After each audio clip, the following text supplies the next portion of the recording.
The story begins not with a quiet discovery, but with a shock that rippled through the hidden corners of the scientific world. Deep beneath layers of forgotten earth, an archaeological team stumbled upon something so extraordinary that it defied every timeline, every accepted model of human history. At first, it seemed like just another dig site, sand, stone, and the whisper of ancient winds. But as they unearthed the object, its surface gleaming with strange metallic luster under the dim light of their headlamps, a realization began to dawn. This was no ordinary artifact. What they had found should not exist. The discovery took place in a region already steeped in myth, a place where local stories spoke of the builders before time. It was supposed to be routine, surveying for pottery, tools, bones. But instead, they found precision machining marks etched into metal that predated known metallurgy by tens of thousands of years. The dig leader, a seasoned archaeologist with 30 years in the field, stood frozen, unable to reconcile what lay before him with everything he'd ever learned. This wasn't supposed to happen. Not in this layer, not in this era. News of the discovery spread quietly at first, shared through encrypted emails and hushed conversations among trusted colleagues. But within days, the whispers grew darker. A sealed order came from above. Operations halted, artifacts confiscated, site classified. No photographs were to leave the camp. Team members were separated and flown home under non-disclosure agreements. The world would never know what they had found. At least, that was the plan. But one photograph slipped through, and it changed everything. The image that surfaced was grainy, but unmistakable. A smooth, metallic object, shaped like a hybrid between a tool and a key, embedded in rock dated to over 12,000 years ago. On its surface were markings, neither language nor ornamentation, but something in between, patterns that seemed mathematical, almost circuit-like. Within hours of its leak, forums lit up and the phrase began circulating. The discovery that forced historians to rewrite everything. What if civilization didn't begin 6,000 years ago, but much earlier? So early that even our myths were born from the memories of a lost epic. What if humanity's story wasn't a steady rise from primitive to advanced, but a cycle of creation, destruction, and rediscovery? These questions began to echo in academic circles and fringe communities alike, igniting a storm that refused to fade. For centuries, history has been a narrative of certainty. We are taught that humanity crawled from caves, invented tools, learned to farm, built empires, and slowly mastered the world.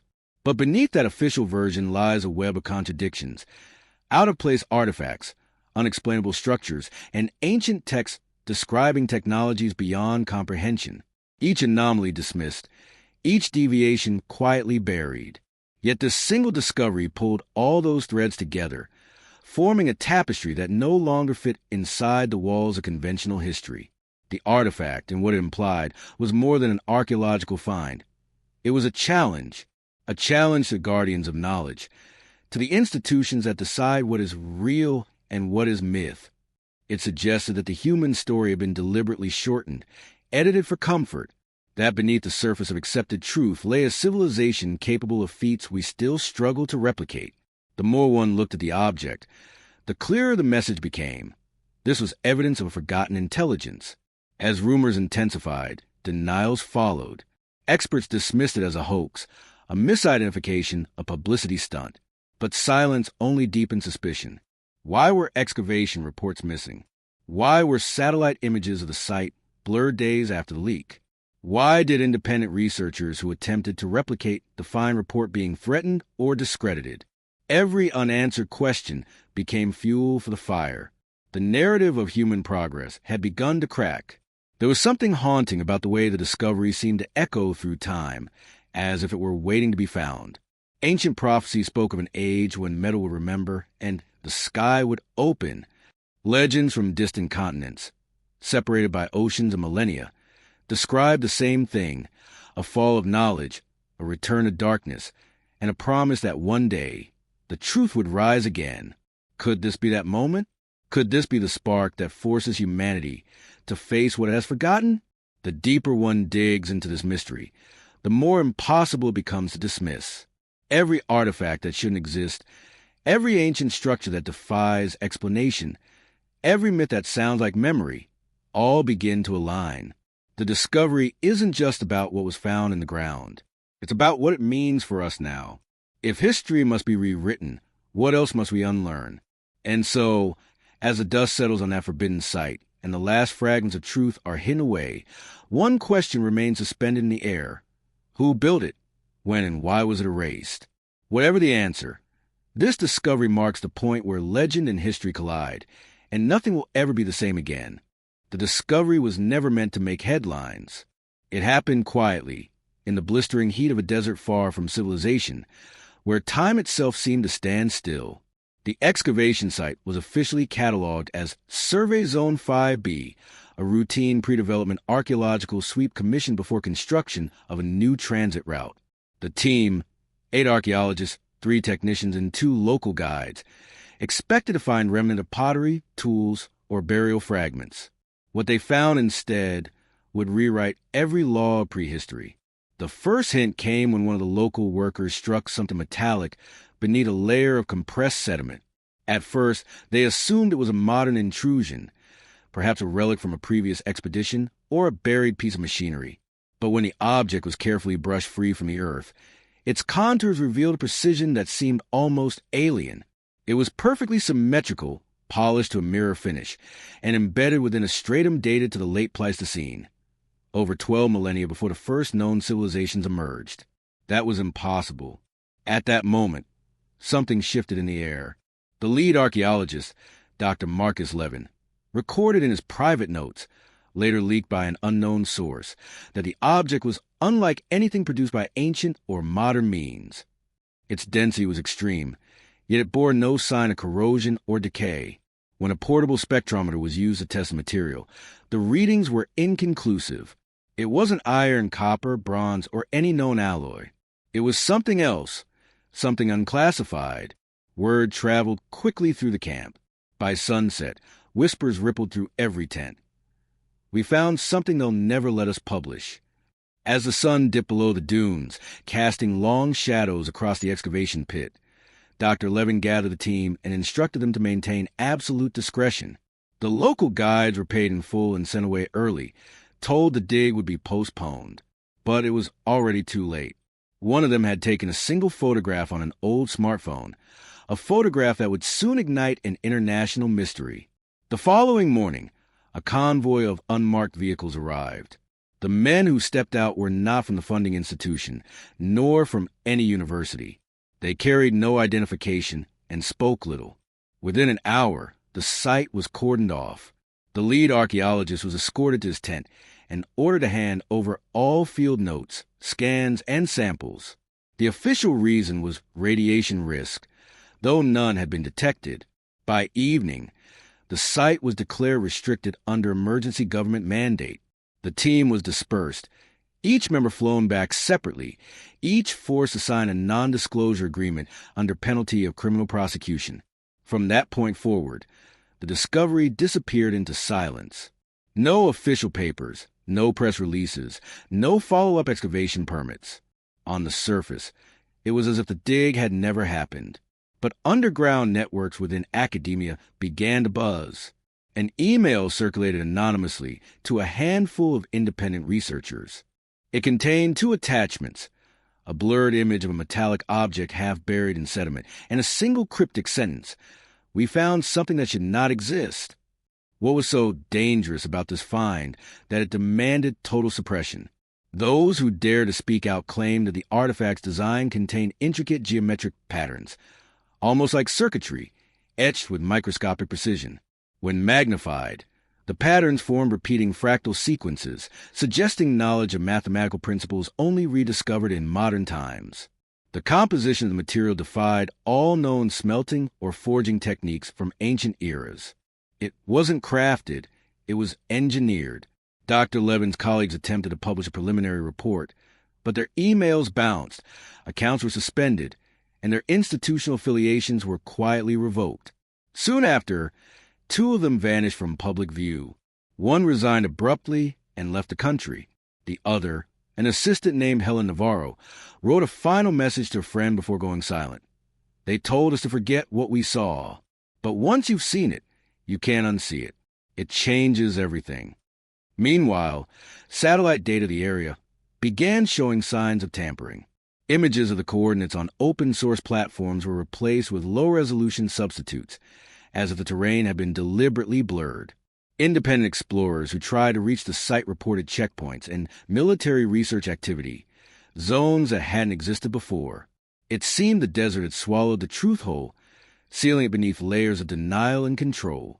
But despite every effort to bury it, fragments of the story began leaking to the public through obscure online forums and encrypted channels. Amateur researchers cross-referenced the terrain, identified geological formations, and triangulated possible dig locations.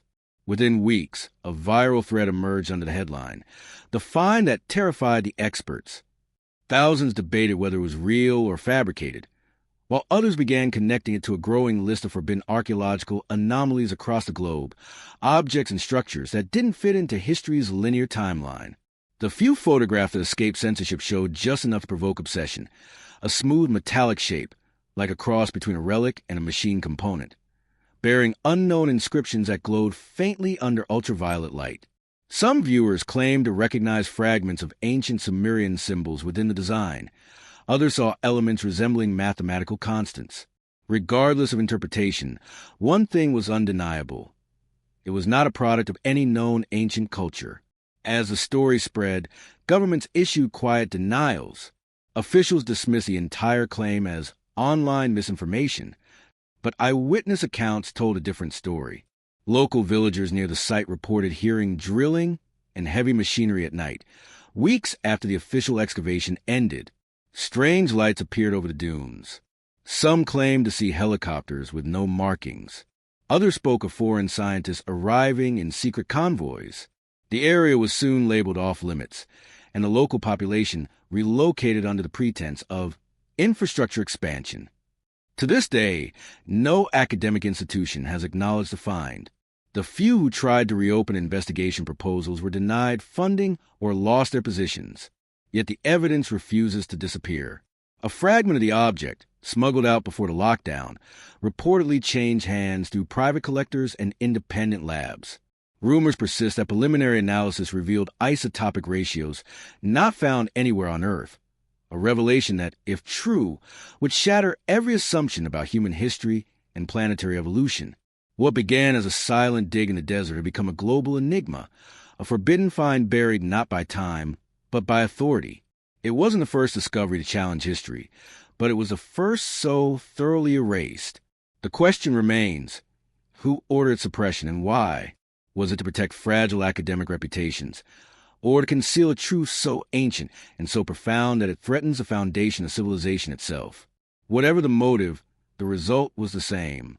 The world was denied a glimpse into a forgotten past, a moment where human history brushed against something vast, something beyond explanation. Yet even buried under censorship and sand, truth has a way of resurfacing. The photograph that leaked, the single frame that survived, still circulates in hidden archives, shared among those who refuse to let history be rewritten by those who fear it most. And so, the mystery deepens. Somewhere in that silent desert lies a sealed chamber, an excavation erased from maps, an artifact waiting to be rediscovered. It is the silence after the storm, the forbidden find that began it all, the moment humanity almost remembered what it was meant to forget. In the weeks that followed the site's abrupt shutdown, rumors began to circulate quietly within the academic world. First as murmurs at conferences, then as hushed conversations exchanged in dim university corridors and encrypted online groups. Archaeologists and researchers whisper about a discovery that defied classification, a find so disruptive that it could topple the very foundation of established history. They didn't speak of it openly, for fear of professional suicide, but in private circles it became known as the forbidden object. At first, the story was dismissed as yet another piece of internet mythology, a fabricated tale for conspiracy enthusiasts. But then small, tangible details began to emerge, too specific, too consistent to ignore.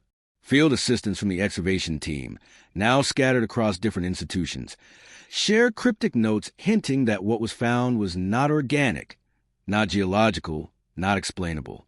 One message, traced to a temporary academic email that vanished hours later, read simply, We unearthed technology older than civilization. Within academic networks, silence turned to unease. A few daring scholars tried to cross-reference dig permit records and found an anomaly.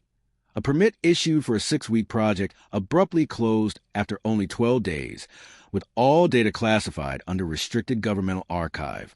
Even the site's GPS coordinates have been erased from official logs. When questioned, the institute responsible for the dig issued a vague statement about environmental instability and radiation concerns. But those who knew the truth whispered a darker explanation, that the artifact had triggered panic among authorities who feared what it represented.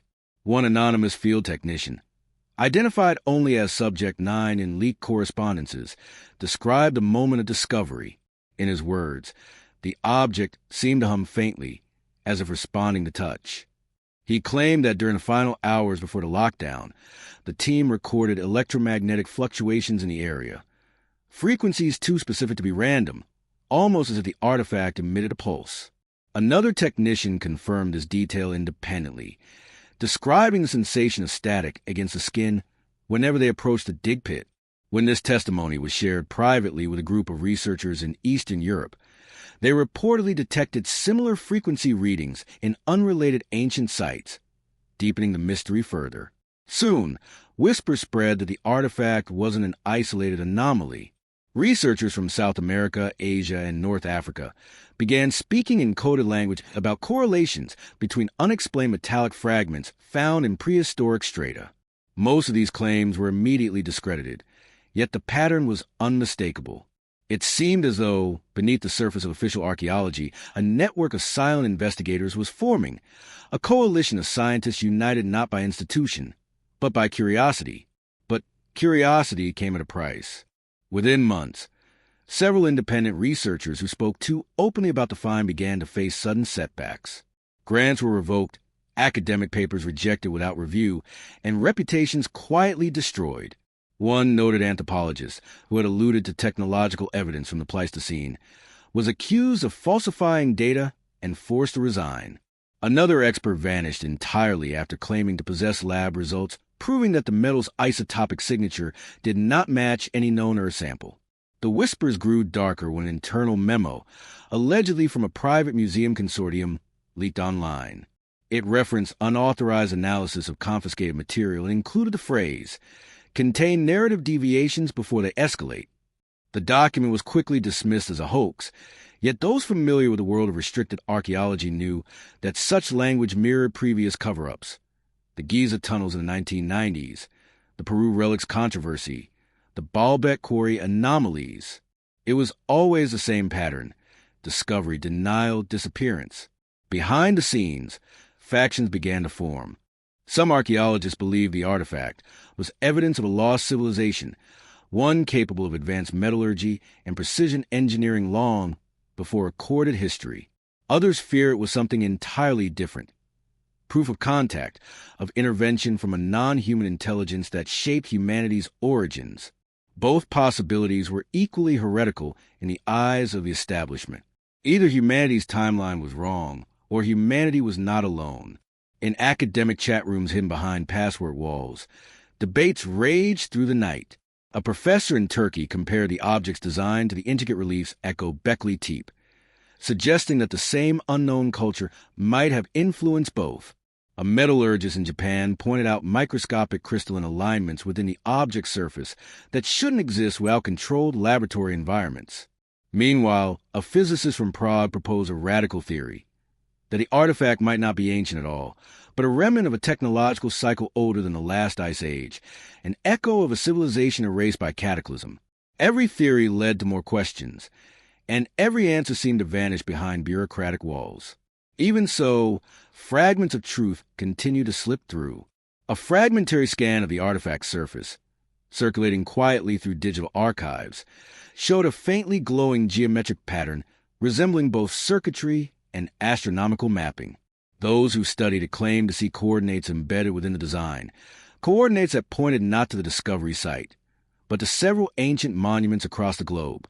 It was as if the artifact itself was a message, a key connecting forgotten epochs, a bridge between lost worlds. But what terrified the academic elite wasn't just what it revealed. It was what it invalidated. If this object was genuine, it meant that history's timeline was an illusion. The rise of civilization wasn't linear. It was cyclical.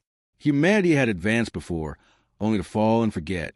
The idea that progress was not unique to the modern age, but a recurring phenomenon across eons, shattered the comforting narrative of evolution and advancement inside the universities. Younger researchers began to question their mentors. Why are we ignoring this? They asked. Why are we afraid to look deeper? The answer was simple: control. History, after all, is not just a record of the past. It is a foundation for identity, power, and belief. To alter it is to alter everything that rests upon it. And so, the whispers continued, quiet, cautious, but unstoppable. There were reports that Dr. Marcus Levin, the man at the heart of the discovery, was living in self-imposed exile.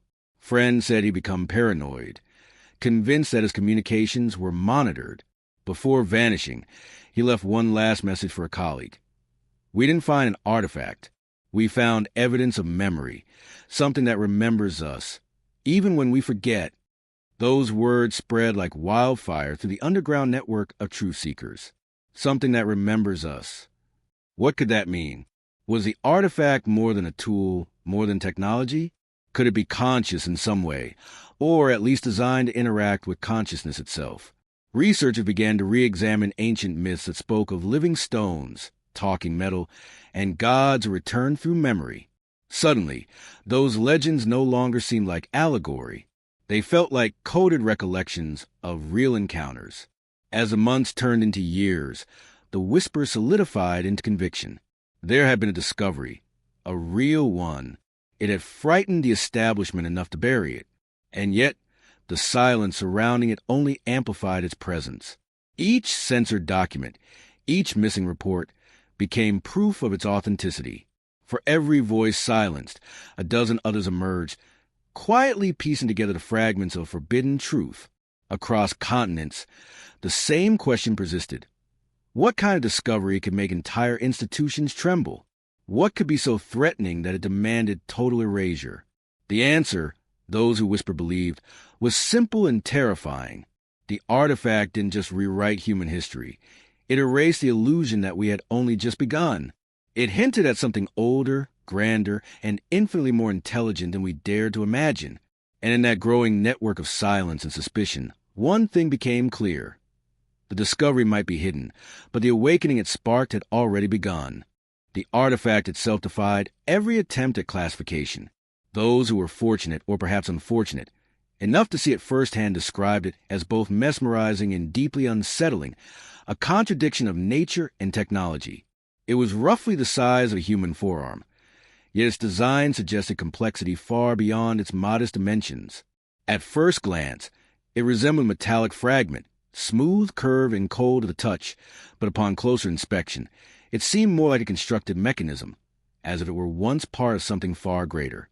Its surface bore an iridescent sheen, a kind of living metal that reflected light in unnatural ways, almost shifting color as one moved around it. Some observers claimed it seemed to breathe faintly under certain conditions, as though responding to proximity or heat. The strangest part wasn't its appearance, but its composition. Spectrographic analysis, what little could be done before the site was sealed, revealed elements unknown to the periodic table, fused in ratios that violated known metallurgy.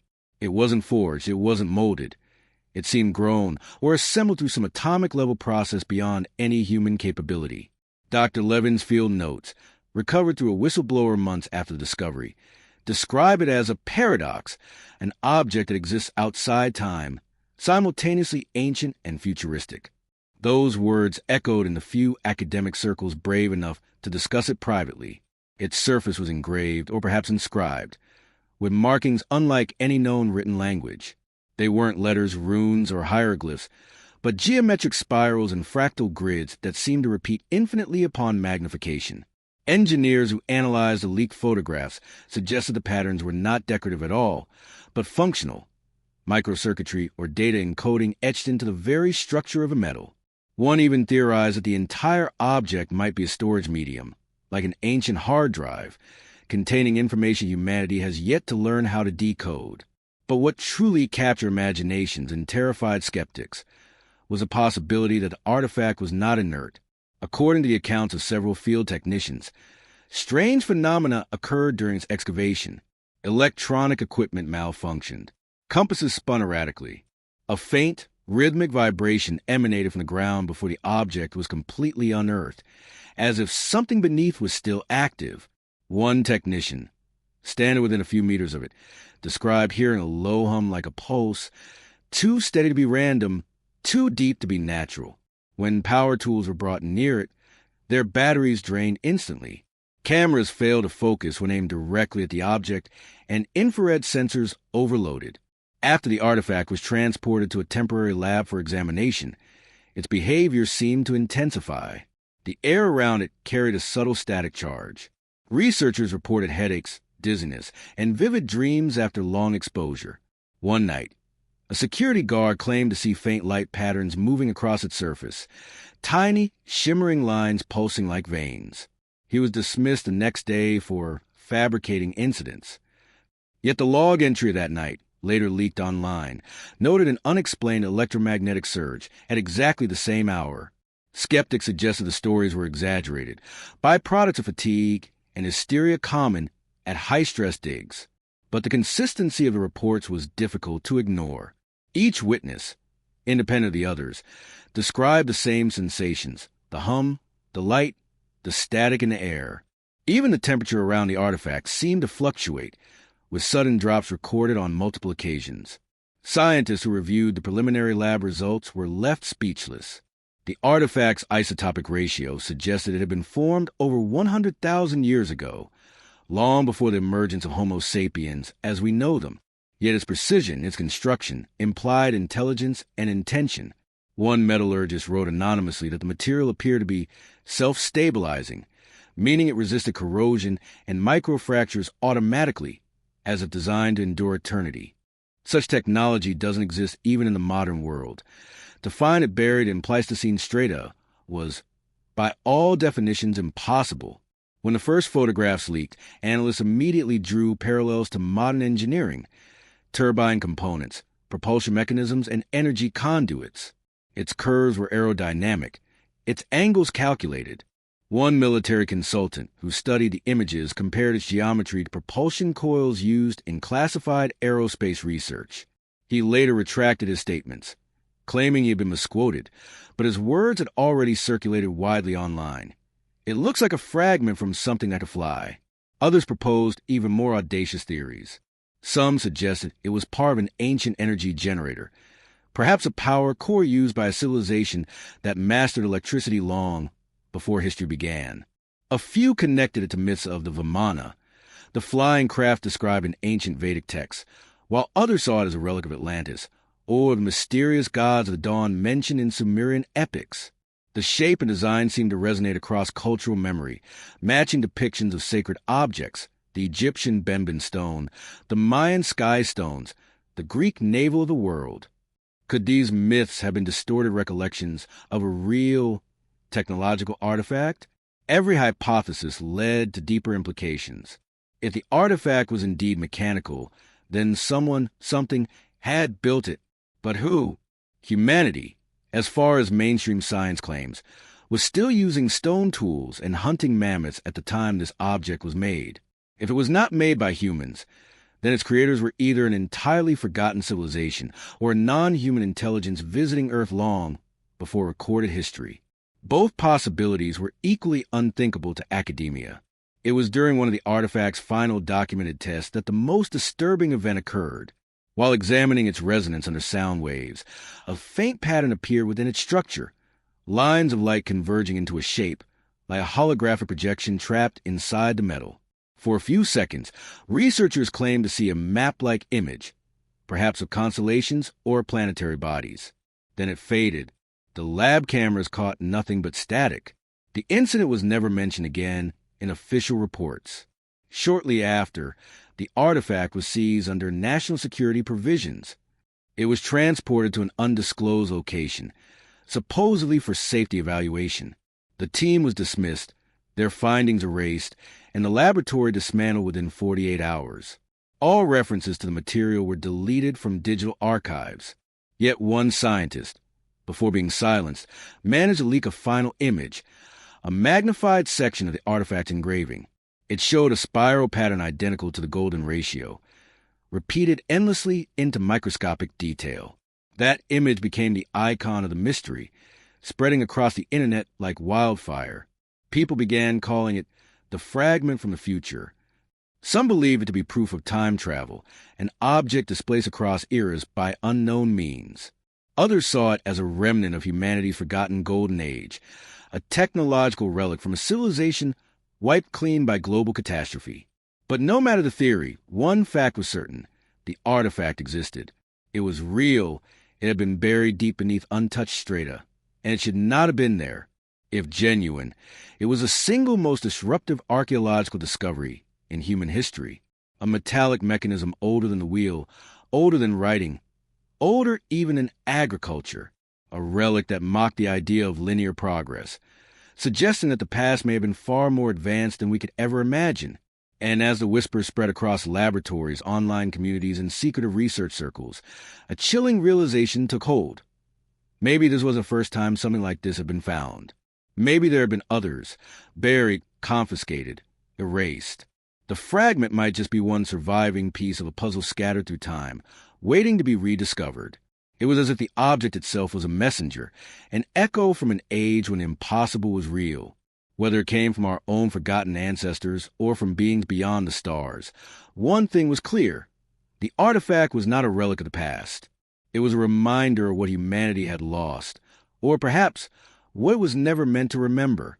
When the artifact was first retrieved from the ground, it was immediately subjected to a standard series of analytical tests. Among them, the most crucial was carbon dating, a process designed to determine the age of organic material based on radioactive decay. But that was the first problem. The artifact wasn't organic. It was a metal composite, unlike anything known to exist in nature, and carbon dating couldn't directly apply. Still, researchers were determined to find some reference point. So they turned to the surrounding sediment, fossilized plant matter, and mineral layers in which the object had been encased. What they found sent shock waves through camp. The samples around the object, soil, pollen, and tiny fossilized fragments, dated back approximately 12,800 years, placing the object's burial near the end of the last ice age, during the Younger Dryas period. That single result was enough to defy every law of archaeology. According to conventional history, humanity at that time was still in the hunter-gatherer stage. No metallurgy, no cities, no writing. The oldest known civilizations, such as Sumer or Egypt, would not appear for another 7,000 years. And yet, here was a precision-engineered metallic object sealed within Ice Age sediment. At first, the team thought it must be contamination. Perhaps the site had been disturbed by modern machinery or a geological event. But cross-analysis from multiple cores showed consistent dating across every layer. The artifact was firmly locked in prehistoric strata. There was no intrusion, no sign of tampering, no modern contamination. The sediment compression, mineralization patterns, and fossil sequences all confirmed one horrifying conclusion. The object had been buried there for more than 12 millennia. Dr. Marcus Levin, cautious but curious, submitted the samples to 2 independent laboratories under separate labels to avoid bias. Both returned similar results. The artifact was ancient, older than the pyramids, older than Stonehenge, older than written history itself. When he presented the findings to the funding institution, the reaction was not excitement, but panic. Meetings were canceled, communications cut off, and within days, all data pertaining to the find was classified. But not before copies of the reports were smuggled out. Those who obtained them shared fragments online, though many were quickly scrubbed from the web. The leaked documents revealed strange isotopic ratios within the sediment surrounding the artifact. Specifically, a higher-than-normal concentration of beryllium, tin, and iridium, elements often associated with cosmic impacts or cataclysmic events. This suggested the object may have been buried during or immediately following a global catastrophe, perhaps the same event that ended the last ice age. The implications were staggering. If the artifact was truly that old, it meant that some form of advanced technology existed long, before humanity was supposedly capable of even basic metallurgy. It would suggest a lost civilization, one wiped out by sudden cataclysm, its knowledge erased, leaving behind only scattered fragments like this one. Such an idea was not new. Legends of Atlantis, Lemuria, and the antediluvian world had whispered of forgotten ages of light and knowledge for centuries. But now there was potential physical evidence to support them. Still, not everyone agreed with the dating results. As word of the discovery leaked, a faction of academics launched an immediate campaign to discredit the tests. They argued that radiocarbon dating was unreliable when used on indirect materials, claiming that groundwater intrusion or geological shifts could distort readings. Yet, private correspondence between the labs, later leaked by an insider, revealed that the samples had been cross-dated using multiple methods: optically stimulated luminescence, OSL, uranium-thorium dating, and paleomagnetic correlation. All methods pointed to the same time frame. The numbers could no longer be ignored. 12,800 years, a date burned into every layer of geological history. The exact period many independent researchers already associated with a sudden extinction-level event, likely a comet impact that caused global flooding and the collapse of ice sheets. Could it be that the artifact was somehow connected to that disaster? Had it been part of a civilization wiped out by it? Levin's private notes, found months later, revealed his growing sense of awe and fear. "We are looking," he wrote, "at a civilization that predated all others. They were not primitive. They were not ignorant. They were us, or perhaps something before us. The evidence doesn't fit the story we've been told." In another entry, he expressed a chilling suspicion. If the carbon dating is correct, this artifact should not only not exist, it should be impossible. After the lockdown of the dig site, rumors emerged that government scientists retested the artifact using isotopic analysis and mass spectrometry at a classified facility. According to an anonymous source, the results were more disturbing than expected. The ratio of lead isotopes within the metal suggested it had been refined, not naturally formed. In other words, it was smelted, processed, and engineered. Yet the isotopic decay indicated a time frame consistent with the Ice Age samples. If true, this meant someone or something had the capability to refine metals at a time when humans were still shaping stone tools. Those who reviewed the results privately spoke of a chronological impossibility. One analyst reportedly described it as evidence of time displacement, though others suggested that ancient technology may have achieved atomic precision long before our current era. Regardless of the interpretation, the data left no room for comfort. Every test confirmed the same impossible truth. The artifact was impossibly old and yet undeniably advanced. That was when the cover-up began in earnest. The second laboratory that handled the carbon samples was quietly shut down within weeks. Its director, a respected geochemist, resigned suddenly and disappeared from public records. When journalists attempted to trace the paperwork associated with the dig, they found altered files and destroyed data backups. It was as if someone had rewritten the history of the discovery itself, deleting not just evidence, but the memory of it. Yet fragments of those early test reports continue to circulate in hidden circles. Scanned pages showing numbers and decay graphs that didn't belong to any known artifact. One of the most haunting pages contained a handwritten note in the margin, believed to be Levin's. "If this is real, we are not the first. We are the survivors." Within the suppressed archaeological community, a fierce debate erupted. Could it be possible that humanity had lived through multiple cycles of advancement and destruction? That civilizations rose and fell, leaving behind only traces buried deep within the Earth's memory? Some pointed to anomalies across the world: the laser-cut stones of Pumapunku, the megaliths of Baalbek, and the astronomical alignments of Göbekli Tepe, as evidence of an intelligence that predated recorded history. Perhaps this artifact was their final message, a warning left behind in metal to endure when everything else turned to dust. As the controversy grew, mainstream science doubled down. Official statements labeled the tests unverified, the data inconclusive. But no one offered a better explanation. How could an engineered object end up sealed within strata that predated civilization itself? How could technology appear before agriculture, before writing, before even the first city? The only logical answer was one that academia refused to entertain, that our timeline was wrong, that history, as we know it, had been reset by catastrophe, and that this artifact was a survivor of a forgotten world. The carbon dating controversy became the turning point in the entire investigation. It was a moment when speculation became evidence, and evidence became danger. It proved that the object was not just ancient, it was an impossibility, a message from a time when impossible was real. And as those who studied the data looked closer, a chilling realization began to emerge. The layer in which the artifact was buried wasn't merely ancient. It matched the exact layer of global soot and debris found across the world, the geological signature of an extinction event. It was as if the Earth itself had buried the secret. And now, 12,000 years later, humanity had accidentally unearthed its own forgotten memory, an artifact that shouldn't exist, in a world that shouldn't remember it. When word of discovery began to ripple through the small, tightly knit world of academic archaeology, the reaction was immediate and explosive. On one side were the traditionalists, career historians, geologists, and museum curators who saw the find as an existential threat to everything they had built their reputations upon.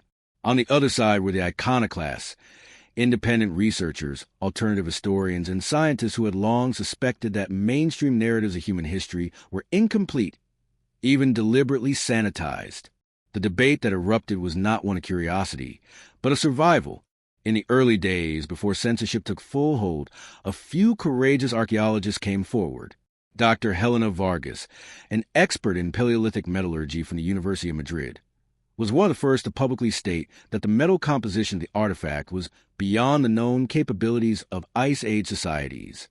Her paper, submitted to the Journal of Archaeological Science, was rejected within 48 hours.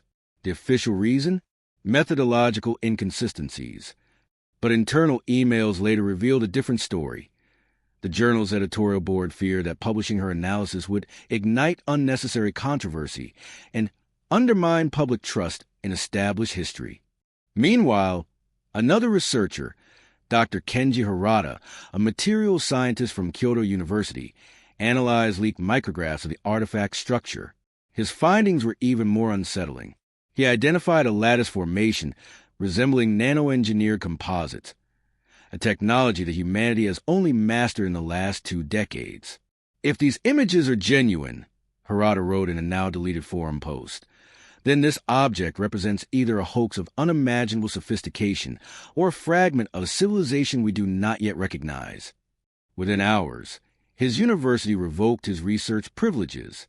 Across forums, encrypted email lists, and late-night radio broadcasts, the whisper spread.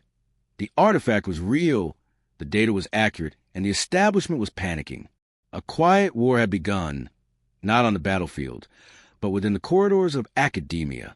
Those who defended the artifact's authenticity were ridiculed, blacklisted, or labeled as pseudoscientists. Conferences that once welcomed open debate now turned hostile toward anyone even mentioning the find. Invitations disappeared. Funding was revoked, and professional reputations collapsed overnight.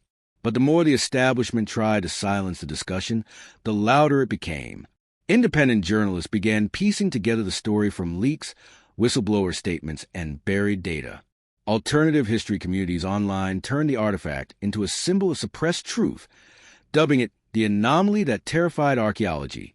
YouTube documentaries, podcasts, and underground documentaries began dissecting every shred of information, creating visual comparisons between the artifact and known technological components, turbine rotors, superconductive cores, or magnetic resonators.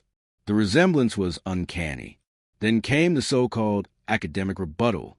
In an emergency press conference, the World Archaeological Council declared that no credible evidence exists to support the claim of anachronistic artifacts within Ice Age strata. They insisted that human civilization began roughly 6,000 years ago with the advent of agriculture, and that any suggestion of prior industrial technology is unsupported by data. The speech was polished, reassuring, and hollow. No evidence was presented to refute the findings. No scientists from the dig were allowed to speak.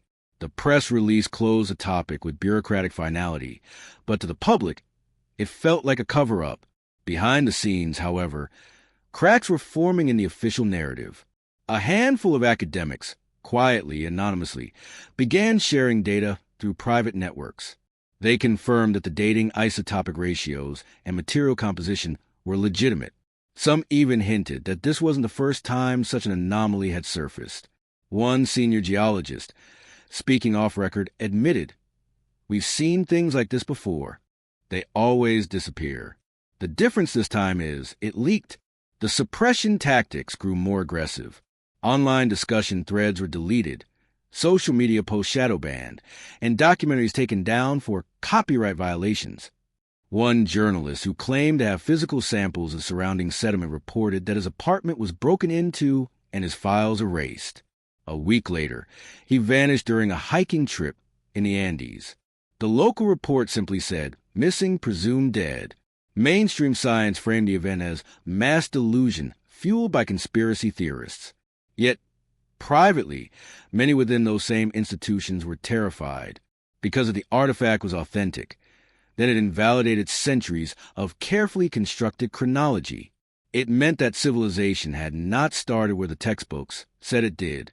It meant there had been a reset, a great erasure in human memory.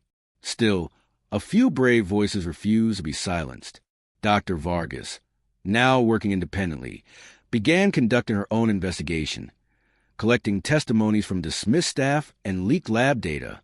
In one interview, she said something that chilled everyone who heard it. "If this artifact is real, then it wasn't the first. There have been others, recovered, hidden, and classified. We are piecing together a legacy of forgotten machines." Her statement found resonance among a growing number of renegade scientists, historians, and even former intelligence operatives. They claimed to have knowledge of similar recoveries in Siberia, in the Sahara, even in the depths of the ocean. One alleged that during a 1970s Soviet expedition, a metallic ore with the same anomalous composition had been found beneath glacial ice and quietly transported to a military facility. The artifact from Levin's site, they said, fit the same pattern. Academic institutions, under pressure to maintain control of the narrative, began launching debunking campaigns. Glossy documentaries appeared on major networks, dismissing the find as a misunderstanding or a hoax. Yet viewers noticed that none of the debunkers had actually examined the artifact, or even acknowledged the missing data. Their arguments relied on authority, not evidence, and that only fueled more suspicion. At the same time, something unprecedented began to happen. Students and younger researchers started defecting from mainstream departments. Disillusioned by the suppression, they began forming independent research collectives. Funded through crowdfunding and anonymous donations, these teams sought to reanalyze the evidence that had been hidden away. They called themselves chronoarchaeologists, those who studied the anomalies of time itself. Their mission, to prove that human history was cyclical, not linear. Within academic circles, whispers turned into accusations. Professors warned their students not to wander into pseudo-history, fearing association with the growing movement. But the movement could no longer be stopped. Too many had seen the data. Too many had glimpsed the truth buried beneath millennia of dogma. And the truth was simple. The artifact didn't fit the story we had been told. Either history was wrong, or we were missing an entire chapter of humanity's existence. As the academic divide deepened, the world began to notice patterns. Megalithic ruins, once dismissed as primitive structures, suddenly took on new meaning. The precision cuts at Pumapunku, the astronomical alignments of Nabta Playa, and the inexplicable engineering of Göbekli Tepe all hinted at the same forbidden question. What if we were advanced before? What if we fell and forgot? Every argument, every attempt to suppress the story only amplified it. The artifact had become a catalyst, not just of scientific revolution, but of ideological warfare. It wasn't merely an object anymore. It was a mirror reflecting the fragility of the story humanity tells about itself. And as governments tightened their grip and universities issued warnings, the forbidden conversation continued to grow underground. Researchers, journalists, and ordinary truth seekers began to realize something profound. The deeper they looked into the artifact's mystery, the more they uncovered evidence of deliberate erasure. It was as if someone or something had been controlling the narrative of our history all along. The battle lines were drawn. On one side stood the guardians of accepted history, defensive, fearful, unwilling to see the world change. On the other, a rising tide of independent thinkers, armed with data, determination, and a single dangerous idea that humanity's story is far older and far stranger than we've ever been allowed to believe. And beneath it all, a chilling silence from the one institution that hadn't yet spoken, the government agency that now held the artifact. They said nothing, released nothing, denied everything. But everyone knew, if it was truly nothing, they wouldn't be trying so hard to hide it. The war over truth had begun, and this metallic enigma was its spark. The age of quiet archaeology was over. The age of forbidden history had begun. The first whisper of government involvement came quietly, almost unnoticed. It wasn't in the form of an official statement or a public denial. It came as a subtle vanishing act. Documents removed from databases, emails bouncing back as undeliverable, and digital archives suddenly under review for security classification. Those who had followed the story closely knew what that meant. The artifact had crossed the invisible line between archaeology and national security. Dr. Levin's team, who had once been proud of their find, suddenly found themselves bound by new non-disclosure agreements. Uniformed men began appearing at the dig site, men with no academic credentials but plenty of authority. They arrived in unmarked vehicles, wearing earpieces, carrying sealed crates. Within 48 hours, the camp was dismantled. Equipment was confiscated. Satellite phones were collected. The site was declared unstable due to potential sinkhole activity, and all personnel were ordered to vacate. To the outside world, it looked like a standard safety shutdown. But to those on the inside, it was clear the discovery had been taken out of civilian hands. Whatever the artifact truly was, the government now owned it. The next few weeks were filled with confusion and fear. Members of the excavation team received calls warning them not to speak to the press. Several reported that their academic credentials were being reviewed or suspended due to breaches in field protocol. Dr. Levin himself disappeared from public view, his colleagues unable to reach him. His university issued a brief statement saying he was on extended research leave. No one ever saw him return. Then came the lockdown of information. Online references to the dig site were scrubbed. GPS coordinates vanished from public maps. Satellite imagery from the area was replaced with blurred or outdated data. Even amateur drone footage of the region was quietly removed from video-sharing platforms. It was as if the earth itself had swallowed the site whole. And yet, fragments of truth began leaking out through the cracks. A technician who worked briefly with the transport team claimed the artifact was loaded into a reinforced container lined with lead and ceramic composites, materials designed to shield electromagnetic emissions. He said the container emitted a faint hum, even when sealed, and that specialized equipment was used to maintain a stabilization field around it. He never used the word radioactive, but the implication was clear. This was no ordinary piece of metal. Shortly after, a report surfaced that the artifact had been flown to a secure facility, one that insiders referred to only as Station 7. Conspiracy theorists quickly linked that name to a rumored network of underground research complexes spread across multiple continents. These facilities, allegedly managed under international defense agreements, were said to study non-terrestrial materials, objects retrieved from crash sites, deep ocean anomalies, and ancient ruins. While mainstream media dismissed such claims as fantasy, certain patterns couldn't be ignored. For decades, whenever an anomalous discovery threatened the accepted timeline of history, whether it was an out-of-place artifact, an inexplicable ruin, or evidence of advanced ancient engineering, it was always quietly seized, studied in secret, and never seen again. Some whisper that governments were not trying to hide history, but to protect it, because understanding it might reveal something humanity wasn't ready to face. Former intelligence officers began to hint at a deeper motive. One anonymous source, who claimed to have worked with classified materials at a European research center, described an internal directive known as Project Alethea. Its goal, according to him, was to investigate objects that displayed chronological discontinuity, meaning they didn't belong to any known point in the timeline of human development. If true, the artifact fit perfectly into that category. By now, the artifact was no longer a scientific curiosity. It was a controlled asset, Specialized physicists, cryptographers, and engineers were reportedly brought in to analyze it under total secrecy. Their findings were never released, but a handful of leaked memos hinted at astonishing results.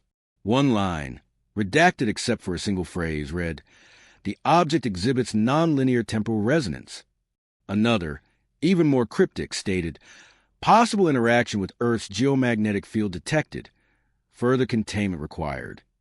Then came the rumor that changed everything. According to an insider who later disappeared, the artifact wasn't the only one.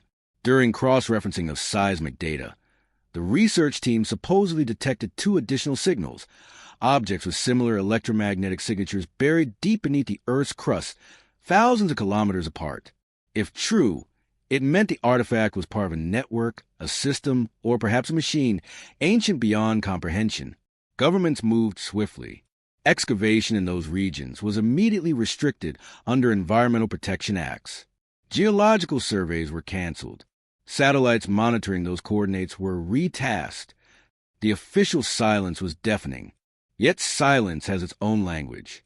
When multiple intelligence agencies coordinate to suppress information, it usually means one thing: they found something they don't understand and can't control. Independent researchers began comparing notes. Across the globe, they found patterns, references in declassified military reports to metallic anomalies, unknown alloys, and geometric artifacts. Many of these documents dated back to the Cold War, when both superpowers had quietly scoured remote locations for technological relics. At the time, they were assumed to be exotic meteorites or remnants of secret experiments. But what if they weren't? What if they were pieces of the same puzzle, recovered over decades, hidden from the world, studied in silence? As the network of secrecy tightened, those who tried to expose it faced growing danger. Whistleblowers vanished. Hard drives were wiped. A few cryptic messages appeared on fringe forums. They found a frequency. No one knew what it meant, until a leaked audio file surfaced months later. It contained a low, oscillating hum, recorded inside what was believed to be the containment chamber of the artifact.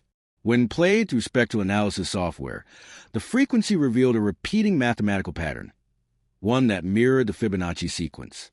The implications were staggering. Fibonacci ratios form the basis of natural growth, spirals of galaxies, shells, flowers, DNA. Was it possible that the artifact's frequency was not random, but encoded, perhaps even alive in some mathematical sense?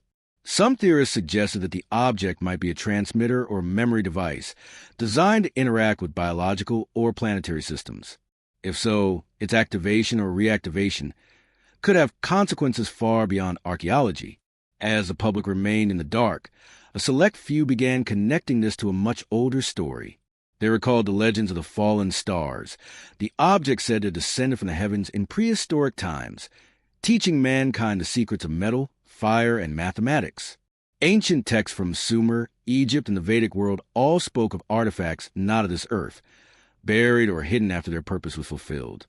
Could the government's sudden interest mean that these myths were not allegories, but memories of forgotten age of contact? Theories multiplied, but answers never came. The artifact remained sealed within its containment unit, guarded day and night, studied by unseen hands. Its hum, some said, never stopped.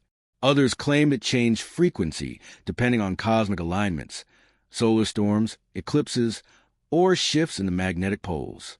One anonymous researcher, before vanishing, left behind a single note. The artifact isn't reacting to us. It's reacting to the planet. It's waking up. And perhaps that was what truly frightened those in power. Because if the artifact wasn't just an object, but a system designed to activate under certain planetary conditions, then its discovery might not have been an accident at all. Maybe it had been waiting for the right moment in time, waiting for us to dig deep enough, waiting for humanity to remember what it had once forgotten. The government could hide it, lock it away, bury it again, but the earth itself could no longer be silenced. Something ancient had been unearthed, and whether by fate or by design, the countdown to rediscovery had already begun. It began with a sound, a faint, rhythmic pulse that no one expected, and no one could explain. Weeks after the artifacts transferred to the classified facility, reports surfaced among internal staff of an anomaly, an intermittent vibration detectable through containment chamber walls. It wasn't audible in the conventional sense. It registered instead as a low-frequency resonance, barely measurable, yet unmistakably structured. Scientists described it as a living hum, repeating every 97 seconds with uncanny precision. When recorded through magnetic sensors, the waveform revealed something extraordinary, an embedded mathematical sequence, one that mirrored not random noise, but intelligence. At first, the team assumed it was an equipment malfunction. Instruments were recalibrated, shielding was reinforced, and data lines were checked for interference. Yet the pulse persisted. Even when isolated in a Faraday cage, the signal continued undiminished. More disturbingly, it appeared to fluctuate in response to human proximity. Whenever someone approached within 2 meters, the frequency shifted slightly, as though the object were aware of being observed. By now, the artifact had become more than curiosity. It was a classified enigma. A specialized group of physicists and cryptographers, many of them working under defense contracts, were brought in to decode the signal. They discovered patterns embedded within the resonance that matched no known form of communication, but bore similarities to mathematical constants found in DNA, planetary orbital ratios, and harmonic oscillations of atoms. It was as if the artifact's language existed somewhere between biology and physics, a bridge between the living and the mechanical. During one late-night analysis session, a researcher reportedly noticed that the pulse was synchronized with a specific external event, fluctuations in Earth's magnetic field. Every time a geomagnetic disturbance occurred, whether from a solar flare or polar shift, the artifact's pulse adjusted accordingly. This led to a chilling hypothesis. The object wasn't merely reacting to local stimuli. It was interacting with the planet itself. Scientists began testing control variables. They altered environmental conditions, temperature, pressure, electromagnetic exposure, to see how the artifact would respond. At first, nothing happened. Then, during a controlled experiment where a low-voltage current was passed near the object, the pulse abruptly intensified, rising in both frequency and amplitude. For 13 seconds, the entire containment chamber vibrated before the signal suddenly stopped. Every device in the lab, computers, lights, monitoring systems, flickered out. When power was restored, the artifact's pulse had changed. Its new rhythm matched, astonishingly, the human heartbeat. That was the moment the team realized this was not a dead relic. It was active, conscious, in some incomprehensible way. The government immediately raised the facility's security level. All non-essential personnel were dismissed. New protocols were enforced. No more than 3 researchers were allowed in the chamber at once. All electronic devices were banned within 10 meters, and direct observation was limited to 15 minutes at a time. It was as if the artifact's behavior was beginning to influence its surroundings. Rumors spread among the lower staff of strange phenomena. Lights dimming on their own, whispered sounds echoing through empty corridors, equipment malfunctioning without reason. One night, a guard stationed outside the chamber reported seeing faint geometric shapes projected onto the walls, patterns of light that shimmered like holograms before fading away. He described them as fractals within fractals, shifting endlessly inward. When he tried to photograph them, his camera froze. The next morning, he was reassigned to another department. Meanwhile, the artifact hum began showing a new variation. Tiny modulations that, when converted into a visual spectrogram, formed repeating spirals and waveforms resembling ancient symbols.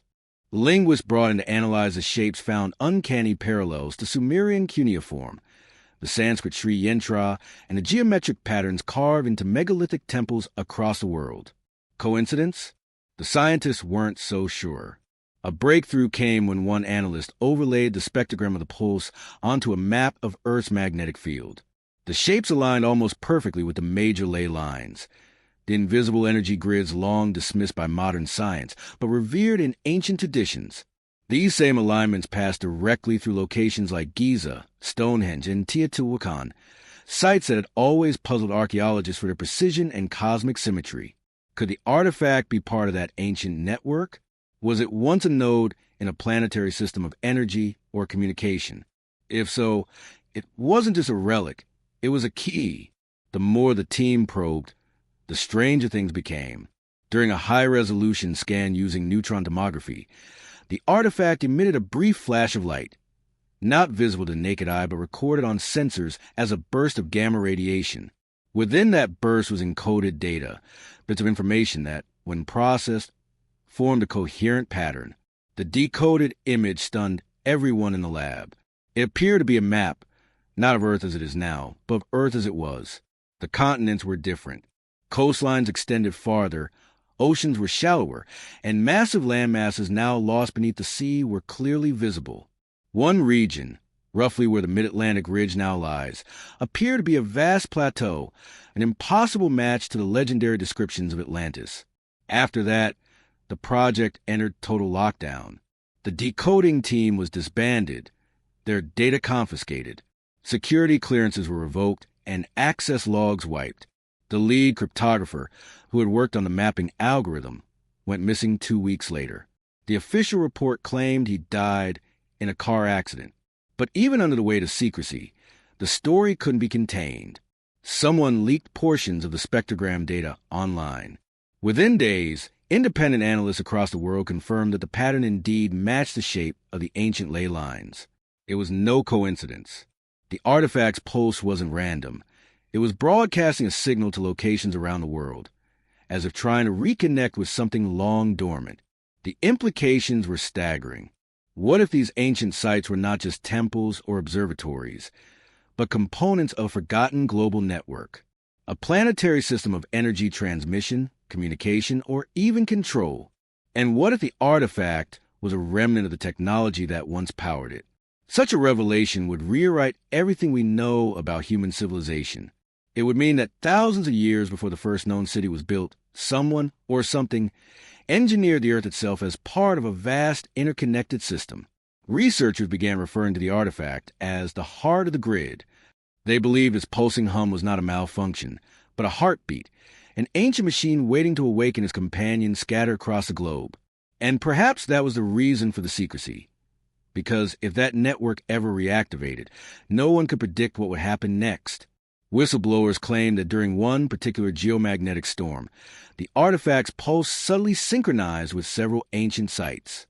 At that moment, sensors across the world picked up subtle electromagnetic fluctuations centered around those very monuments, Stonehenge, Giza, and Easter Island among them. Whatever the artifact was doing, it was communicating, and that terrified everyone involved. One internal memo, later leaked to a journalist before being buried, contained a single chilling line. If the artifact connects, we may lose control of the signal. The artifact was no longer just an archaeological mystery. It was behaving like an intelligent entity, reaching across time, across continents, trying to reassemble something humanity had forgotten. And perhaps that's why it had been buried in the first place. Not to preserve it, but to stop it. Whatever its purpose had once been, it was clear now that the artifact was never meant to be found. It had waited in silence for 12,000 years, beneath layers of ice and memory. And now, disturbed and awakened, it was doing exactly what it had been designed to do.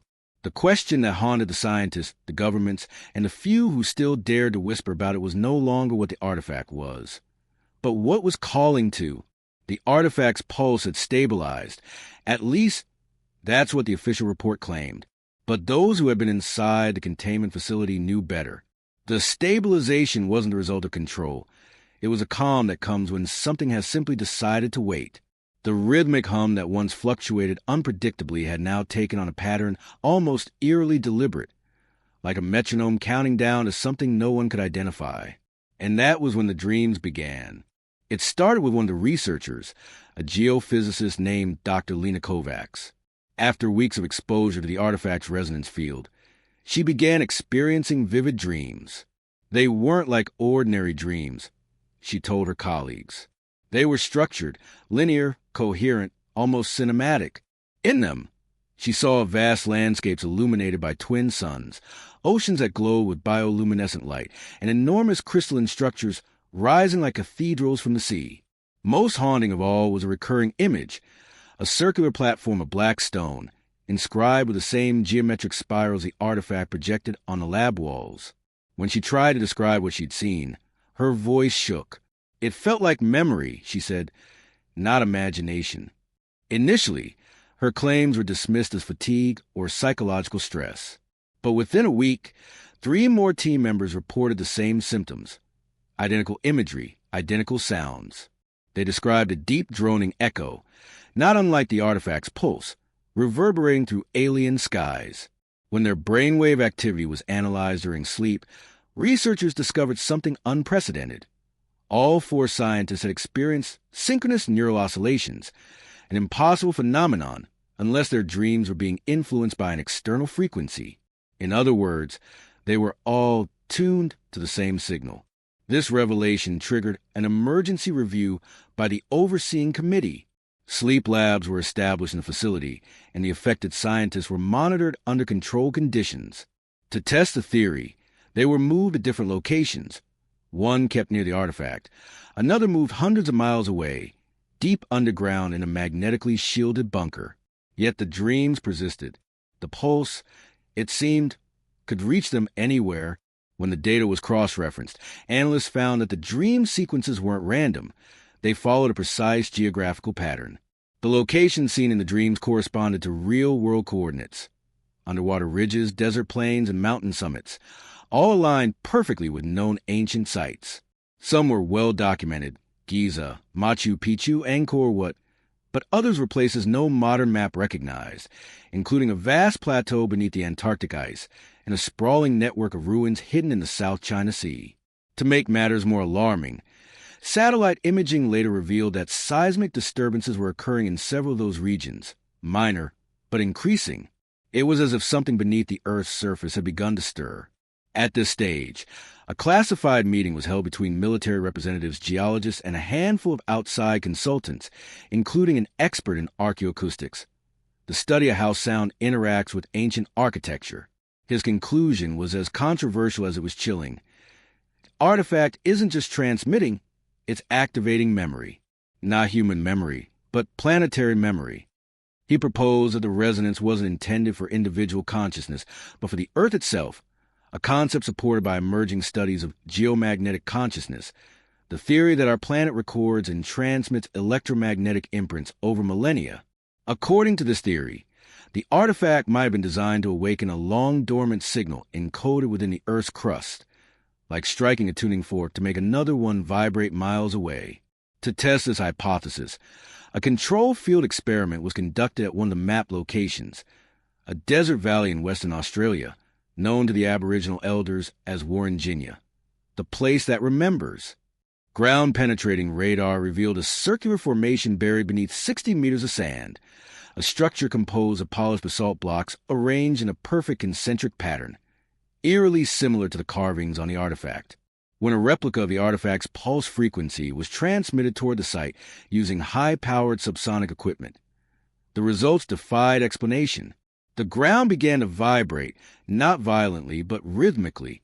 Instruments detected a return signal, a faint echo of the same frequency, but inverted like a mirror image. The site, dormant for tens of thousands of years, was responding. That night, as the team reviewed the data, a strange event occurred. Several local villagers reported seeing lights in the sky, soft blue orbs hovering over the excavation zone. One described them as stars that had come down to look at us. The next morning, the excavation team discovered that the sand around the basalt structure had shifted, forming spiral patterns identical to those seen in the artifact's resonance spectrograms. It was undeniable now. The artifact was linked to something global, something ancient, and perhaps something alive. Back at the primary facility, new data revealed a frightening correlation.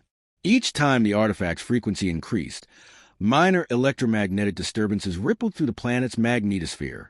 These fluctuations were small but measurable, and they coincided precisely with bursts of high-frequency noise detected by deep space telescopes. Signals that seemed to originate from the direction of the Pleiades star cluster. The implications were staggering. Was the artifact communicating with something beyond Earth? And if so, was that communication newly established, or simply resumed after millennia of silence? Some researchers began to whisper theories too radical to speak aloud in official reports. They speculated that the artifact wasn't of extraterrestrial origin in the traditional sense. It didn't come from the stars.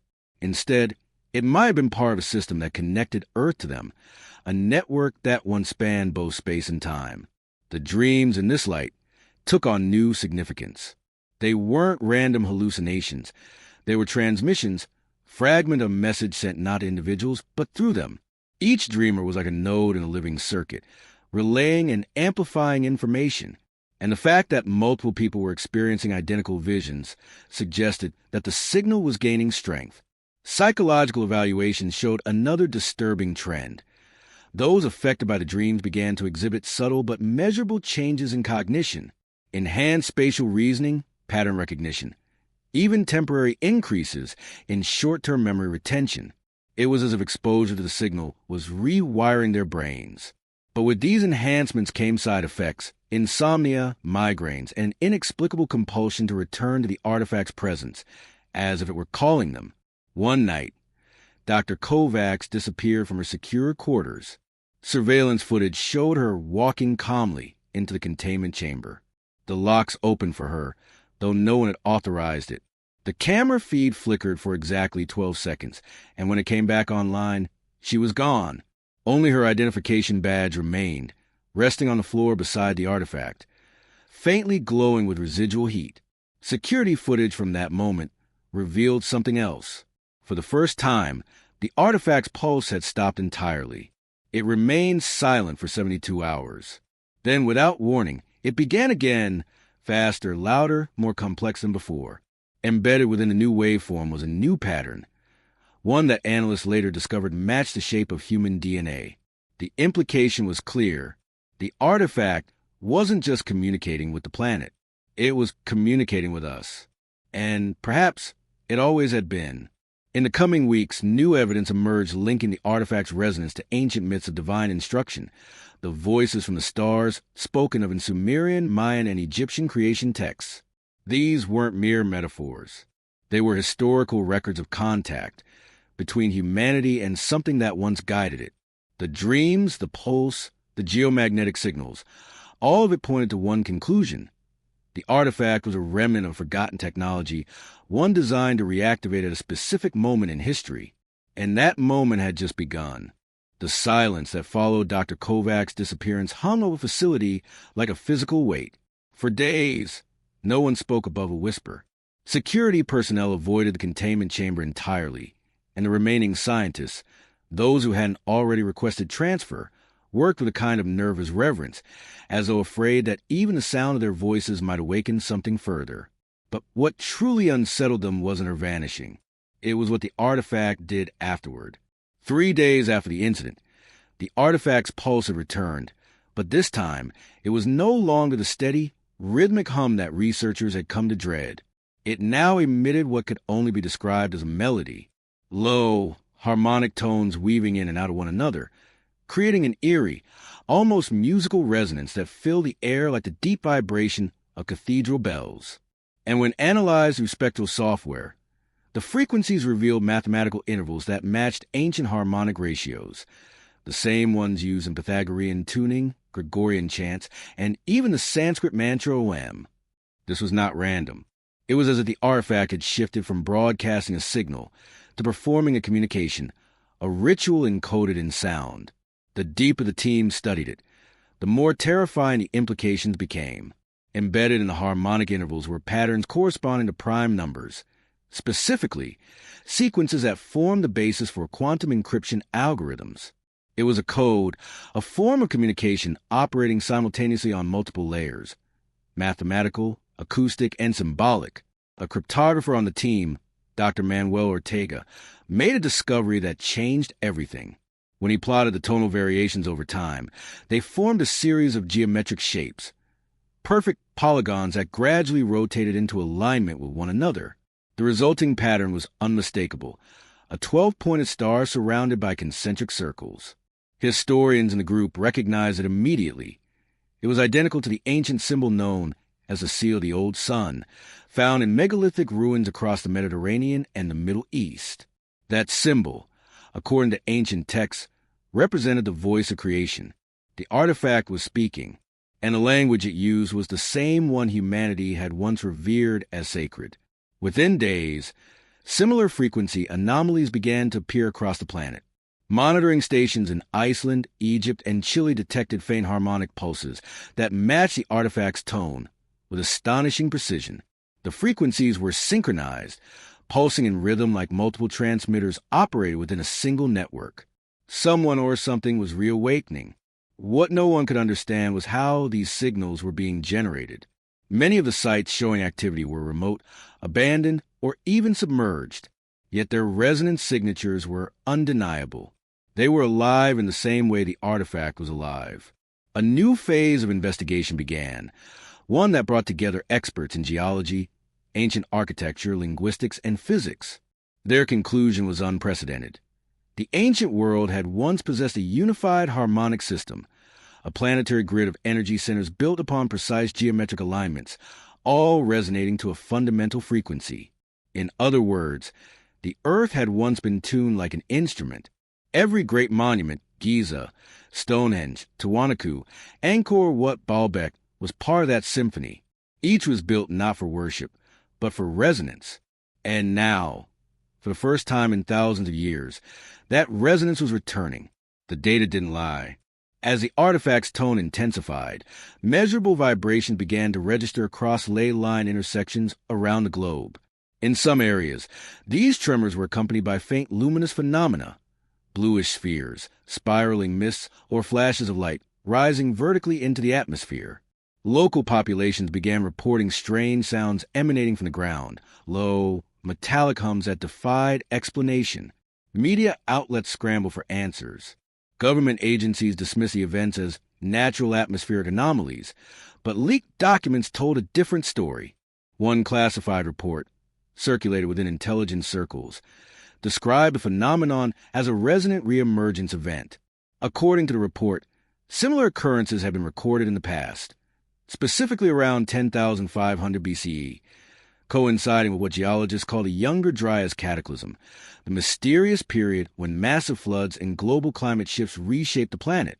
Was it possible that the last time the artifact had activated, it triggered an event that altered the face of the Earth? If so, then what was it preparing to do now? The team's data analysts noticed another correlation.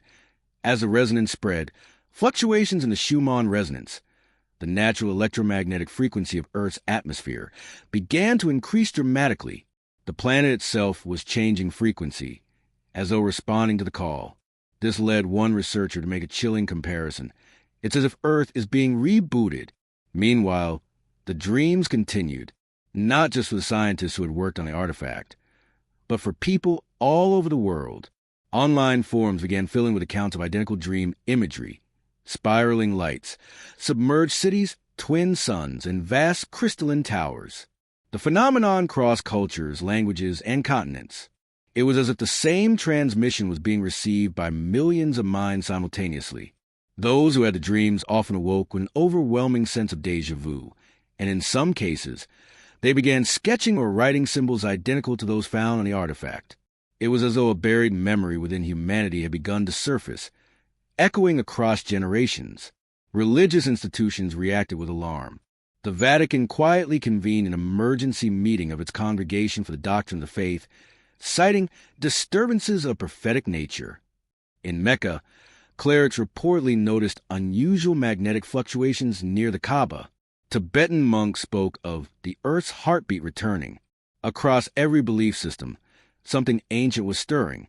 As chaos and wonder spread among the public, the scientists left within the project were torn between revelation and fear.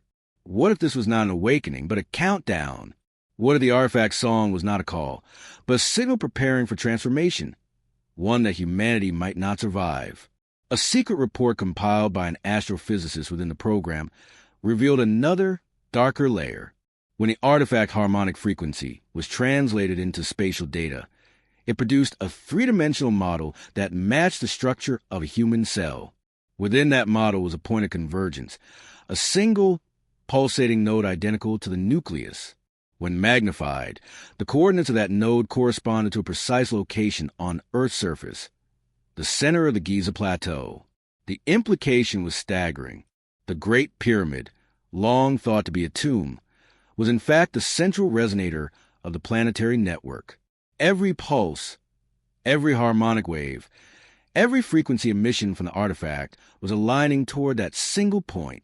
And then it happened. For the first time in recorded history, all major resonance sites, Giza, Teotihuacan, Stonehenge, and others, registered synchronized magnetic fluctuations. The artifact's pulse peaked and then vanished entirely, plunging the facility into total silence.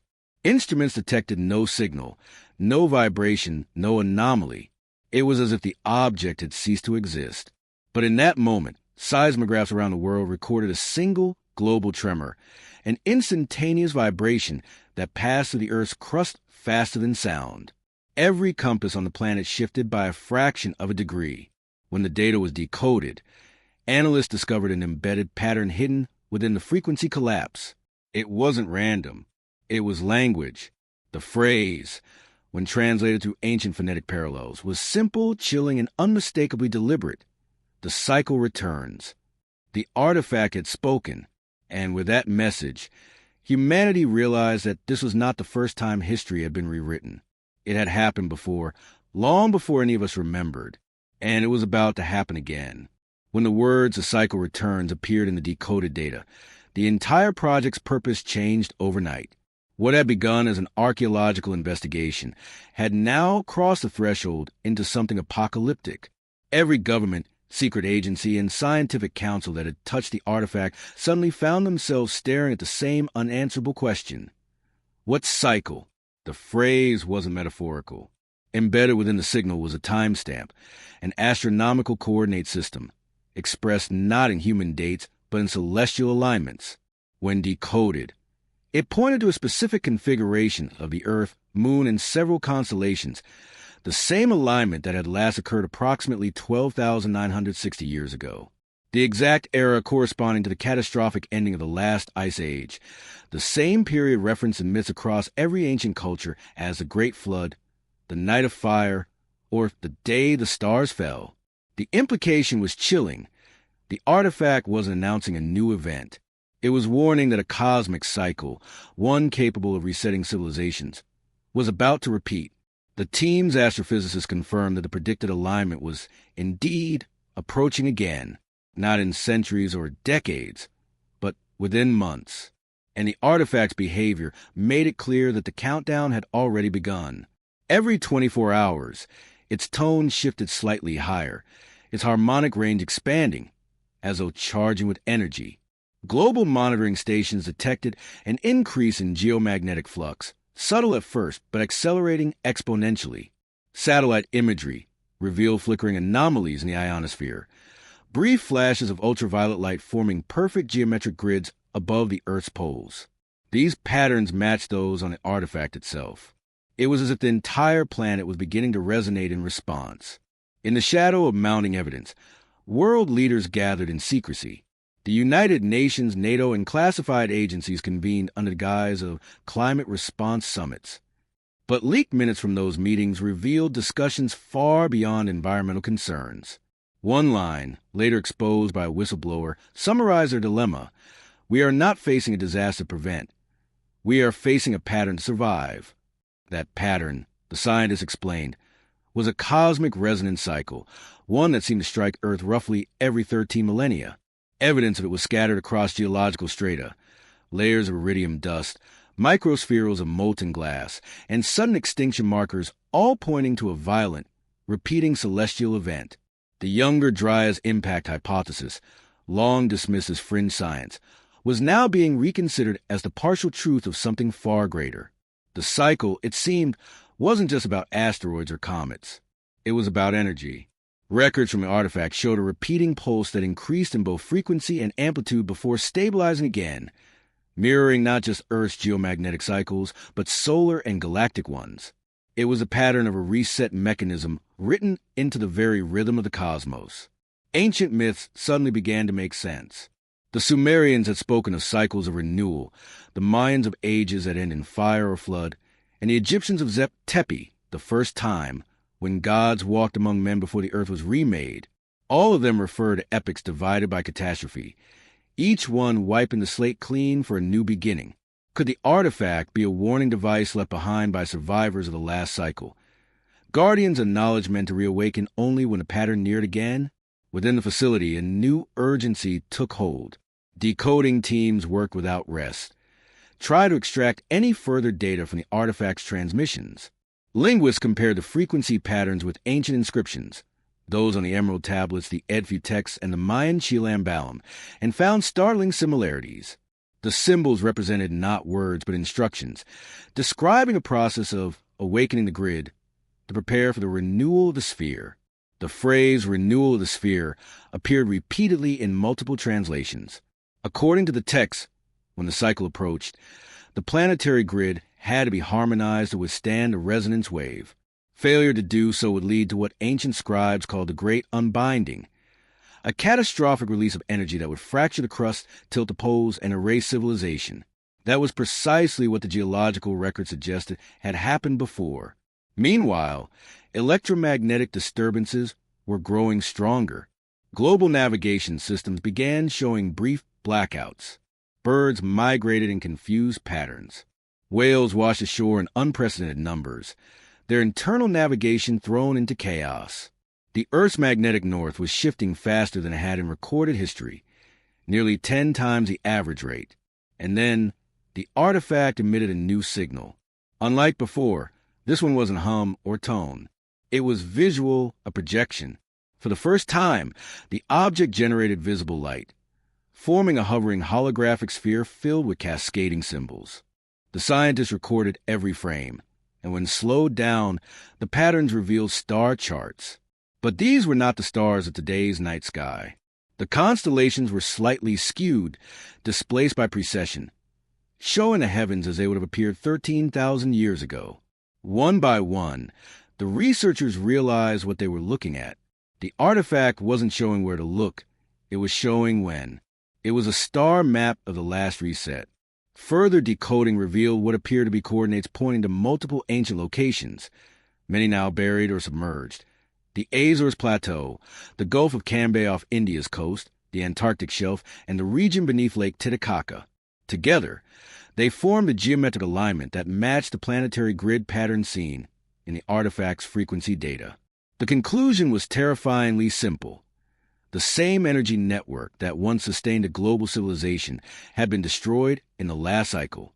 The survivors, those who buried the artifact, had encoded within a record of their downfall and the instructions to rebuild when the time came again. The scientists began referring to this theory as the cycle hypothesis, the idea that human civilization was not a linear progression, but a series of rises and collapses governed by cosmic rhythm. Each reset erased most of what came before, leaving only fragments, myths, megaliths, and scattered artifacts like this one to tell the story. But if the cycle hypothesis was true, then humanity was now approaching the same threshold the ancients had faced. And if they hadn't survived it, what chance did we have? Desperate to find a way to mitigate the coming resonance, the facility's engineers began experimenting with counterfrequencies. They believed that if they could match the artifact's harmonic tone and invert it, they might neutralize the global resonance before it reached its destructive peak. For weeks, they tested frequencies, each more complex than the last. Then, during one late-night trial, something extraordinary occurred. When the team broadcast a counterfrequency into containment chamber, the artifact responded, not with hostility, but with synchronization. For 22 seconds, the artifact's tone harmonized perfectly with the inverse frequency. The resulting sound was indescribable, a resonant chord that filled the entire facility, shaking the walls yet instilling a strange sense of calm. In that moment, every electronic device nearby registered a data spike, a sudden burst of binary code. When decoded, it revealed a simple diagram, a circle divided into 12 equal segments. At its center, a spiral radiated outward, intersecting each segment like a clock. It was a countdown. The 12 divisions represented months. And by their calculations, the 12th alignment, the point of total resonance, was less than a year away. Panic rippled through the team. Every myth, every prophecy, every ancient warning pointed to the same truth. The cycle of renewal was not a mythic metaphor, but an event of cosmic synchronization. The planet, the artifact, and perhaps the very consciousness of humanity were all being drawn toward a moment of transformation. What form that transformation would take, whether destruction or awakening, no one could say. But as one researcher wrote in his final encrypted log before the government seized all data and shut down the project, "We were never the first. We will not be the last. The earth remembers its song, and when it sings again, it takes everything with it." After that, the facility went dark. Communications ceased. No one outside the program ever heard from the team again. And yet, in the month that followed, faint echoes of the artifact's frequency began appearing in unexpected places, recorded deep within Earth's seismic data, captured in radio static, and even embedded within thunderstorms. The world didn't know it yet, but the countdown had already begun, and the cycle, whatever it truly was already in motion. It began subtly, so subtly that most of the world didn't notice. Weather patterns grew stranger. Solar radiation increased fractionally. A faint hum, imperceptible to most ears, but measurable by instruments, began to ripple through the atmosphere. Scientists in various fields, meteorology, astronomy, seismology, noticed anomalies they couldn't explain. Temperature fluctuations that defied seasonal norms. Ocean currents shifting by degrees never recorded before. Magnetic sensors across multiple continents began to register faint harmonic pulses, matching, exactly, the frequency once traced to the artifact. Only those who had been close to the classified investigation understood the implications. The resonance was no longer confined to the artifact or the facility. It had spread. Somehow, the Earth itself had become the transmitter. Reports started to leak from scattered monitoring stations. Identical pulses recorded simultaneously across vast distances, from Greenland's ice sheets to the jungles of Indonesia. Each time, the harmonic pattern matched perfectly, even factoring in time zone differences and magnetic interference. The synchronization was absolute. The first to sound the alarm publicly was an independent geophysicist named Dr. Rowenhale, who had once worked with one of the subcontracted labs connected to the Artifact project. He released a video statement claiming that Earth's magnetic field was entering harmonic destabilization, a condition he said preceded geomagnetic reversal. He cited irregularities in magnetometer data and warned that the anomalies were not natural. "The planet," he said grimly, "is resonating to an artificial signal. It's being forced to remember." His warning was dismissed by mainstream media within hours. But then came the auroras. Spectacular, impossible auroras began appearing far beyond the polar regions, over Cairo, New York, Sydney, and even the equatorial Amazon. They weren't the normal green curtains of light familiar from high latitudes. These were intense bands of violet, blue, and silver that shimmered like liquid metal. Satellites recorded them as massive surges of electromagnetic energy wrapping around the globe, synchronized with the harmonic pulse. The spectacle awed the public, but terrified scientists. These auroras were accompanied by spikes in radiation levels, disruptions in communications, and inexplicable electrical surges. Entire cities experienced rolling blackouts. In one case, an entire power grid in Eastern Europe went offline for 7 hours when the auroral ring passed overhead. And beneath the Earth's surface, something else began to stir. Seismographs picked up low-frequency vibrations, not quakes, but rhythmic waves pulsing through the crust. They weren't destructive, at least not yet, but they were global. Their intervals corresponded perfectly to the same frequencies the artifact had emitted before its disappearance. The connection was undeniable. The artifact had either transmitted its signal into the planet or activated something within it. Either way, the world was now resonating like one colossal instrument, vibrating to a pattern humanity didn't understand. Across the world, those sensitive to subtle frequencies began reporting strange experiences. Musicians claimed to hear tones that didn't exist on the standard scale. Meditation practitioners described entering altered states of consciousness where they saw geometric patterns of blinding light and heard voices whispering in forgotten languages. At first, these reports were dismissed as hysteria. But when EEG scans of affected individuals were compared, the results were identical to those of the original scientists exposed to the artifact. synchronized neural oscillations. The same brainwave frequency, the same pattern, now appearing across millions of people worldwide. Humanity was tuning to the same frequency as the planet. Religious and spiritual movements quickly latched onto the phenomenon. Some claimed it was a long-awaited ascension. Others saw it as a fulfillment of prophecies, the sound of the trumpets of revelation, the awakening of the Earth Mother, the return of the builders. Across continents, ancient temples, forgotten pyramids, and megalithic sites became gathering points for those who believed the resonance was a divine signal. In Egypt, thousands gathered at the Giza Plateau, convinced that the pyramids were once again singing. And indeed, multiple recordings confirmed faint low-frequency vibrations emanating from the stones themselves, tones inaudible to the human ear but captured by sensors as an oscillation around 110 hertz. When the data was processed, it formed a pattern, a pulsing wave identical to the artifact's harmonic structure. The pyramids were responding. Meanwhile, at the South Pole, a research outpost detected something even more extraordinary. Beneath the ice, seismic scans revealed the presence of a massive geometric structure, hexagonal in shape, metallic in density, and buried deep within the bedrock. Its size was staggering, several kilometers across. When the global resonance intensified, this buried object emitted a faint electromagnetic pulse that mirrored the artifact's last known signal. It was clear now that the artifact was not unique. It was one node in a planetary system, a network of buried machines or constructs placed strategically across the globe, all designed to activate during the same cosmic cycle.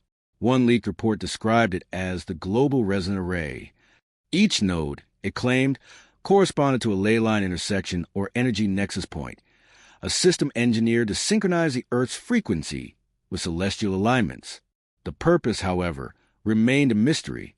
Some believed it was a defense mechanism designed to stabilize the planet during cosmic upheavals. Others feared it was the opposite, a process of deliberate transformation, one that would erase what currently exists to make way for something new. And that transformation was accelerating. Animals began behaving erratically, migrating out of season, birds flying in chaotic spirals, whales beaching themselves by the hundreds. Forests emitted higher than normal electrical discharges, captured as strange lightning storms with no thunder. Plants began showing changes at the cellular level. Researchers discovered new patterns in the way chlorophyll molecules reacted to light. Even human physiology was shifting, heart rate variability and circadian rhythms subtly realigning to a new 25-hour cycle. Something was rewiring life on Earth. Dr. Hale, now hiding from authorities after his whistleblower video went viral, released a second message from an undisclosed location. In it, he showed data comparing the artifact's original frequency with current planetary harmonics. The two waveforms were identical, except for one difference. The new global frequency was intensifying exponentially. "This is not random," he said, his voice trembling. "It's intelligent. It's deliberate. And whatever it is, it's using the planet itself as a conduit." He referred to the resonance as the awakening field. He claimed it was rewriting the Earth's energetic structure, preparing it for a phase transition, a shift not just in magnetic alignment but in the very fabric of matter. And as if to confirm his words, satellite arrays began detecting something unprecedented. Faint bursts of radiation from the moon, each one synchronized with the Earth's harmonic pulse. The moon, too, was responding. At this stage, the global scientific community fractured. Some insisted the resonance was a natural electromagnetic phenomenon caused by solar storms and cosmic radiation. Others privately admitted that their models could no longer explain the data. Governments began silencing researchers, seizing data servers, and cutting public access to geomagnetic information. But it was already too late. The phenomenon could be felt. People around the world reported sensations of vibration under their skin, a humming in their bones, and a strange emotional sensitivity. Moments of collective empathy, déjà vu, or terror. Dreams became shared experiences. Strangers on opposite sides of the world described seeing the same visions. Cities of light, oceans glowing from beneath, and towers that pulse with crystalline energy. The world was dreaming again, the same way the scientists once had after exposure to the artifact. The same pattern, now planetary in scale. And just as the ancients had warned, The resonance was growing stronger with each passing day. In the deserts of Egypt, the pyramids hummed like vast tuning forks. In the Andes, the stones of Tiwanaku vibrated in perfect rhythm. In the Pacific, deep-sea hydrophones recorded melodic tones rising from the ocean floor. Everywhere, the earth was awakening. And in the cold, buried chambers of Antarctica, the structure beneath the ice began to glow. The satellite images showed faint blue luminescence seeping through the cracks in the glacier, visible even from orbit. Those who knew the truth, the few remaining scientists still loyal to the memory of the artifact project, understood what it meant. The network was no longer dormant. The grid had reconnected. And now, for the first time in 12,000 years, the planet's forgotten heart had started to beat again. All across the world, a strange pattern was unfolding, a pattern too deliberate to be dismissed as coincidence. The same geometric configurations appeared again and again, etched into landscapes, encoded in architecture, whispered through ancient myth. It was as though an invisible design, an intelligence beyond time, had mapped itself across the face of the earth. Archaeologists who dared to examine these patterns soon realized that they defied the neat boundaries of historical chronology. Temples, pyramids, megaliths, and petroglyphs separated by oceans and millennia, all aligned according to the same cosmic blueprint. When connected by coordinates, these sites formed intricate geometries, triangles, hexagons, and spirals, stretching across entire continents. Even when accounting for geological drift and plate movement, the alignments remained too precise to be random. A team of independent researchers known as the Meridian Group began compiling data from over 400 ancient sites, ranging from the Giza Plateau and Stonehenge to Machu Picchu, Easter Island, and the underwater ruins of Yonaguni. Their findings shocked even the most skeptical observers. The angular relationships between these sites mirrored not only the golden ratio, but also the precise orbital mechanics of Earth's motion around the sun.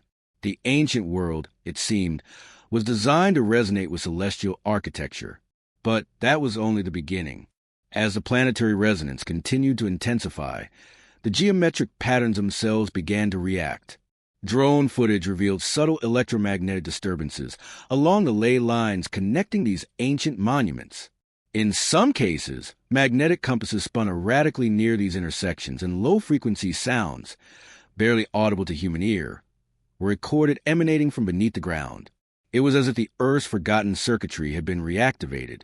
Across multiple continents, ground-penetrating radar scans began revealing subsurface structures beneath ancient sites, networks of tunnels, chambers, and crystalline formations that seemed to channel electromagnetic energy like the veins of a living organism. These networks connected not just monuments, but entire regions, forming what's described as a planetary power grid. Dr. Serena Vaughan, a researcher once dismissed by the academic establishment for her work on geomagnetic architecture, resurfaced with a groundbreaking paper titled The Harmonic Blueprint, Earth as a Design Resonator. In it, she proposed that ancient builders were not merely architects, but engineers of frequency, constructing monuments to harness, stabilize, and amplify the planet's natural vibrational field. Her model suggested that every megalithic site was a node within a larger resonance system, each one built at precise harmonic intervals matching the Earth's Schumann resonance. By tuning these structures to the right frequency, ancient civilizations may have created a global network capable of storing and transmitting energy, not electrical, but harmonic energy, the kind that interacts directly with consciousness. At first, her theory was dismissed as fringe pseudoscience. But when electromagnetic readings from Stonehenge and the Giza Plateau began matching the frequencies detected from the Antarctica structure, skepticism turned to unease. The same energy signature was now present across the entire planet. It was as though someone or something had reactivated the global grid. Then came the discovery that tied everything together. Using satellite-based gravimetric imaging, researchers discovered vast geometric depressions beneath the Sahara Desert. So symmetrical they could not be natural. They formed a perfect hexagonal array stretching for hundreds of kilometers, aligned directly beneath the Great Pyramid of Giza. When mapped alongside other ancient sites, the hexagonal network completed a planetary mandala, a sacred geometry connecting the ancient world's most enigmatic monuments. At the center of this mandala lay a single point of intersection, a point corresponding exactly to the coordinates of the artifact's original discovery site. It couldn't be coincidence. The artifact was not random nor isolated. It had been buried intentionally, planted at the center of an ancient design, possibly as control node or key. This realization sent shockwaves through the covert scientific community, still tracking the phenomenon. If the artifact was one of many, then somewhere deep beneath the earth, a system of unimaginable scale was awakening. Historical record, myths, and scripture suddenly took on new meaning. Legends of singing stones, gods ascending in fire, and machines of the heavens were no longer metaphors. They were fragmented memories of the same network's previous activation. From the Sanskrit Vimanas to the Sumerian Me tablets, from the Mayan codices to Egyptian hieroglyphs, every civilization hinted at a forgotten age when humanity lived in harmony with the frequency of the planet, a time when knowledge flowed not through books, but through resonance. The deeper researchers dug, the stranger became. Mathematical analysis of the ancient layouts revealed fractal patterns, self-replicating geometries identical to those found in DNA sequencing and atomic structures. It was as if the ancients had embedded the universe's code into stone itself. One particular site drew the most attention. Göbekli Tepe, the world's oldest known temple, dated to around 12,000 years ago. When its coordinates were plotted within the global mandala, it fit perfectly into the network's northern arc. The site's T-shaped pillars, long thought to represent deities, were discovered to encode precise astronomical alignments that pointed toward the same stellar configuration as the artifact engravings. In other words, Göbekli Tepe wasn't just a temple. It was a transmitter. Each of its pillars functioned like an antenna, designed to channel frequencies from the stars.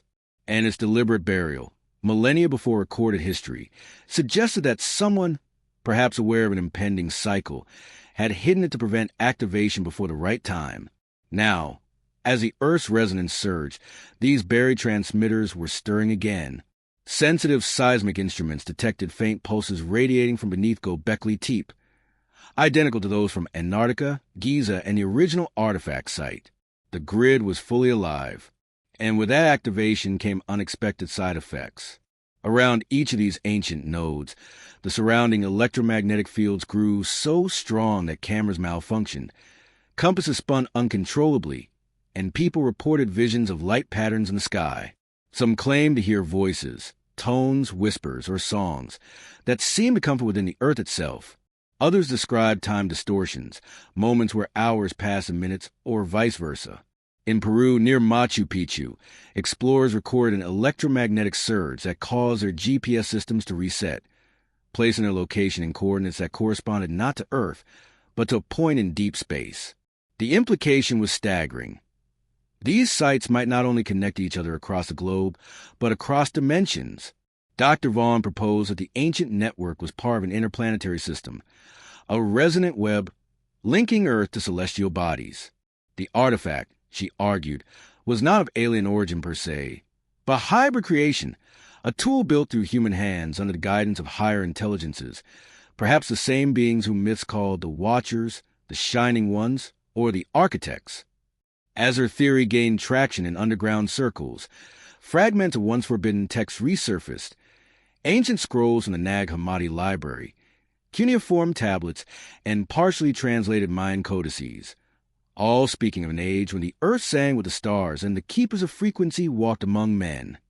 Could it be that the current resonance was not a catastrophe, but a reawakening, a return to that forgotten harmony? If so, why had the ancients buried their temples and sealed the network away? Perhaps they knew something we didn't. Perhaps they had seen what happens when the frequency reaches its peak. In the deserts of Egypt, sensors continued to record the pulse of the earth growing stronger. The Great Pyramid vibrated at a resonance that now matched the frequency of the human heart in a meditative state. 783 hertz, the same as the Schumann resonance. Earth and humanity were synchronizing again. And as the planetary grid fully awakened, one terrifying question remained. Was this the restoration of an ancient order, or the beginning of a transformation that would wipe the slate of history clean? It began with the eyes of the sky, the satellites that watch everything. At first, It was only a few anomalies, strange geometric distortions in low-orbit imaging, dismissed as technical glitches or atmospheric interference. But when multiple satellite arrays from different countries and corporations all reported the same distortion over the same regions, the Giza Plateau, Antarctica, the Andes, and the Tibetan Plateau, the pattern could no longer be ignored. The distortions weren't random. They were structured, pulsing with rhythm, as if the very fabric of the atmosphere above those ancient sites was warping in response to something emanating from below. The data was analyzed by an independent astrophysicist, Dr. Elena Marek, who had been tracking global electromagnetic variations ever since the artifact's disappearance. Her calculations revealed something astonishing. The distortions corresponded to harmonic standing waves in the ionosphere. These waves, she realized, weren't created by solar activity or man-made transmissions. They were originating from Earth itself. The planet was sending signals into space. When Dr. Marek overlaid the coordinates of these waves with the known positions of ancient monuments, she found perfect alignment. The Great Pyramid, Machu Picchu, Stonehenge, Teotihuacan, the Nazca lines, all lay on the nodes of a vast planetary harmonic grid that was now active again. And when she mapped these energy streams outward, they converged not randomly, but toward a single fixed point in the night sky, a region near the constellation Orion. That was when the unease turned to awe. For centuries, Orion had been the celestial focus of countless ancient cultures. The Egyptians aligned their pyramids to mirror Orion's belt. The Mayans recorded the cycles of the stars in its constellation. Even in ancient Chinese astronomy, Orion represented the heavenly hunter, a being of great power who came to Earth to restore balance. What were the odds that the newly detected harmonic emissions, the Earth's mysterious energy waves, would aim directly toward the same point in space revered by the ancients as the home of the gods? To some, it was poetic coincidence. To others, it was proof. A secret analysis conducted by an international consortium of physicists found that the harmonic pulses leaving Earth matched precisely the frequency band used by deep space communication systems. Yet there was no source capable of generating such coherent power. Whatever was transmitting these signals, it wasn't human technology, it was planetary, and the transmission was increasing in strength every day. Within weeks, astronomers began to notice faint, rhythmic flashes coming from the region of Orion, as if something out there was responding. The flashes were too consistent to be natural, occurring at precise intervals that matched the Earth's new resonance cycle. The planet and the stars were communicating, locked in a cosmic dialogue across the void. It was the first time in history that Earth itself appeared to be sending and receiving signals. As news of the Orion anomalies leaked, a quiet panic spread through the scientific community. Some feared it could indicate the activation of a long-dormant alien network, a cosmic relay that had once connected Earth to other worlds. Others theorized that these harmonics were a natural phenomenon, an electromagnetic heartbeat of the planet triggered by geomagnetic stress. But those who had studied the artifact knew better. They recognized a frequency signature. It was the same harmonic pattern etched into the artifact surface, now projected on a planetary scale. In ancient myth, Orion was often described as a place where the builders of time originated, celestial beings who descended to Earth to shape its early civilizations before retreating to the stars. Could it be that the reactivation of the planetary grid was signaling their return? Dr. Marek wasn't sure what to believe, but her data pointed to something undeniable. The transmissions from Earth were growing in complexity. What began as simple pulses had evolved into intricate waveforms that resembled structured data, almost like a language. Frequency analysts who studied the pattern found it mirrored the same mathematical ratios found in human DNA sequences. The Earth was transmitting a genetic code. This revelation changed everything. If the planet was sending information encoded in biological harmonics, then it wasn't merely reacting, it was awakening. Suddenly, everything made sense. The ancient monuments, the buried machines, the harmonic frequencies, they were all part of a system designed to reconnect the Earth with its celestial source. The ancients had once been the custodians of this connection, building temples not as places of worship, but as resonance amplifiers linking the human species to the greater cosmic network. When that link was severed, perhaps after a catastrophic event, Humanity fell into amnesia, losing the knowledge of who and what it truly was. Now, with the grid reactivated, the connection was returning, but with connection came consequences. In multiple locations near the activated sites, people began experiencing heightened states of consciousness, spontaneous visions, telepathic impressions, dreams filled with symbols of light. Some reported hearing voices that weren't external but vibrational, as if the earth itself were speaking directly through their neural fields. In one particularly well-documented incident near the Nazca Plateau, a team of geophysicists monitoring ground currents suddenly entered a trance-like state, speaking in a language that none of them recognized. The speech was later analyzed by linguists and found to contain phonetic structures similar to ancient Sumerian. These experiences became known as resonant episodes. Governments denied their authenticity, but internal documents revealed concern that human neurology was being affected on a planetary scale. EEG readings from hospitals worldwide showed subtle synchronization patterns, a global coherence of brainwave frequencies aligning with the Earth's harmonic field. Humanity's collective consciousness was literally syncing with the planet's new frequency. The implications were staggering. For the first time in recorded history, the human species was resonating as one organism. Emotions, dreams, even instincts began to subtly align. Random acts of empathy surged worldwide. Crime rates dropped inexplicably in several major cities during peak resonance cycles. People reported feeling connected, weightless, calm. Yet others experienced the opposite: intense disorientation, hallucinations, and overwhelming fear. Those unable to harmonize with the new frequency suffered physical and psychological breakdowns. It was as though evolution itself was accelerating, forcing humanity to adapt or be left behind. At the height of the phenomenon, a strange message was detected in the Orion transmissions, a repeating signal decoded by an AI satellite system. When translated into binary visual representation, it formed a simple but chilling symbol, a circle within a triangle, the same emblem found engraved on the artifact. The meaning was undeniable. The transmission wasn't random. It was a response. Whatever intelligence existed out there had received Earth's call, and it was answering.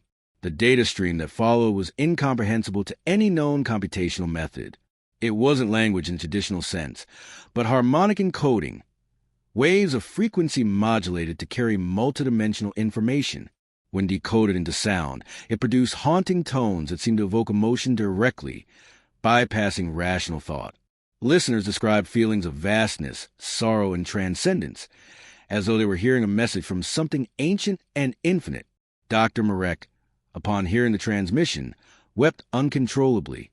In her final published note before disappearing, she wrote, "It's not an invasion. It's not communication in the way we understand it. It's remembrance. The Earth is remembering its creators, and they are remembering us." After her disappearance, the transmissions intensified. Telescopes around the world began detecting faint but structured light bursts from Orion, complex enough to suggest artificial modulation.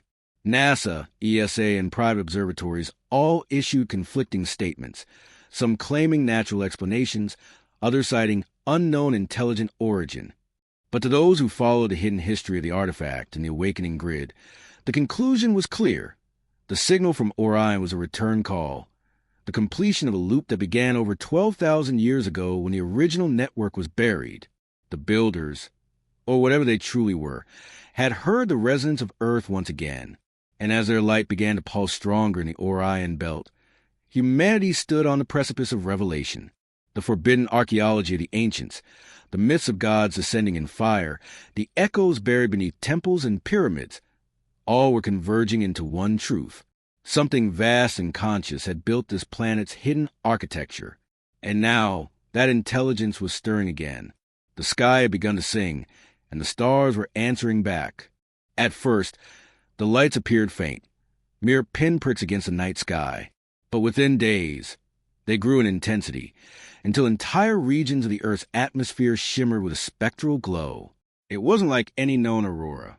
These lights pulsated in deliberate rhythm, flickering in mathematical intervals that matched the same harmonic frequencies traced from the global grid.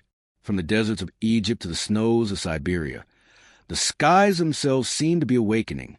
It began on a quiet night over the Giza Plateau. Tourists had long since left. The sands lay still, and only a few guards patrolled the area. At precisely 2:13 a.m., a low hum vibrated through the air, subtle but undeniable. The guards described it later as a deep tone, like the sky was breathing. Moments later, the tip of the Great Pyramid began to glow faintly blue. The light pulsed 3 times, then steadied, projecting a faint beam straight upward into the heavens. Satellite imagery confirmed what locals saw with their own eyes. The beam was not just light. It was electromagnetic radiation tuned to a precise frequency, resonating with the Earth's geomagnetic field. But more startling was where the beam was aimed. Astronomers determined that it pointed directly toward Orion's belt, the same alignment the ancient Egyptians had designed thousands of years ago. Within 24 hours, similar phenomena began across the planet. At Stonehenge, a magnetic surge registered on sensors placed by a private research group. Witnesses reported luminous mist spiraling between the monoliths. In Mexico, the Pyramid of the Sun emitted a faint rumbling, and seismic monitors detected harmonic oscillations pulsing every 7 seconds, perfectly synchronized with the Giza frequency. Even underwater, off the coast of Japan, the Yonaguni Monument began to emit light from its carved terraces, visible through the ocean's murk like a beacon from a forgotten age. It was as if the entire global network, the planetary grid of ancient sites, had come alive, each monument acting as a transmitter, singing the same cosmic song. Governments scrambled to suppress the reports. Official explanations cited atmospheric refraction, natural plasma phenomena, or classified satellite tests. But the people who lived near these sites knew what they had seen. Videos, photographs, and live streams flooded the internet before being mysteriously deleted. Accounts vanished. Channels were shut down. Even private storage clouds were wiped clean within hours of uploads. Still, fragments survived, enough to show what was really happening. Each of the monuments emitted light not randomly, but sequentially, one after another in a spiraling wave around the planet, moving east to west in perfect timing with the Earth's rotation. It was a planetary heartbeat, a synchronized activation. The energy surges didn't just affect the monuments. Strange phenomena began to occur in nearby regions. Magnetic compasses failed, birds migrated in erratic patterns, and local electronics malfunctioned. More disturbingly, people began experiencing vivid, shared dreams. Individuals thousands of miles apart described seeing the same imagery, vast structures of light, ancient cities rising from the sands, voices speaking in tones that vibrated rather than sounded. It was as though humanity's collective subconscious had been drawn into the resonance. Neuroscientists began detecting synchronized bursts of neural activity across global populations. EEG scans taken from test groups in different countries revealed identical oscillations, perfectly aligned with the grid's activation cycles. The human brain itself was now responding to the planetary frequency. And then, for the first time, the resonance manifested physically. In a small town outside Cusco, Peru, near the site of Sacsayhuaman, locals witnessed massive stones shifting ever so slightly, as though breathing. A rumbling vibration rolled through the ground. The megaliths, each weighing more than 100 tons, began to emit a faint, low hum that caused dust to rise in swirling spirals. Those who stood nearby described a sensation of weightlessness, as though gravity itself had weakened. One man claimed his pocket watch stopped ticking entirely. Scientists later confirmed that gravitational fluctuations had been detected during the event, though no natural mechanism could explain it. It was as if the Earth's fundamental constants were momentarily altered, rewritten by the resonance field. Meanwhile, high above the planet, satellites continued to monitor the global emission pattern. What they found next shocked even the most skeptical analysts. When the data was visualized in 3 dimensions, the harmonic pulses formed a perfect geometric lattice around the Earth, a crystalline web of energy nodes connecting every major ancient site. It resembled something both natural and artificial, an invisible skeleton of sacred geometry encasing the planet. The entire Earth had become an instrument, resonating like a colossal tuning fork in space. As the pattern reached full synchronization, the sky changed once more. A wave of luminescent blue light washed across the stratosphere, illuminating the night like dawn. The auroras now stretched to the equator, dancing above deserts and jungles, seas and cities. For one brief hour, the entire planet was bathed in light. Everywhere, people looked up in awe and terror. Some wept, others prayed. A few simply stood silent, feeling an ancient truth stir in their bones. Across continents, billions of hearts beat as one, synchronized to the same 783 hertz frequency that had pulsed through the artifact, the pyramids, and the planet itself. That night came to be known among those who remembered as the resonance hour. But even as people marveled at the sky, the true mystery was unfolding far above it. Observatories in Chile, Hawaii, and South Africa reported a sudden brightening in the constellation Orion.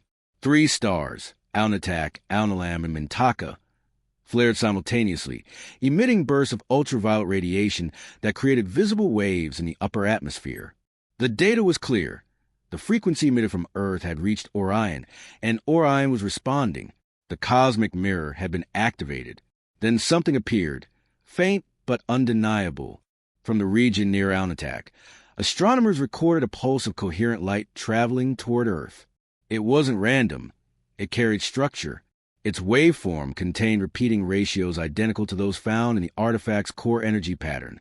It was the same language, now spoken from across the stars. When the light reached Earth's magnetosphere, instruments worldwide registered a simultaneous spike in electromagnetic activity. The atmosphere shimmered, the resonance deepened, and for a brief moment, less than a second, all electronic devices on Earth experienced a synchronized flicker. Then came the silence. The hum that had persisted for weeks vanished. The lights in the sky faded. The pyramids, temples, and stones returned to their ancient stillness. The world held its breath.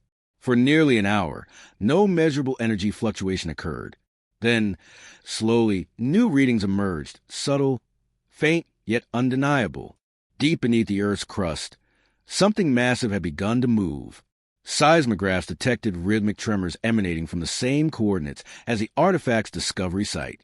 The frequency matched the Orion transmission exactly. Whatever had been triggered, it was no longer just electromagnetic. It was mechanical. Something buried deep beneath the planet was responding. Governments immediately imposed media blackouts. Scientists involved in seismic monitoring were instructed to destroy their data. Satellites in the region were redirected, and civilian access to the area was restricted under claims of geothermal instability. But in the weeks that followed, whispers began to spread through the scientific underground. The tremors were not random. They were organized, forming a pattern. When translated into sound, the waveform produced a melody identical to one found in ancient Sumerian hymns describing the song of creation. It was as if the earth was singing again. The builder system had not only reconnected, it was now in motion. Beneath the desert where the forbidden artifact was first uncovered, massive structures were stirring. The resonance had awakened something slumbering for 12,000 years. The hum returned, deepened before, vibrating through rock and bone alike. Around the globe, people began to dream again, the same dream, the same voice whispering to the ages. We are returning. The resonance hour was over. The age of reawakening had begun. In the days following the resonance hour, humanity found itself on the precipice of something it could neither explain nor ignore. The world was eerily calm. The skies, once blazing with electric auroras, had returned to their normal hues, but something beneath the surface had undeniably changed.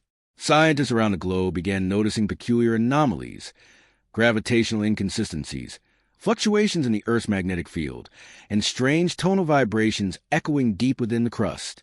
What had awakened beneath the desert was not dormant anymore. The tremors recorded after the global light event became rhythmic, almost deliberate, as though the Earth itself had developed a pulse.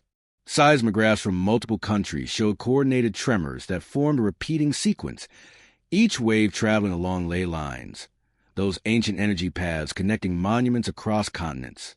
It was as if some ancient machine buried beneath the planet had come online, and every ancient structure ever built was suddenly part of its design. In the middle of this chaos, a small team of independent researchers based in Turkey claimed to have discovered the epicenter of the resonance pattern. Using data triangulated from global seismic sensors, they pinpointed an origin point deep beneath the Anatolian Plateau, not far from Göbekli Tepe, the world's oldest known temple.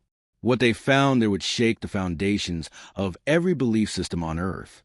Deep beneath the surface, ground-penetrating radar revealed massive geometric formations, perfectly symmetrical structures buried under layers of rock and sediment. They weren't natural formations. These shapes were so mathematically precise that they aligned with the same geometry used in the Great Pyramid, the Mayan calendar, and even the stone circles of Britain. It was as though the same blueprint had been used across thousands of years, across every civilization, and now its central hub had been found. Dr. Nyla Orman, one of the lead researchers, described the moment they first saw the images. It wasn't a city. It wasn't a temple. It was something else. It looked like a machine, a planetary-scale device, as if Earth itself had an engineered heart. Soon after, excavation began under heavy secrecy. Officially, the Turkish government claimed the area had been closed for preservation, but satellite imagery revealed something far stranger. Massive excavation rigs, magnetic drills, and large-scale energy shielding equipment surrounding the site. Rumors spread quickly through online forums. Whispers that the global elite, ancient secret societies, and intelligence agencies were all converging on the same point.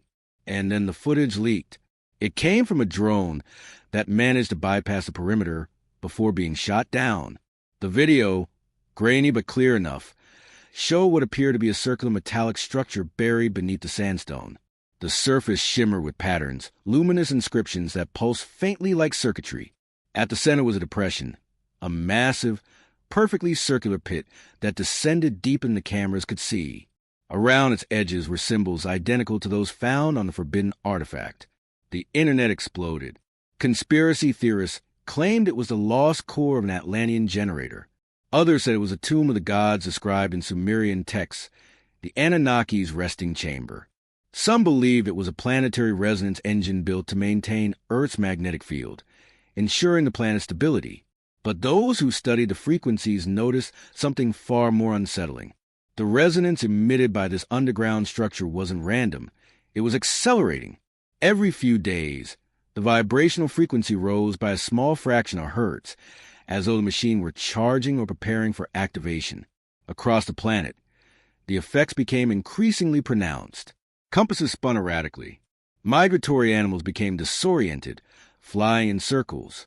Ocean tide behaved unpredictably, surging and retreating at odd intervals. Even human behavior began to change. Hospitals reported spikes in insomnia, anxiety, and vivid dreaming. People described hearing a faint humming at night, a low, distant sound that seemed to echo from inside their own minds. The world's governments issued calming statements, labeling the anomalies as temporary atmospheric disturbances. But leaked memos told a different story. Secret scientific councils were meeting in underground facilities, racing to decode the data transmitted by the monuments during the resonance hour. The findings were classified immediately, but fragments slipped through, references to phase synchronization, planetary harmonics, and a cryptic term, the return protocol. Then, an ancient prophecy resurfaced, one buried in clay tablets from Mesopotamia, long dismissed as myth. It spoke of a time when the stones would sing again and the sky would answer with fire. It foretold the awakening of the deep ones, architects of the first cities, who would rise when humanity's arrogance reached its peak. The parallels were impossible to ignore. Archaeologists revisited ancient texts and symbols across cultures. The Egyptian hieroglyphs depicting celestial beams from Orion, the Mayan glyphs of sky bridges, the Hindu Vedas speaking of a resonant core to creation. Each of them, when translated literally, described the same event, a global activation tied to cosmic frequencies. It became clear that this wasn't just about archaeology anymore. This was a planetary phenomenon that reached beyond human history, something encoded into the very structure of Earth itself. Meanwhile, deep beneath Göbekli Tepe, the excavation team made a discovery that defied logic. They had reached a metallic layer, an enormous circular platform made of material that didn't match any known element on the periodic table. It was smooth, cool, and emitted a low electromagnetic field. When the team drilled into the surface to extract a sample, The platform vibrated violently, releasing a pulse that knocked out all nearby equipment and sent one of the workers flying several meters back. For 3 full minutes, the entire area hummed with an audible tone that seemed to penetrate every bone in the body. Then silence. When the dust settled, the readings were clear. The structure had responded to their interference. It wasn't dead. It was awake, and it knew it had been touched. From that moment, global resonance levels spiked again. Pyramids, temples, and megaliths across the world began to emit faint tones once more. The synchronization pattern resumed, faster and stronger than before. This time, however, there was a new variable, an echo signal coming from beneath the earth. It was communicating. Data analysts from several independent observatories noticed that when the signals were converted to audio frequencies and slowed down, they formed structured patterns, not random noise, but kind of language, a mathematical syntax of tones and intervals. When visualized, the signal formed an image, an unmistakable shape, a spiral galaxy with central line pointing directly toward Orion. The realization struck like lightning. Whatever this machine was, it wasn't just connected to Earth. It was part of a network, a galactic resonance system that had been dormant for thousands of years, now reawakening. Humanity had just triggered a chain reaction that extended far beyond the boundaries of our planet. The ancient sites had not been built as monuments of worship. They were interface points, nodes in a vast communication grid. The Earth wasn't merely responding to cosmic frequencies. It was answering back. And somewhere in the depths beneath Göbekli Tepe, the planetary engine, the heart of the builders, began to turn once more.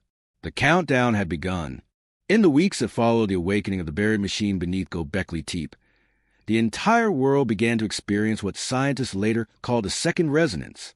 It was subtle at first, barely perceptible oscillations in the Earth's electromagnetic field, a low vibration that only the most sensitive instruments could detect.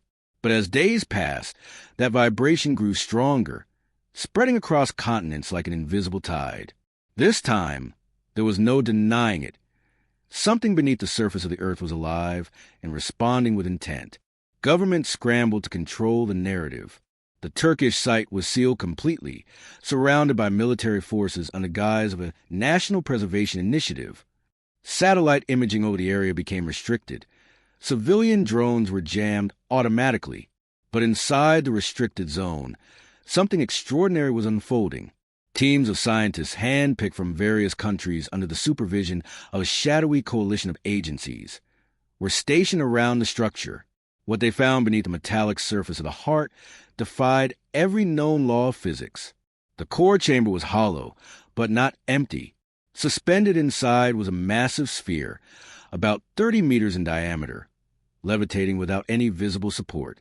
The sphere rotated slowly, emitting faint pulses of blue and gold light in rhythmic intervals that perfectly matched the resonance frequencies being recorded globally. Every few hours, the light pattern changed, forming intricate geometric designs across its surface, shapes that mirrored ancient sacred geometry. The flower of life, Metatron's cube, and spirals identical to those carved into Neolithic stones thousands of miles away. When analyzed through quantum sensors, the sphere seemed to manipulate gravity locally, bending space-time in its immediate vicinity.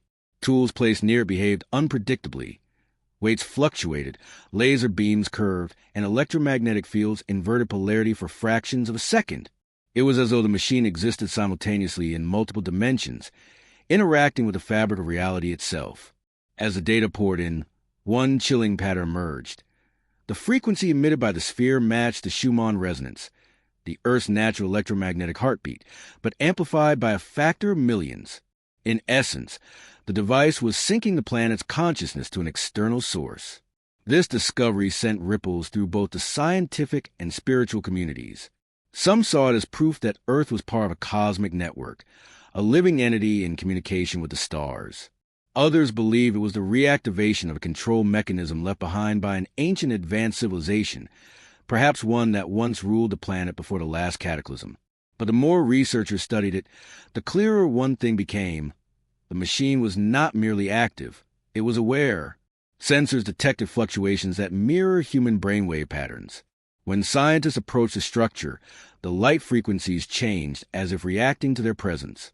One researcher, Dr. Yusuf Iqbal, described a moment he stood closest to the sphere. It was like being seen, not with eyes, but with intent.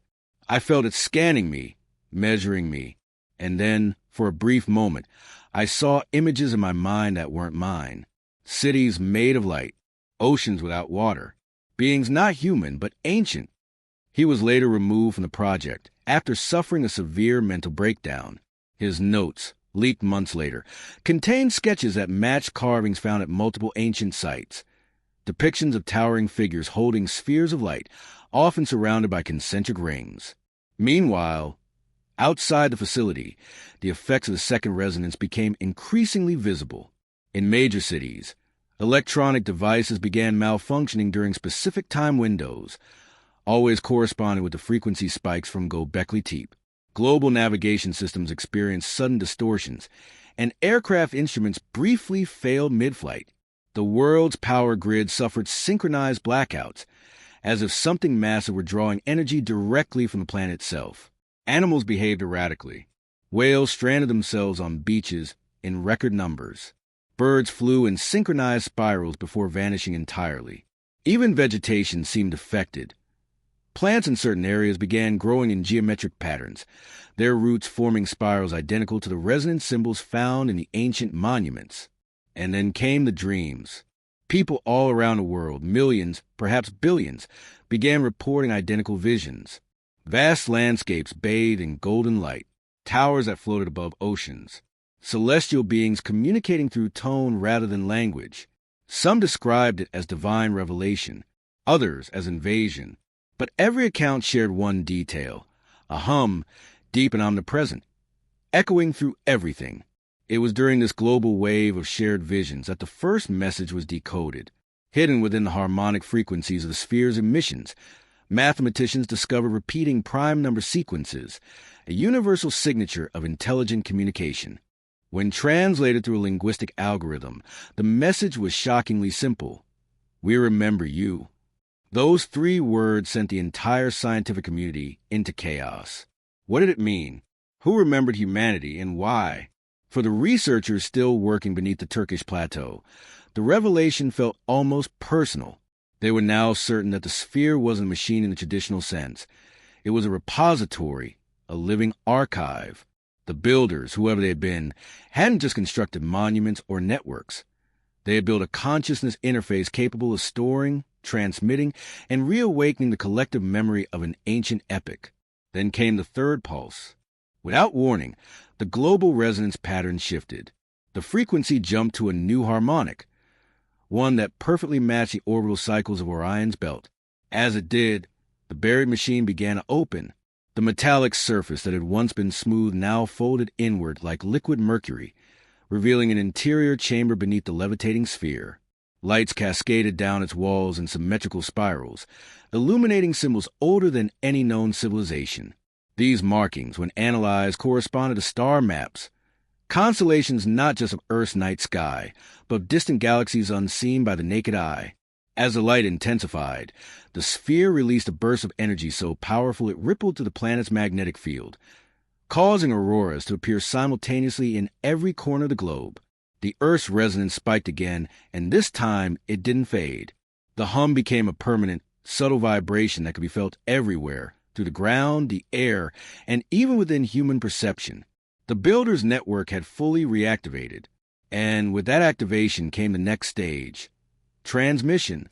Astronomers detected a coherent beam of energy projecting from Earth into space, directed once again toward Orion. But this time, it wasn't just a one-way communication. A return signal was detected almost immediately. The builder system had been waiting for acknowledgement, and now it had received it. Around the world, the ancient monuments that once stood silent for millennia began responding. The Great Pyramid vibrated audibly. The stones of Stonehenge glowed faintly under the moonlight. The temples of Angkor Wat emitted subtle infrared radiation visible only through thermal imaging. Each site joined the global resonance, forming a unified, living grid that spanned the entire Earth. And somewhere in the heart of that network, The machine beneath Göbekli Tepe began projecting holographic imagery across its chamber walls. Visions of Earth as it once was, continents shaped differently, oceans where deserts now lie, and colossal structures rising from lands long lost beneath the sea. Humanity was being shown something, its forgotten history. The scientists, speechless and terrified, realized that this was no accident. The builders had left behind a system designed to awaken only when the species they had seeded, humanity, reached a certain level of technological or vibrational awareness. The awakening wasn't just of the Earth, it was of us. But the revelation came with a warning. Among the images displayed was one final scene, a planet engulfed in light, then consumed by silence. Beneath it, a symbol pulsed 3 times, the same triad that had been seen in the sky during the resonance hour. The machine wasn't only remembering, it was preparing. And whatever it was preparing for was already on its way. The night the third pulse struck, the world changed forever. What began as subtle vibrations beneath the Earth became a planetary symphony of light, sound, and frequency. Every corner of the globe, from the high Himalayas to the depth of the Pacific, resonated with a low hum that seemed to echo directly through human consciousness. To most, it was inaudible, a feeling rather than a sound, but to the sensitive few, it was like standing inside a colossal tuning fork, vibrating with an ancient intelligence that had finally awakened. Within 24 hours, the skies began to shimmer again, not with auroras this time, but with geometrically precise patterns of light, rings, spirals, and hexagonal lattices that rippled through the ionosphere, as if someone were drawing across the heavens. The patterns moved in synchronization with the same frequency emanating from Göbekli Tepe, and astronomers around the world soon realized what they were witnessing: the reactivation of the planetary grid. But this wasn't merely electromagnetic. Measurements from satellites revealed gravitational distortions rippling outward from the Earth's core, tiny, rhythmic fluctuations that corresponded perfectly to the energy surges from the Turkish excavation site. Something beneath the crust was alive, and it was interacting with forces that humanity barely understood. For the first time, the world's scientific communities, often divided by politics and secrecy, came together under a veil of global urgency. NASA, CERN, the European Space Agency, and several private research institutions joined in a quiet, classified alliance. Their mission: to decipher the builder's system before it completed whatever it had begun. Dr. Helena Strauss, a leading physicist from CERN, was among the first to publicly acknowledge what most governments were still denying. In a closed conference later leaked online, she stated, "We are observing structured, intelligent communication between Earth's core and an external point in space. This is not random resonance. It's orchestration. The planet is being tuned." Her words sent shockwaves through the global scientific community. Meanwhile, strange phenomena began manifesting in ways that defied logic. The oceans developed massive, perfectly circular currents visible from space, vortexes hundreds of miles wide, rotating with mathematical precision. In South America, the Nazca lines, ancient geoglyphs etched into the desert, began to glow faintly at night, visible even from low-orbit satellites. Energy readings confirmed that the lines were now acting as conductive pathways, channeling electromagnetic currents across the continent. Monuments once thought to be isolated relics were now revealed as nodes in a single, unified planetary system. The Great Pyramid, Stonehenge, Machu Picchu, Easter Island, and dozens of other megalithic sites emitted synchronous pulses detectable by high-frequency sensors. The Earth had become a global circuit, alive, aware, and communicating with the cosmos. Then came the sky event that no one could explain. On the 7th day after the third pulse, astronomers detected an enormous energy burst originating from Orion's belt. Unlike previous signals, this one wasn't directed merely toward Earth. It enveloped the entire solar system. The pulse was invisible to the naked eye but registered across the electromagnetic spectrum, bending radio waves, distorting GPS signals, and temporarily disrupting satellite communications worldwide. When visualized in 3 dimensions, the pulse wasn't spherical but spiral, an expanding vortex that moved with deliberate precision. Its mathematical ratios matched those found in the design of the Great Pyramid and the Fibonacci sequence itself. Within hours, Earth's atmosphere began to react. The geomagnetic field intensified, Auroras danced even over equatorial skies, and a faint golden haze blanketed the upper atmosphere. For 3 nights, the entire planet glowed faintly, an ethereal shimmer that made the stars appear dimmer, as though the Earth itself had become a source of light. And then the dreams returned. They came stronger than before, shared across every continent. People of every language and background reported seeing the same images, a colossal sphere of light hovering above a primordial Earth, and within it, beings of radiant form, neither human nor alien, but something in between. These beings were not speaking but resonating, their communication carried through pure tone and emotion. In every vision, one symbol appeared, a triangle surrounded by a circle, pulsing in rhythm with the heartbeat of the planet. Those who experienced the dreams awoke changed. Some reported newfound abilities, heightened intuition, electromagnetic sensitivity, and in rare cases, the ability to influence digital devices through touch. Scientists dismiss these claims as psychosomatic mass suggestion, but privately, intelligence agencies began cataloging individuals who displayed such phenomena. The media, heavily censored by now, could not contain the leaks. Footage emerged of people standing near ancient sites whose frequency readings suddenly spiked in their presence, as if their biological energy had become harmonized with the planetary grid. These resonants, as they came to be known, were living amplifiers of the Builder's frequency, humanity's link to the awakening system. Meanwhile, beneath Göbekli Tepe, the machine continued to evolve. The levitating sphere, once dim and pulsing with faint light, now glowed with a steady golden hue. The chamber walls rippled with shifting patterns of energy, projecting holographic symbols and constellations that changed in response to human proximity. When researchers approached, the machine displayed sequences of light resembling DNA strands, complex, interwoven codes that seemed to suggest biological communication. One night, when the global resonance reached its highest point, the sphere emitted a burst of energy unlike anything seen before. It wasn't destructive, it was transformative. Every electronic device within a 5-kilometer radius reset simultaneously. Digital clocks began displaying sequences of repeating prime numbers, and every compass needle turned to a precise bearing, 88, 3 degrees east-northeast. When plotted on a map, the bearing intersected directly with the ruins of Dwarka, an ancient submerged city off the coast of India. The builder's machine was pointing to another node. Immediately, an international expedition was launched under the cover of marine archaeology research. What they found beneath the waters of Dwarka defied explanation. Colossal stone blocks forming perfect right angles, vast corridors, and spiraling symbols carved deep into the seafloor, identical to those found beneath Göbekli Tepe. More astonishingly, the site emitted a faint electromagnetic field detectable even through the water. Divers who ventured deeper reported something even more chilling.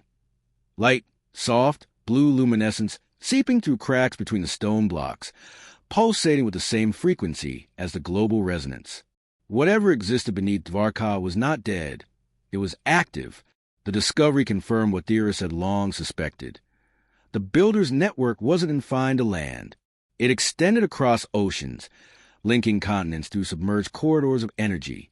The myths of Atlantis, Mu, and Lemuria were no longer legends. They were fragmented memories of a planetary system that once spanned the globe. As the connection between Göbekli Tepe and Dwarka strengthened, data began to stream between them.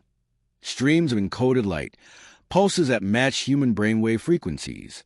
Researchers monitoring the exchange noticed a new pattern emerging, one that mirrored human DNA at the molecular level. It was as if the builder system was rewriting or reawakening something within the human genome itself. And then the message changed. The signal, once composed of abstract harmonics, began transmitting structured information, sequences that translated into linguistic fragments. When decrypted, the message formed a chilling sentence. The seed remembers the stars. It was no longer just the earth remembering. It was humanity itself. Historians, linguists, and scientists alike were left stunned. The phrase implied that human beings were not merely the descendant of primitive ancestors, but carriers of an ancient celestial legacy, genetically connected to the builders who had once walked the earth. The implications were staggering. If true, it meant that the entire human species was not native to Earth in conventional sense. The builders had not just constructed monuments. They had engineered life, embedding within the same resonance that powered their planetary network. Humanity was a continuation of their design, a living extension of the cosmic architecture that now reawakened. The resonance was not summoning them back. It was summoning us home. But as the message propagated, the light from Dvarka intensified. Energy readings began to spike uncontrollably, surpassing anything previously recorded. The sea above the site began to churn violently, spiraling into a whirlpool that reached miles wide. Satellites detected an energy column rising straight from the ocean floor into space, a perfect twin of the beam once seen at Giza. Whatever had been dormant beneath the waters of Dvarka was awakening, and this time it was not a whisper, it was a roar. The earth itself trembled as the builder's second heart came alive, and with it, the countdown to something far greater began. The awakening of the Dvarka node marked the beginning of what historians would later call the Great Alignment, the moment when Earth's hidden systems, buried for eons beneath stone and sea, began to move in unison. From the deserts of Egypt to the depths of the Indian Ocean, the hum of the planetary grid was no longer a distant echo. It was a living vibration that could be felt in every breath, every heartbeat, every trembling moment of silence between one pulse and the next. For 3 nights, the world watched in awe as the waters above Dvarka glowed from beneath, radiating an ethereal blue light that danced across the surface like liquid lightning. Fishermen along India's western coast abandoned their boats, claiming the sea had come alive. The glow spread for miles, visible even from orbit, a luminous spiral that rotated slowly, counter to the Earth's own spin. When the pattern was overlaid with satellite imaging, it revealed something impossible. The spiral matched the exact orientation of the Milky Way's galactic arm. It wasn't chaos. It was alignment. Inside secret research bunkers, scientists worked around the clock to decode the resonance pattern connecting Dvarka and Göbekli Tepe. The data streams between the two sites had intensified dramatically since the underwater activation, producing harmonic interference across the globe.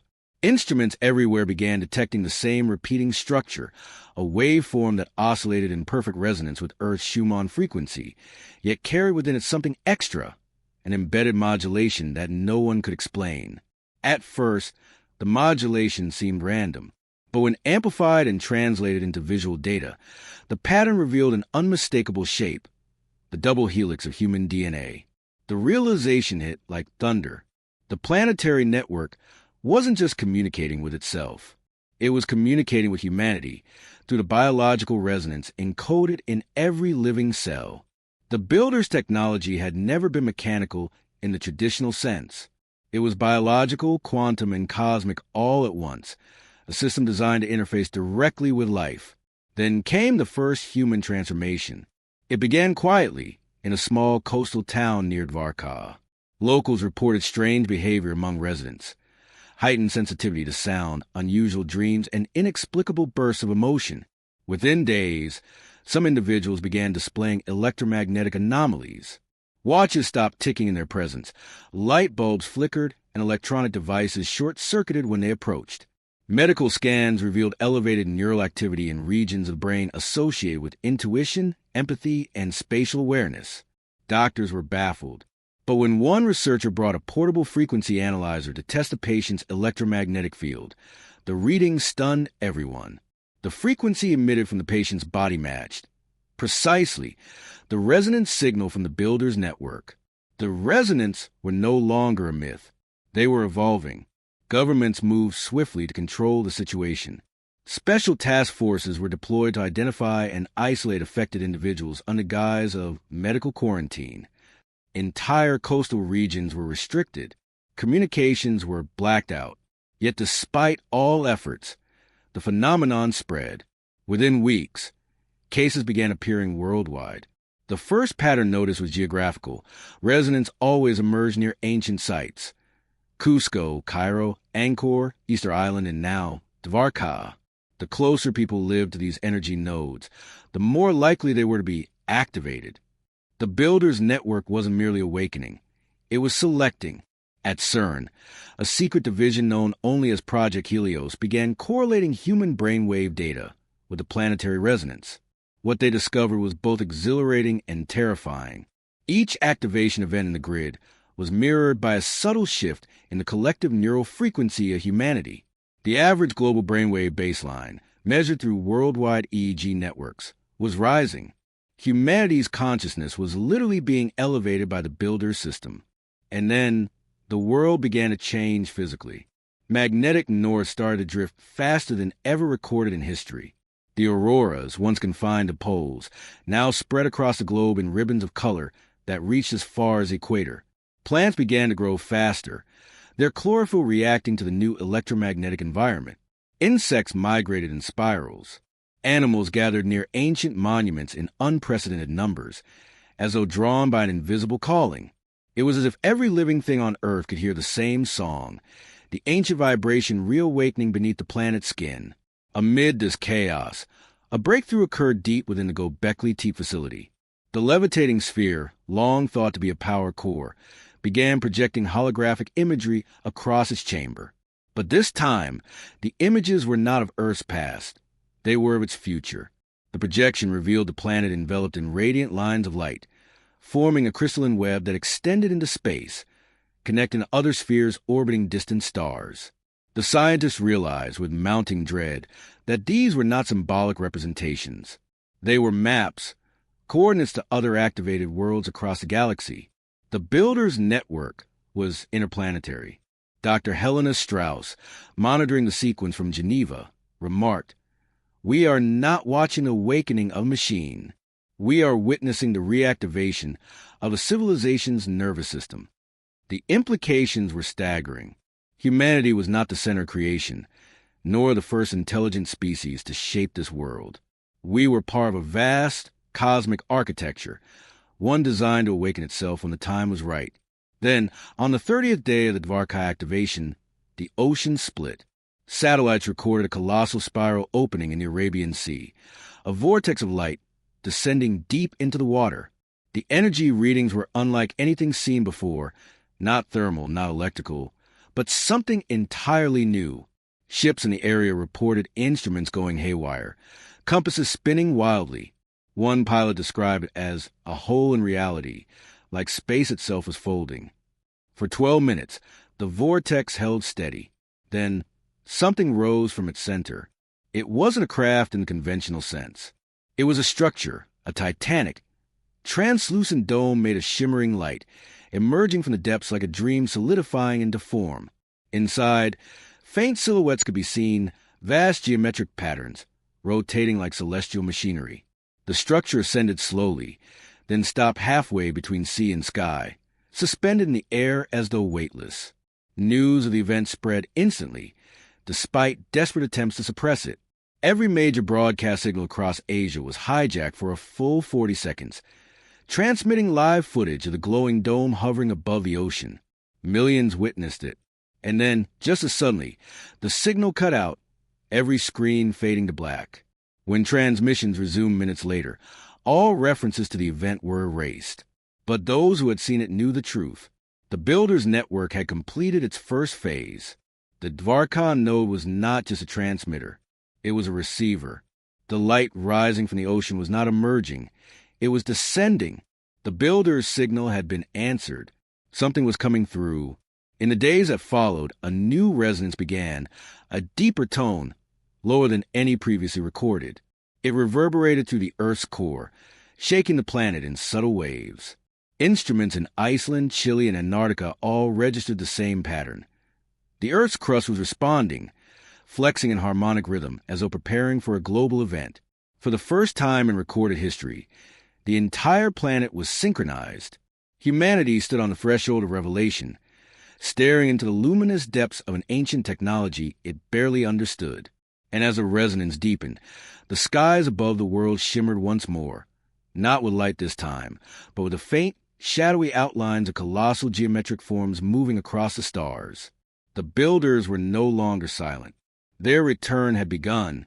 Panic swept through the world like a fever. Governments denied it. Scientists tried to rationalize it, but the public had already seen the impossible. The glowing dome hovering over Dvarka had been captured on millions of devices before the blackout. Even though every trace it was swiftly erased from the internet, fragments kept resurfacing, mirrored, encoded, and redistributed faster than authorities could suppress them. The people had seen something real, something that no power could hide again. And so began what historians would later call the age of disclosure by force. For the first time in modern memory, humanity realized that something older and infinitely more advanced than its own civilization was awake beneath their feet. The fear was palpable, but beneath that fear ran a current of awe. What had been dismissed as conspiracy or myth was now undeniable.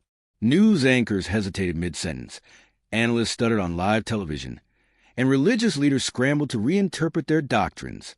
The dome in the sky had shattered the illusion of certainty. As governments scrambled for explanations, new phenomena began appearing across the world. The same shimmering energy that had illuminated Dvarka now pulsed from deep beneath other ancient sites. At Giza, seismographs registered rhythmic tremors forming a perfect harmonic ratio with the Earth's Schumann resonance. In Peru, villagers near Sacsayhuaman reported the ancient stones humming at night, vibrating in unison like an enormous tuning fork. And in the frozen silence of Antarctica, a research outpost picked up a pulse, an electromagnetic beacon repeating every 23 minutes, coming from beneath a structure buried under 2 miles of ice. The builders' network was fully awake. World leaders convened in secret summits, desperate to coordinate a response. Publicly, they dismissed the events as natural electromagnetic anomalies. Privately, they mobilized. Satellite arrays were reoriented toward the Dvarka region, military vessels stationed nearby, and classified agencies initiated containment protocols. The United Nations quietly formed a covert committee known only as the Continuum Initiative. Its mission, to prevent a global collapse of order while determining what, if anything, humanity could do to control the unfolding phenomenon. But controlling it was impossible. Every attempt to interfere with the resonant frequencies ended in disaster. In one experiment, a joint task force deployed resonance dampeners in the Arabian Sea, hoping to disrupt the energy field.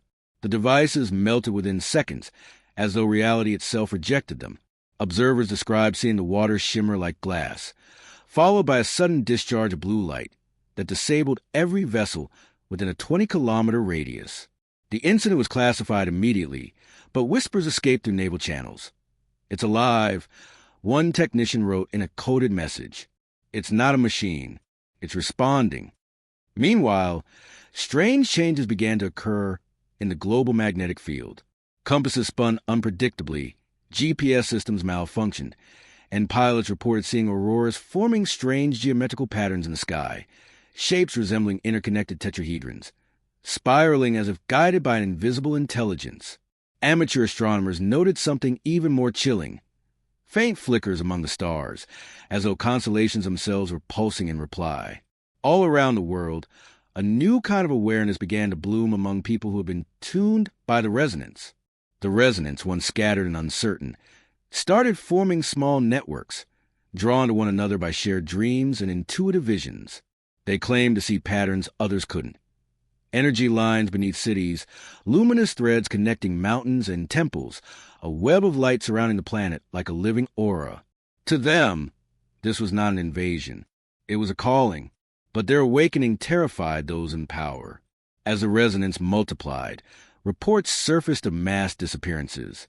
People who had experienced sudden bursts of electromagnetic energy or displayed symptoms, heightened perception, telepathic empathy, or spontaneous luminous emissions, were quietly taken into custody.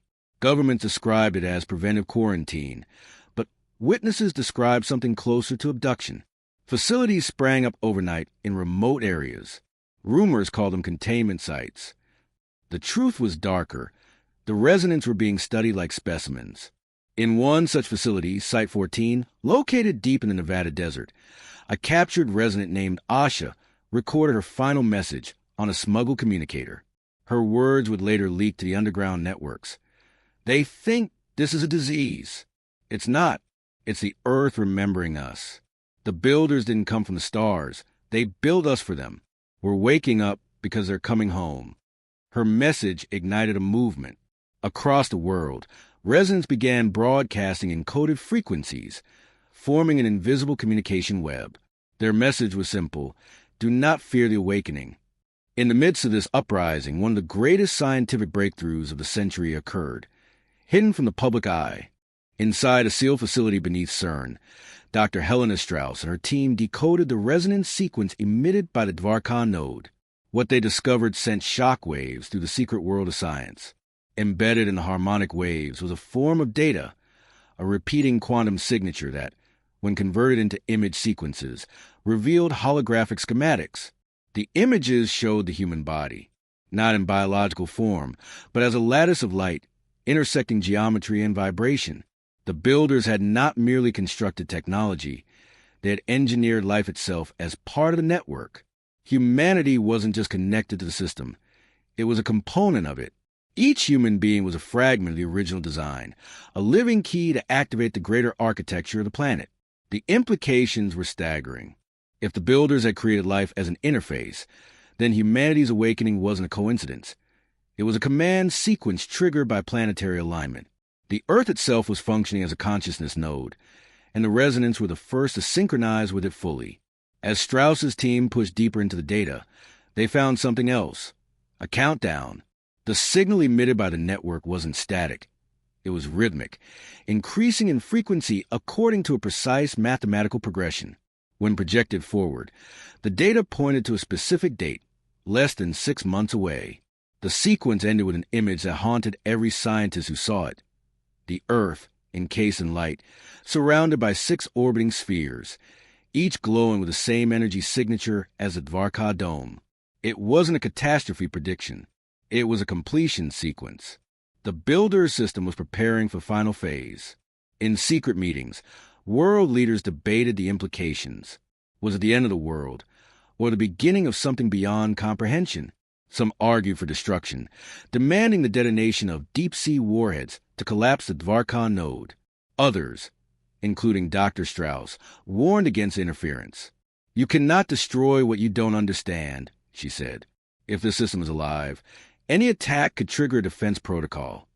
Despite her warning, preparations began for Operation Deep Silence, a multinational strike designed to obliterate the node before activation reached full synchronization. But on the eve of the operation, something extraordinary happened. Every resident across the world, thousands of people from every continent, experienced the same vision. They saw the ocean open once more, the dome of light expanding, and within it, a colossal figure formed from pure geometry. Part machine, part consciousness. A voice resonated through them, not in words but in frequency, vibrating deep within their DNA. And in that vibration, they understood the message. The builders were not gods. They were not aliens. They were us. The revelation shattered everything. The builders were humanity's ancestors, not in blood, but in evolution. The ancient civilization that had built the network hadn't disappeared. It had transcended physical form, integrating into the planetary consciousness itself. The so-called return was not about beings descending from the stars. It was about humanity rising to join them. At that moment, the countdown reached 0. The dome at Dvarka blazed brighter than the sun, a pillar of light shooting skyward, connecting with identical beams erupting from Giza, Tiwanaku, Easter Island, and other ancient nodes around the world. The planet itself became a radiant sphere of light, a single, unified resonance. Instruments failed, the skies shimmered, and time seemed to pause. For 12 seconds, every living being on Earth felt it. Unity, awareness, and peace. Then the light vanished. When it was gone, the world was changed forever. The Dvarka node no longer glowed. The energy field had receded, leaving behind an ocean calm and silent. But those who had witnessed it knew this was not an ending. It was a beginning. The builder's return wasn't a visitation. It was an awakening. And as the world reeled from the event, one question echoed louder than any other. If we are the builders reborn, what were we built to do next? The morning after the Great Alignment, the world felt unervingly quiet. The skies were clear, the oceans calm, and yet something had changed, something invisible but undeniably real. People awoke with an unshakable feeling that the air itself was heavier, humming faintly as if the planet were vibrating at a new frequency. Birds flew in synchronized patterns, migrating in spirals that defied explanation. Trees swayed despite the absence of wind. The world was no longer asleep. Governments immediately initiated blackout protocols. The footage of the global resonance event, those blinding beams of light connecting ancient sites across continents, was erased from every public database within hours. Internet networks were throttled, communication lines scrambled, and social media platforms flooded with debunking posts created by automated systems. But the suppression came too late. Millions had seen it. Entire cities had witnessed the Earth itself glowing from horizon to horizon. No amount of disinformation could undo what the human eye had already beheld. In the silence that followed, whispers of a new era began to emerge. Underground forums, encrypted channels, and hidden networks came alive with conversations about the shift. People claimed to hear faint tones in the atmosphere, subtle frequencies that pulsed in rhythm with their heartbeat. Some reported seeing geometric patterns in their vision, even when their eyes were closed.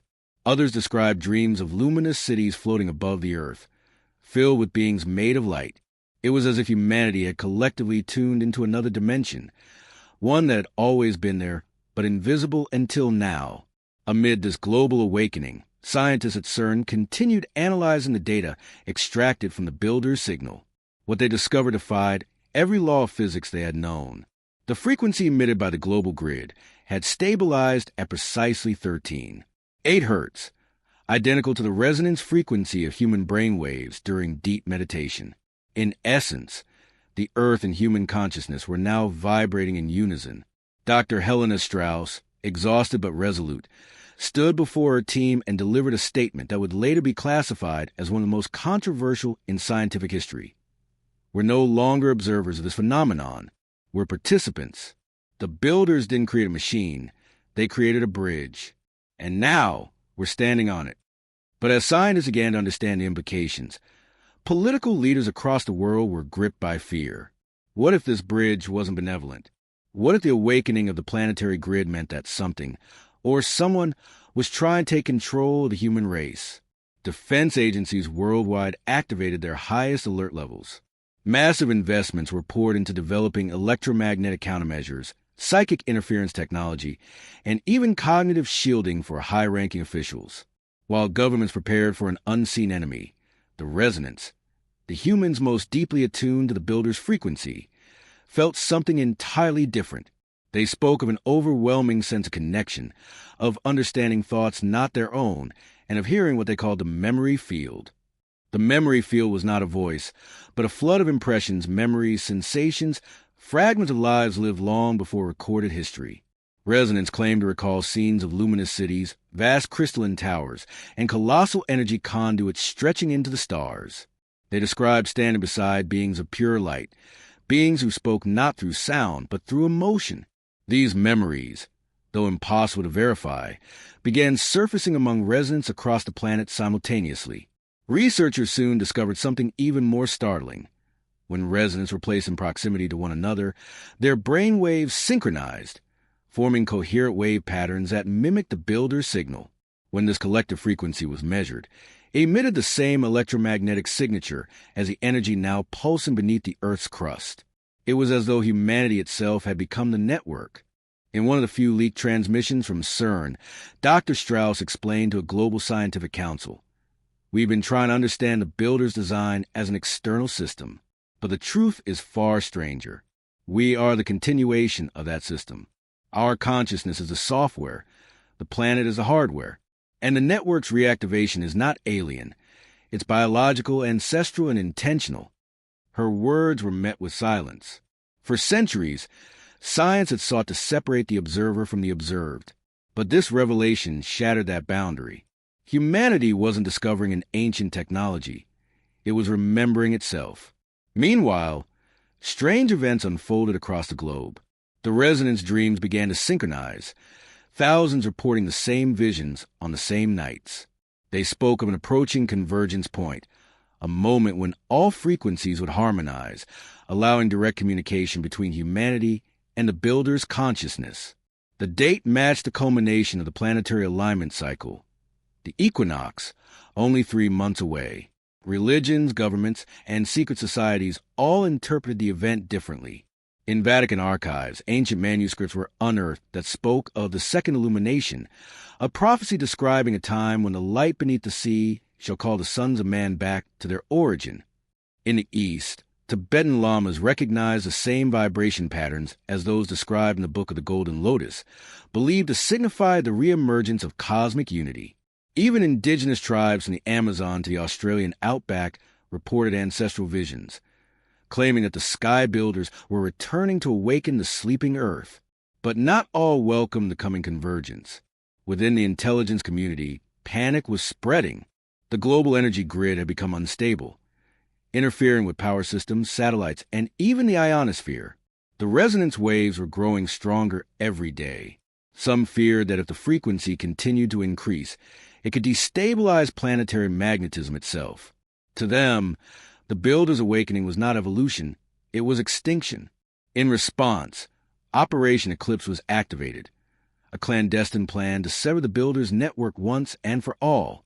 Massive underground installations were armed with resonance disruptors, designed to generate counter-frequencies strong enough to neutralize the global grid. Their goal, to stop the convergence before the equinox. But while governments plotted in shadows, the resonance prepared for something entirely different.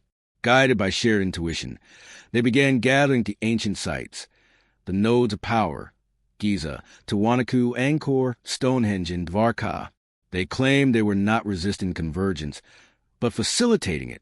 "This is an invasion," said Asha, one of the first residents to communicate openly. "It's a return to balance. The Earth isn't dying, it's awakening. We can't stop it because we are it." Her message spread like wildfire across the digital underground. Pilgrimages began. Thousands of people journeyed to sacred sites, drawn by forces they couldn't explain. Governments declared these zones restricted, but it was too late. The momentum of awakening had already overtaken the fear of suppression. As the equinox approached, the electromagnetic field surrounding the Earth intensified dramatically. The auroras grew brighter, visible even in the tropics, forming rings of fire around the poles. The oceans pulsed with luminescent patterns, reflecting constellations no longer visible in the night sky. Radio telescopes detected strange emissions from the moon, resonances that matched the Builder's signal perfectly, suggesting the satellite itself might be part of the original network. For the resonance, this was confirmation. The Builder's design was planetary, lunar, and cosmic. Every celestial body in the solar system was part of a living symphony, and Earth was about to play its next note. And then came the silence. In the final days before the equinox, the global resonance abruptly stopped. Instruments went dead. The humming beneath the planet ceased. The auroras faded. Scientists around the world scrambled to understand what had happened. Some thought the system had deactivated. Others feared it was preparing for something catastrophic.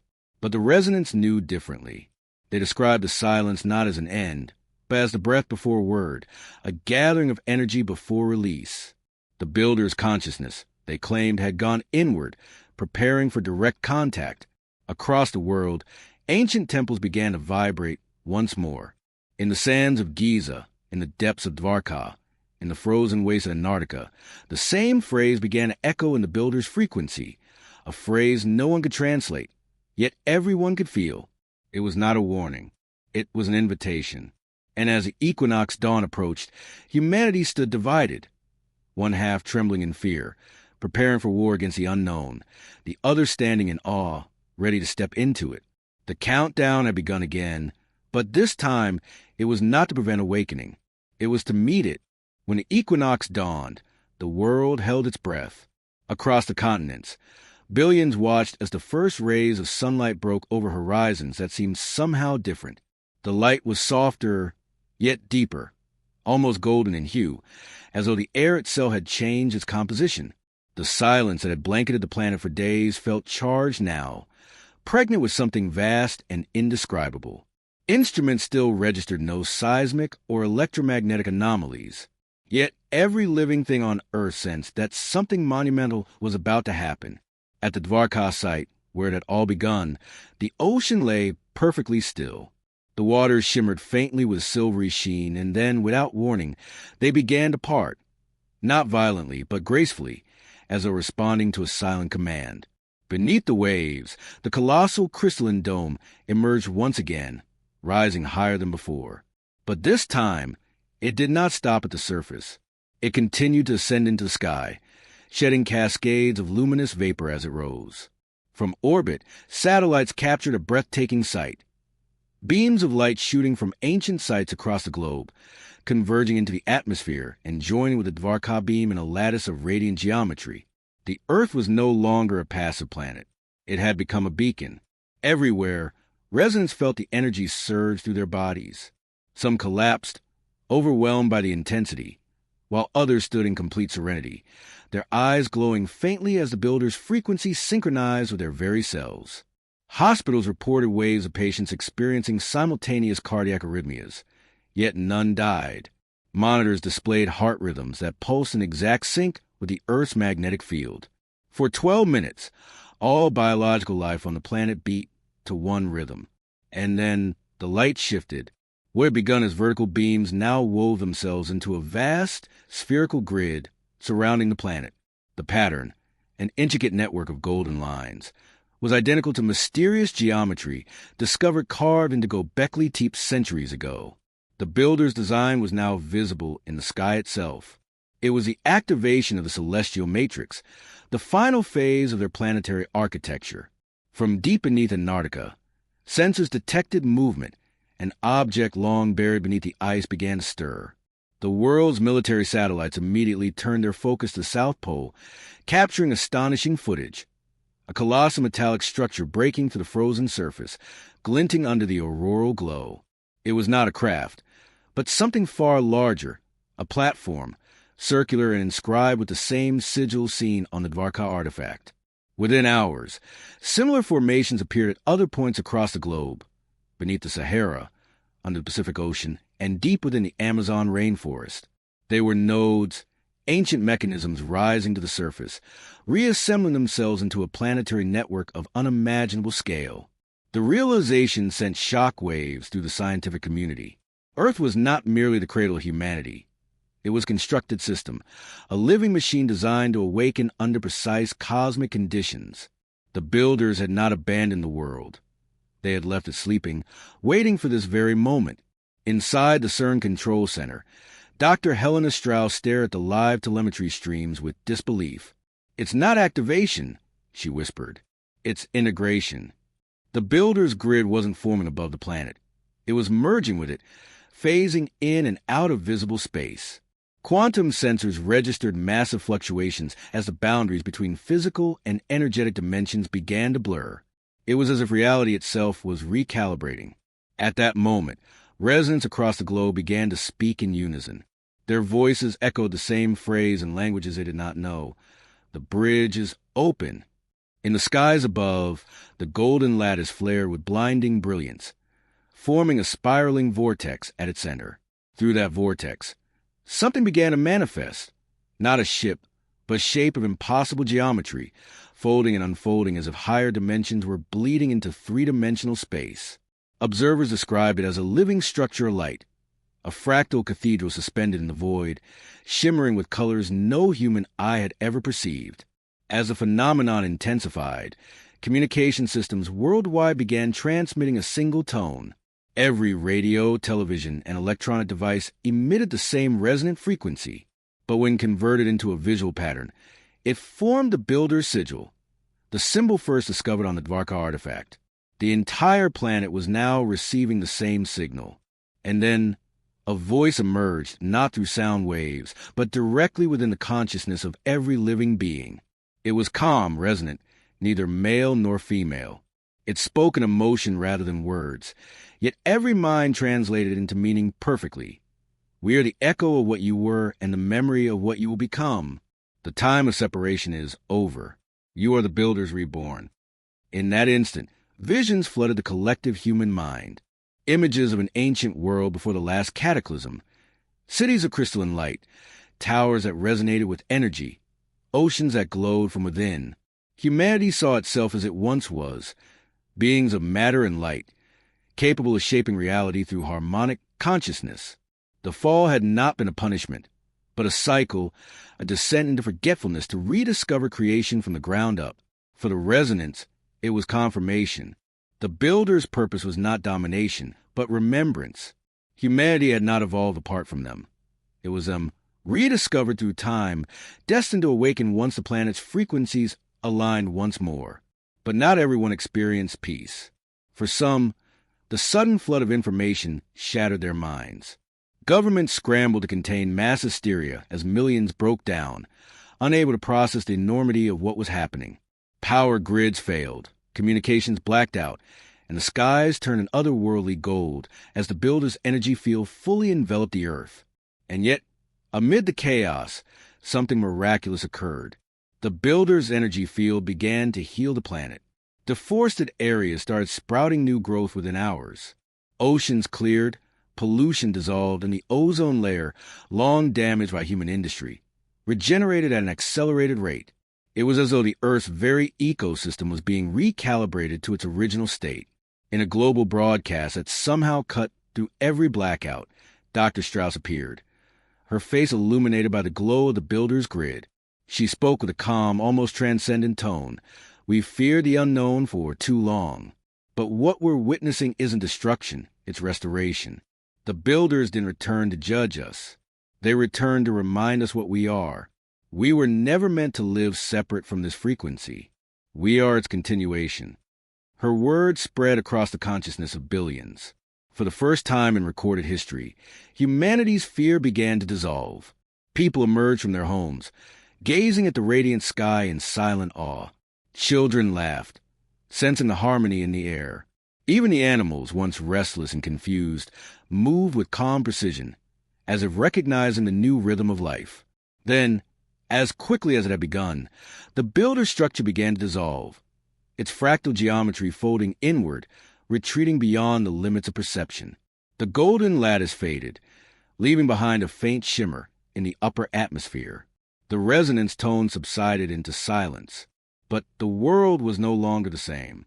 The air vibrated with a subtle hum that never fully disappeared. People found themselves more intuitive, more connected, and more aware. Some could sense one another's emotions. Some could heal through touch, and others began remembering knowledge they had never learned, blueprints, languages, and star maps encoded deep within their DNA. Governments could no longer suppress the truth. The builders had not invaded. They had awakened humanity to its true design.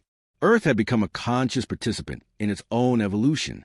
In the aftermath, scientists struggled to redefine the laws of physics. Old paradigms collapsed and new sciences emerged, merging spirituality and quantum mechanics into one unified field. The builder's legacy was not a weapon or a religion. It was a system of remembrance. And yet, as the world celebrated the dawn of a new era, hidden sensors beneath the Antarctic structure continued to transmit faint pulses into deep space, signals aimed at unknown coordinates beyond the solar system. It was a message, a beacon not for Earth, but for others. The awakening of one world had been the beginning. Now, the builder's song was traveling outward across the stars, calling all who had forgotten what they truly were. The bridge was open. The invitation had been sent. And somewhere in the silent expanse of the cosmos, something answered back. In the days following the builder's revelation, the world entered a phase historians would one day call the Second Dawn. Cities once divided by borders and belief found themselves united under the shared experience of awakening. The builder's golden lattice had vanished from the sky, but its residue, both physical and metaphysical, remained imprinted upon the earth. Subtle magnetic fields, invisible to the naked eye, rippled across continents in rhythmic waves, pulsing every 108 minutes like a planetary heartbeat. Scientists and mystics alike began to notice how this rhythm affected everything, from the migration of birds to the beating of human hearts. For the first time in recorded memory, humankind began to sense the living pulse of the planet. The illusion of separation between the self and the earth began to dissolve. In temples, mosques, cathedrals, and open fields, millions gathered not in fear, but in reverence. It wasn't worship in the traditional sense, but recognition. Humanity, it seemed, had rediscovered its cosmic lineage. Yet beneath this global harmony, a deeper mystery was beginning to emerge, one that would challenge everything, even the builder's own message. When the golden light faded, traces of unknown particles remained in the upper atmosphere. These particles, dubbed neoluminescent fragments, defy classification. They emitted light without radiation, reacted to consciousness, and altered their patterns when observed. When Dr. Helena Strauss's team at CERN analyzed them, they discovered that these fragments were quantumly entangled with structures buried deep beneath the Earth's crust. It appeared the builder's activation sequence had not just awakened the surface world. It had reconnected the planet's core to a multidimensional network. But something unexpected occurred. The signals from beneath the Antarctic structure, the same ones that had pulsed into deep space, began returning, not as echoes but as replies. At first, the responses were faint, slight fluctuations in electromagnetic frequency, rhythmic enough to suggest intelligence. But over the course of a week, those signals grew stronger, forming structured patterns resembling the builder's ancient geometric language. Helena and her team were astounded. These were not residual transmissions from the activation. They were new, real-time communications coming from outside the solar system. The implications were staggering. If the builder's network had reawakened, it meant it was not unique to Earth. There could be countless worlds, each once home to its own awakening cycle, each connected through the same lattice. And now they were answering back. While global media scrambled to interpret these findings, something extraordinary began happening to certain resonants. They started dreaming in patterns, fractal visions of alien landscapes, vast crystalline architectures suspended in black space, and beings of luminous geometry who seemed to communicate through vibration rather than speech. Some resonants claimed to recognize these places, as if remembering lives they had once lived on other worlds. Others woke from their dreams speaking languages that linguists couldn't identify, languages composed entirely of harmonic tones and symbols. Governments initially dismissed these experiences as post-event psychosis. But when resonants from different parts of the world, people who had never met, began sketching identical visions of the same star systems, the scientific community could no longer deny the connection. The builder's network wasn't just transmitting information, it was reawakening memories encoded within human DNA. Then came the first manifestation. In the middle of the Pacific Ocean, at coordinates once thought empty, satellites detected the spontaneous emergence of a massive crystalline structure. Rising from the ocean floor like a glowing spire, it stood nearly 2 kilometers tall, emitting the same frequency pattern as the Antarctic node. Ships dispatched to investigate found themselves unable to approach within a 5-kilometer radius. The water itself shimmered with magnetic distortion, and all electronic instruments failed. But as drones circled above, they recorded a stunning revelation. Symbols identical to the ones etched into the Dvarka artifact glowing along the spire's surface, shifting and rearranging in rhythmic patterns. Dr. Strauss's analysis confirmed what many feared, and others secretly hoped. The builder system was expanding. Earth was no longer a single node. It was now becoming a relay. This realization reignited an ancient debate. Were the builders divine architects guiding evolution, or were they simply advanced beings using humanity as part of a grander cosmic mechanism?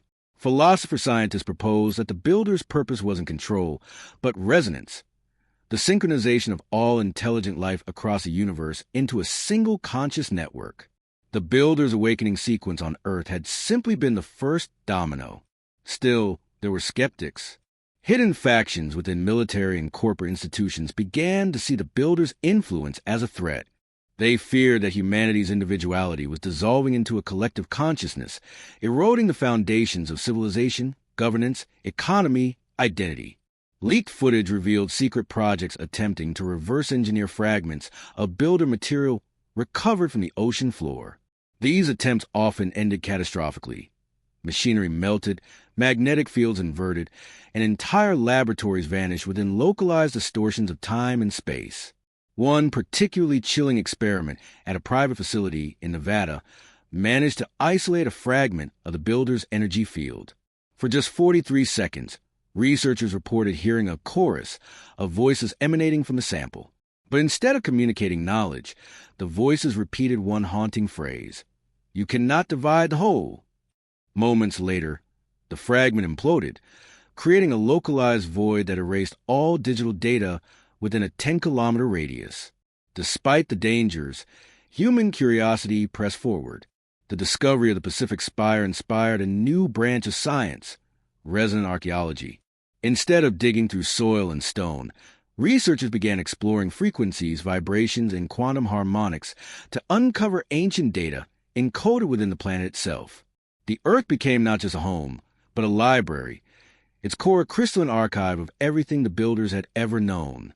As resident archaeologists decoded more of the builder system, they found evidence suggesting that humanity's awakening was not accidental.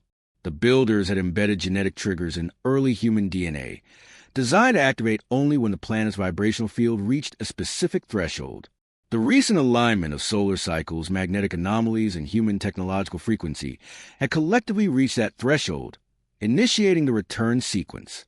But what truly astonished scientists was the discovery of a countdown, an embedded temporal code repeating across all builder sites. When decrypted, it pointed to a future date, March 20th, 2046. Helena's team speculated that this date represented the completion of the builder's cycle, the final stage of planetary resonance. What would happen then was anyone's guess. Some believed it would mark full integration with the cosmic lattice, a transcendence into higher dimensional existence. Others feared it could mean the dissolution of physical reality itself, a return to the builder's original energetic state. Religions, governments, and scientists were now locked in a race against time, each interpreting the builder's countdown in their own way. Some sought enlightenment, others sought control. Yet, amid all this, the ordinary people of Earth, those who felt the builder's pulse, who had seen the light, spoke of something deeper. They claimed the builders had never left, that they now live within every awakened mind, whispering through intuition, guiding through dreams, preparing humanity not for destruction, but for ascension. As the countdown began its silent approach, and the stars beyond the solar system pulsed faintly in response, humanity stood on the precipice of its greatest transformation. The builders' network had awoken, the replies from the cosmos had arrived, and the message was clear. The awakening of one world was never meant to end here. It was only the beginning of a symphony that spanned the stars, a resonance that would soon sweep across the universe, binding all creation into a single, eternal consciousness. The second dawn was not the end of the mystery. It was the opening of a new one far greater and far older than anyone had ever imagined. By the time the countdown began ticking toward its inevitable convergence, humanity found itself at the crossroads of science and divinity. The lines that once separated physics from faith, archaeology from prophecy, had dissolved entirely. Every day brought new phenomena that defied explanation, as though the laws of reality were beginning to respond to consciousness itself. Across the world, resonance reported heightened abilities, telepathic communication, spontaneous healing, even glimpses of distant places and times, as if space-time itself had become transparent. Governments and research institutions struggled to keep up with the acceleration of change. What was once extraordinary was now becoming the new normal. But amid this awakening, strange anomalies began to emerge.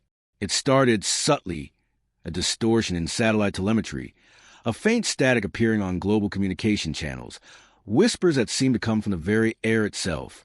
Then came the sightings.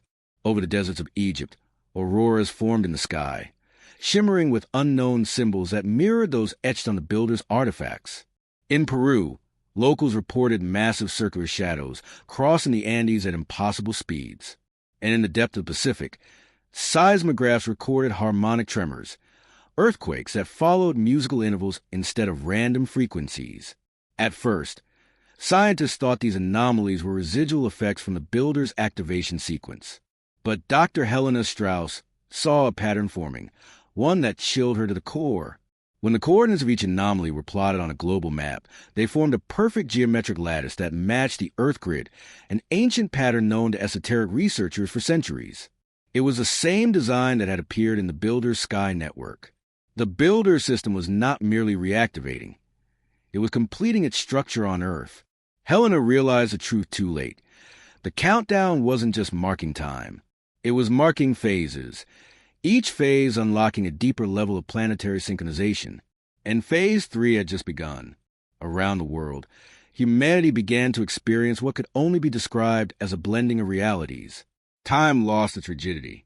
People reported déjà vu on a massive scale, memories overlapping between alternate versions of themselves.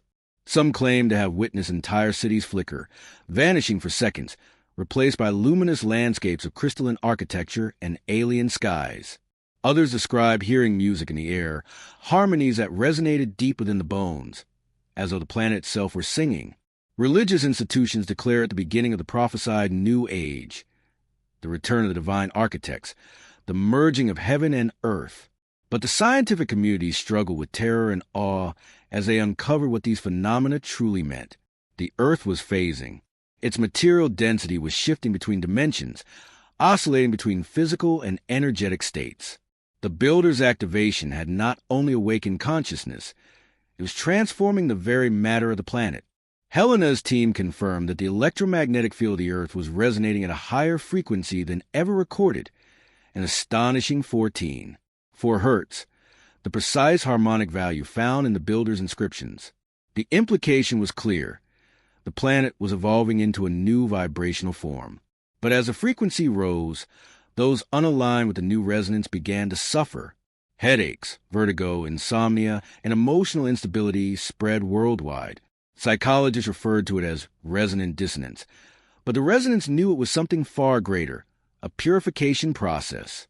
The builder's frequency was amplifying what lay within every consciousness, forcing suppressed emotions and unresolved energies to surface. Humanity was being compelled to face its collective shadow. In cities across the globe, this took shape in both chaos and miracles. Crime rates plummeted in some areas, as communities gathered in spontaneous moments of compassion and unity. Yet in others, violence erupted without warning, as deep-seated fears and rage boiled to surface. It was as if two timelines were battling for dominance, one of harmony and one of dissolution. Amid the turmoil, a new group emerged calling themselves the Keepers of the Harmonic Path. They claimed to have decoded a portion of the builder's message, revealing detailed instructions for stabilizing the Earth's frequency through sound and intention. Using massive harmonic resonators constructed in sacred geometrical configurations, they began transmitting frequencies designed to align human consciousness with the builder's grid. Within days, regions surrounding these installations reported a dramatic decrease in conflict and natural disasters. Dr. Strauss, once skeptical of such mysticism, found herself working alongside the Keepers, merging science and spiritual resonance in a collaboration unprecedented in history. Together, they confirmed that the builder system was self-regulating. It responded to the collective emotional state of humanity. The more harmony, gratitude, and compassion humanity expressed, the more stable the planetary resonance became. But when fear and division dominated, the system destabilized, triggering reality fluctuations and temporal anomalies. In effect, the Earth was mirroring the consciousness of its inhabitants.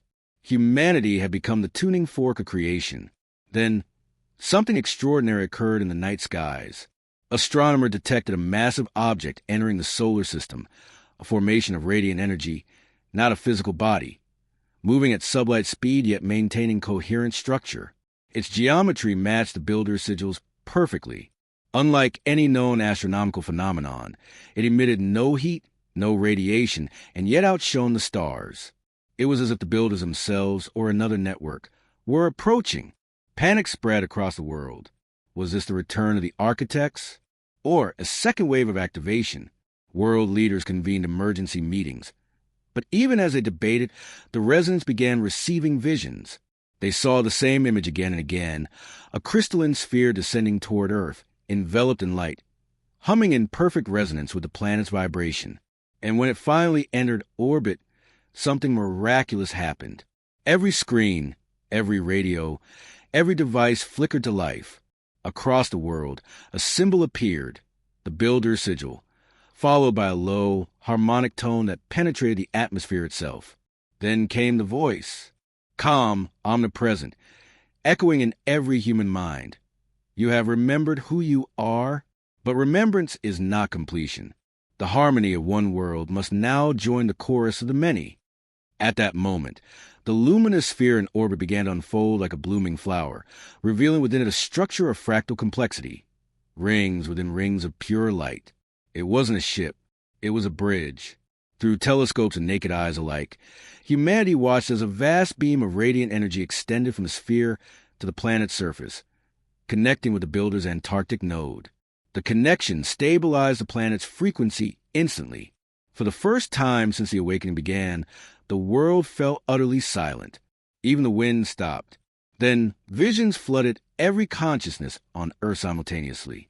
Humanity saw glimpses of other worlds, planets bathed in oceans of crystal, suns that sang harmonics instead of burning, civilizations made entirely of light.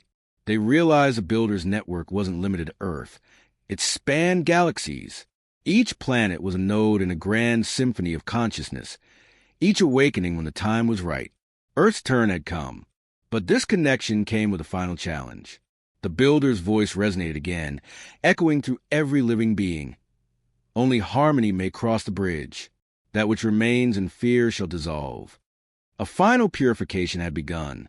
The countdown, it turned out, wasn't a time limit. It was a frequency marker. When it reached 0, the bridge would open fully. Those aligned with the builder's resonance would ascend into the new harmonic reality. Those who remained bound by fear and dissonance would stay behind, their consciousness unable to transition. Helena realized with dawning all that the builder's plan was not to save humanity. It was to evolve it, not through technology or belief, but through the very vibration of the soul. The coming months would test every human being. Wars would end not through force, but through resonance. Societies would rebuild themselves upon the foundation of vibration, energy, and consciousness. Science and spirit, long estranged, would merge into a single path forward. The builders had not come to change humanity. They had come to remind it of what it already was, the living, breathing continuation of the stars themselves. And as the countdown pulsed closer to 0, the entire planet began to hum. Not in chaos, but in symphony. A sound that transcended language, history, and time. A sound that marked the beginning of the final alignment. The weeks leading up to the final alignment were unlike anything humanity had ever experienced. Cities that had once been dominated by traffic, noise, and human bustle now hummed with subtle vibrations, as if the earth itself were breathing. People reported hearing a faint, melodic resonance in their ears, one that seemed to harmonize with their heartbeat. Animals, attuned to energies humans had long forgotten, began behaving in astonishing ways. Flocks of birds flew in perfect geometric formations. Whales sang complex songs that resonated for miles across the oceans. And even insects seemed to pulse in rhythm with the planet's emerging frequency. Humanity was no longer the only conscious participant in the awakening. The entire biosphere had joined the builder's network. The world scientists scrambled to understand phenomenon. Yet traditional instruments could barely measure it. Seismographs, magnetometers, and satellites picked up readings that seemed impossible. Energy flows that moved faster than light, particles that existed in multiple states simultaneously, and gravitational anomalies that defied all known physics. Dr. Helena Strauss and her team realized that the builder's network had transcended conventional science. Earth was no longer merely a planet. It was a living, resonant entity, and humanity was its conscious interface. Meanwhile, resonance continued to emerge worldwide. Some awoke in remote forests, others in bustling cities, each one drawn by a subtle, irresistible call. These individuals began reporting extraordinary experiences. Vivid visions of cities built entirely of light, memories of lifetimes they had never lived, and an intrinsic understanding of harmonic structures embedded into the planet itself. The more resonance came together, the stronger the global frequency became. It became evident that the builder system was not only awakening humanity, it was training it, preparing the species to synchronize with a larger cosmic network. Global authorities were caught between fear and awe. Military forces tried to suppress gatherings near ancient nodes, fearing the influence of the resonance. Yet despite their efforts, thousands converged at sites like Giza, Tiwanaku, Angkor, Stonehenge, and Varka. As these groups aligned physically with the nodes, their combined resonance amplified the planet's harmonic frequency to unprecedented levels. At CERN, instruments registered that the Earth's core itself had begun emitting waves of light, waves that pulsed through the planet's mantle and crust, literally illuminating the ground from beneath. The builder's network, however, was not static. Signals from the Antarctic structure, previously thought to be dormant, began fluctuating again. These transmissions were far more sophisticated than anything Helena's team had seen before. Interlaced harmonic codes carrying three-dimensional geometric data. When translated, the data revealed blueprints for structures and devices unlike anything humanity had built, machines that operated on resonance rather than mechanics, and architectures that could channel the planet's energy for both communication and transformation. It was clear. The final alignment would not merely awaken human consciousness. It would restructure Earth itself. As the countdown grew nearer, strange anomalies became more frequent. In Europe, entire forests shimmered with faint bioluminescence at night, responding to human thought patterns. In the desert of Africa, sand dunes shifted in spiraling formations, creating perfect geometric patterns observable from space. Oceans pulsed in rhythmic tides that didn't align with lunar or solar cycles, as if they, too, were part of a planetary heartbeat. Helicopters and drones sent to observe the phenomena often failed, their instruments burning out under the strain of the builder's energy. Then came the first warning. In a small coastal town near Dvarka, an elderly fisherman reported seeing a figure emerging from the water. It was humanoid but made entirely of light, composed of fractal patterns that seemed to shift as they moved. The figure reached toward the fisherman, and he later claimed he had felt his consciousness expand. Memories of the builders, of humanity's ancient past, of future possibilities, all flooding into him at once. Within hours, more sightings were reported worldwide. Luminous beings moving near ancient nodes, interacting with resonance, and teaching them how to tune themselves to the network. The builders, it seemed, were not returning in physical form.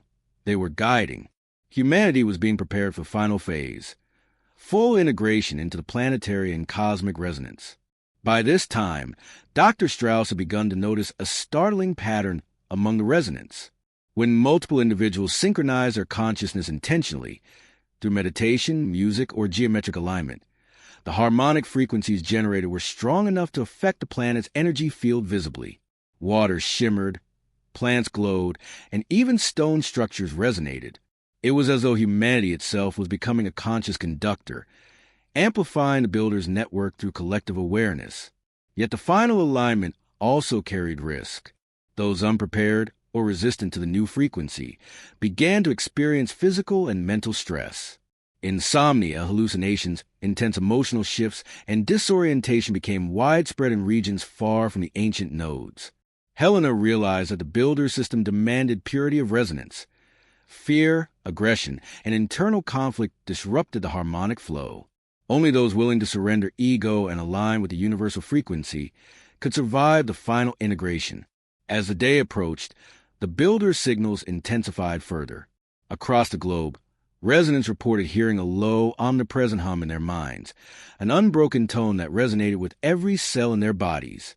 Instruments that had failed for months suddenly stabilized, capturing the frequency as a pure waveform of extraordinary complexity, an intricate combination of fractal harmonics, quantum resonance, and multidimensional patterns.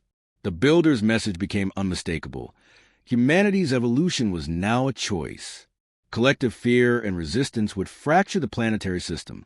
Harmony, alignment, and conscious participation would activate the next stage of existence. On the eve of the alignment, the Earth itself seemed to pause.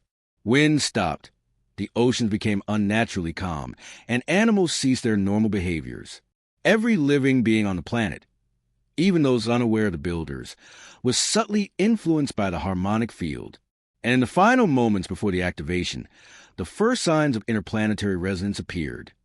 Faint pulses detected by telescopes in orbit suggested that the network signals had extended beyond the solar system, seeking response from other civilizations, other nodes in the builder's galactic lattice.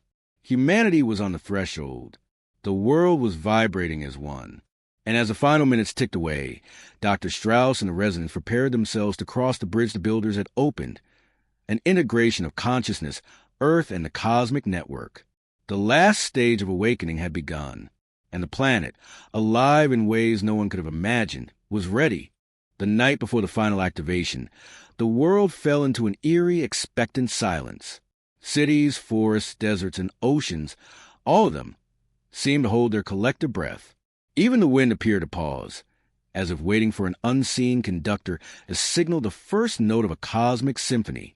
Millions of residents across the globe sat in meditation, gathering at ancient nodes or wherever they felt the builders' pulse strongest. Their eyes glowed faintly in the darkness, reflecting the harmonic energy coursing through the planet. Humanity, for the first time, had become a conscious instrument within a living network. In Antarctica, beneath miles of ice, the builder's central node pulsed with increasing intensity. Its crystalline spire shimmered faintly, sending harmonic vibrations deep into the Earth's mantle. Scientists monitoring the site, including Dr. Helena Strauss, watched in awe as the node appeared to breathe, expanding and contracting rhythmically, responding to frequencies emitted by the resonance around the globe. It was no longer just a relic of the builder's design. It had become an active conduit, a living heart connecting humanity with the planet and beyond. Every continent experienced the effects simultaneously. In South America, the Andes glimmered under an ethereal light, rivers flowing in patterns previously unseen, tracing ancient energy lines. In Asia, the peaks of the Himalayas resonated faintly, vibrating in perfect harmony with the builder's frequencies. Europe's forests shimmered, leaves glowing and branches bending in response to invisible currents. And in Africa, the Sahara sands formed intricate spirals in geometric shapes, as if communicating directly with the sky. Helena and her team realized that this was not just a planetary activation. It was a global resonance test. The builders had designed their system to harmonize with both the physical and conscious aspects of humanity. The energy of the Earth, the alignment of the stars, and the intentions of awakened humans were all components of a single, precise equation. If the resonance was disrupted, it could destabilize the planet. If aligned, it would catalyze an evolution beyond anything recorded in history. As the final hours approached, the atmospheric and electromagnetic anomalies intensified. Auroras flared in unexpected regions, visible even in equatorial zones. The Earth's magnetic field oscillated, creating waves of energy that rippled through the planet. Satellites recorded unusual cosmic interference, pulses coming from distant stars in rhythmic patterns, responding to the builder's network on Earth. It was as though the planet's awakening was sending invitations to other civilizations across the galaxy, calling them to join in the resonance. Among the resonance, the final moments before activation were overwhelming. People reported their consciousness expanding, memories flooding into lives they had never lived, yet somehow remembered. Children displayed inexplicable abilities, understanding complex geometric sequences intuitively, communicating telepathically, or perceiving the harmonic structure of reality. Even the elderly reported vivid visions of civilizations made of light, crystalline cities suspended in black skies, and entities that communicated through emotion and resonance rather than language. But there was also fear. Not everyone could align immediately with the builder's frequency. Individuals resistant to change experienced nausea, vertigo, disorientation, and hallucinations. Communities saw mass gatherings of people collapsing in waves, as though the planet were testing their readiness. Governments tried to intervene, but even their most advanced technology was useless. The builder system was not a machine. It was a living network, responding directly to consciousness and intention. Amid the tension, Dr. Strauss observed a phenomenon that confirmed the builder's most profound secret. The network was adaptive. When groups of resonance synchronized their meditation, the frequencies stabilized. When fear or resistance spread, anomalies multiplied, disrupting the harmonic balance. Humanity's collective consciousness had become the final variable, the component that determined whether the builder's network would succeed or fail. In the sky, the first visible manifestation of the final phase appeared.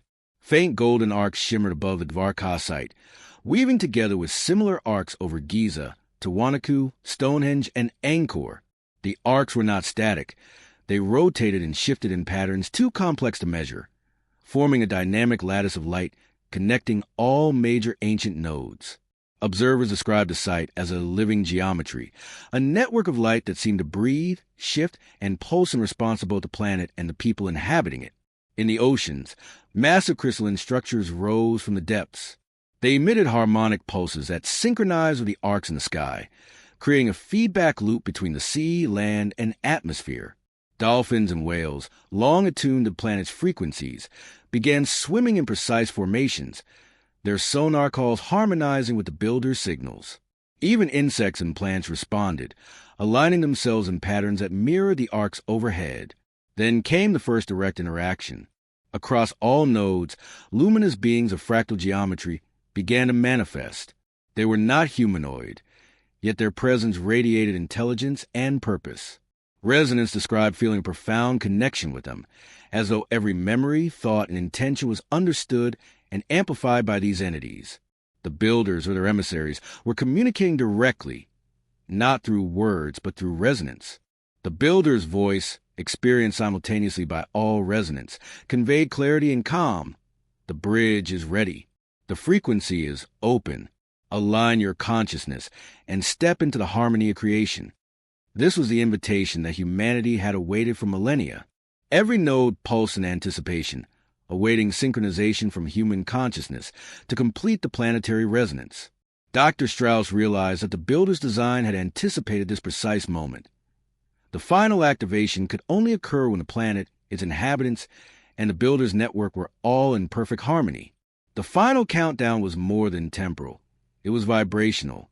Every second brought a measurable increase in the harmonic frequency circulating through the planet.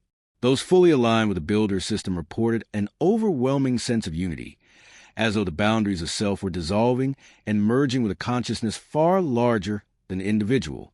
Memories, emotions, and intuition all expanded, creating a collective awareness of Earth as a single living organism. For the unprepared, the experience was disorienting, even painful. But for those ready to receive the builder's frequency, the sensation was ecstatic, almost divine. People described seeing themselves not as individuals, but as nodes within a larger network, integral components of a planetary mind reaching toward the stars. As the final hours dwindled, Earth itself seemed to respond to the collective alignment. The golden arcs in the sky intensified, forming a massive, spiraling vortex above the Dvarkan node. The ocean shimmered like molten crystal, and the polar ice caps emitted faint harmonic vibrations that harmonized with the global resonance. Every living being on the planet, from humans to microorganisms, contributed to the final tuning of a system. And then, in the moments before the activation, the builder's energy field enveloped the entire planet.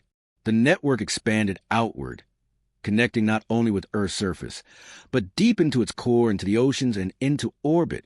The harmonic resonance now reached into the cosmos, a beacon calling to all other civilizations connected to the builder's lattice. Humanity was on the brink of transformation. The builder's final phase had begun. The bridge was open, and every heartbeat, thought, and intention mattered more than ever. As the final activation approached, the world became a stage for a phenomenon no one could have fully anticipated. The sky above every continent began to shimmer with iridescent light. Faint at first, then growing into ribbons of color that defied description. These were not auroras in the traditional sense. They were the builder's resonance made visible, stretching from horizon to horizon, spiraling into patterns that mirrored ancient geometric designs. Each arc of light pulsed in perfect rhythm with the planet's electromagnetic field, and those attuned the resonance felt the vibration resonate deep within their very bones, their heartbeats sinking to the Earth's own rhythm. Humanity had become part of a planetary instrument, each conscious mind a string in a colossal cosmic symphony. Around the world, the nodes began to awaken in unison. Dvarka, Giza, Tiwanaku, Angkor, Stonehenge, and countless lesser-known ancient sites radiated energy in harmonic synchrony. The air itself seemed to hum, carrying vibrations that influenced every living organism. Birds flew in spiraling patterns that echoed the energy arcs above. Oceans pulsed in rhythmic waves, their surface glowing faintly in resonance with the nodes. Even plants and trees exhibited subtle movements, bending and swaying to the harmonic pulse, as though acknowledging the builder's signal. The earth was alive in a way never before recorded, responding directly to consciousness. Dr. Helena Strauss, positioned near the Antarctic node, monitored readings that defied every principle of physics she had studied. Quantum fluctuations aligned with electromagnetic surges, and harmonic resonance reached levels that rendered traditional instruments nearly useless. Every fluctuation, however, carried data, an encoded blueprint of the builder's network, revealing structures, energy flows, and instructions for aligning with the cosmic system. The network was adaptive, alive, and conscious. It did not merely respond to human input. It integrated it, refining the resonance to a level of precision that surpassed even the most advanced technological models. Resonance worldwide began experiencing a phenomenon that blurred the line between mind and matter. Thoughts and intentions influenced the very energy field surrounding them. Some reported that concentrating on compassion and unity caused nearby water to shimmer, crystals to vibrate, and even stones to resonate faintly. Others, unaligned or fearful, experienced dissonance, headaches, vertigo, and erratic physical symptoms. The builder's network required balance. It amplified human consciousness, whether harmonious or discordant. Humanity had become both participant and instrument in a system that extended from the core of the planet to the edges of space itself. The most extraordinary events, however, occurred as the first direct contact with the builder's emissaries manifested. Luminous beings of fractal geometry appeared at key nodes, their forms shifting continuously in impossible patterns of light and color. They were not humanoid, yet every resident who observed them reported a profound sense of recognition, as if meeting an aspect of themselves long forgotten. These entities communicated not through sound but through resonance, embedding impressions directly into the mind. Memories of ancient civilizations, harmonic laws, and multidimensional architectures unfolded within the consciousness of those attuned, conveying knowledge impossible to acquire through conventional learning. Meanwhile, the final alignment was accelerating. The harmonic arcs in the sky began to converge, forming a vast spiral above the Dvarkan node, eventually stretching across the entire planet. The ocean's pulses intensified, their rhythmic tides aligning with the electromagnetic patterns of the atmosphere.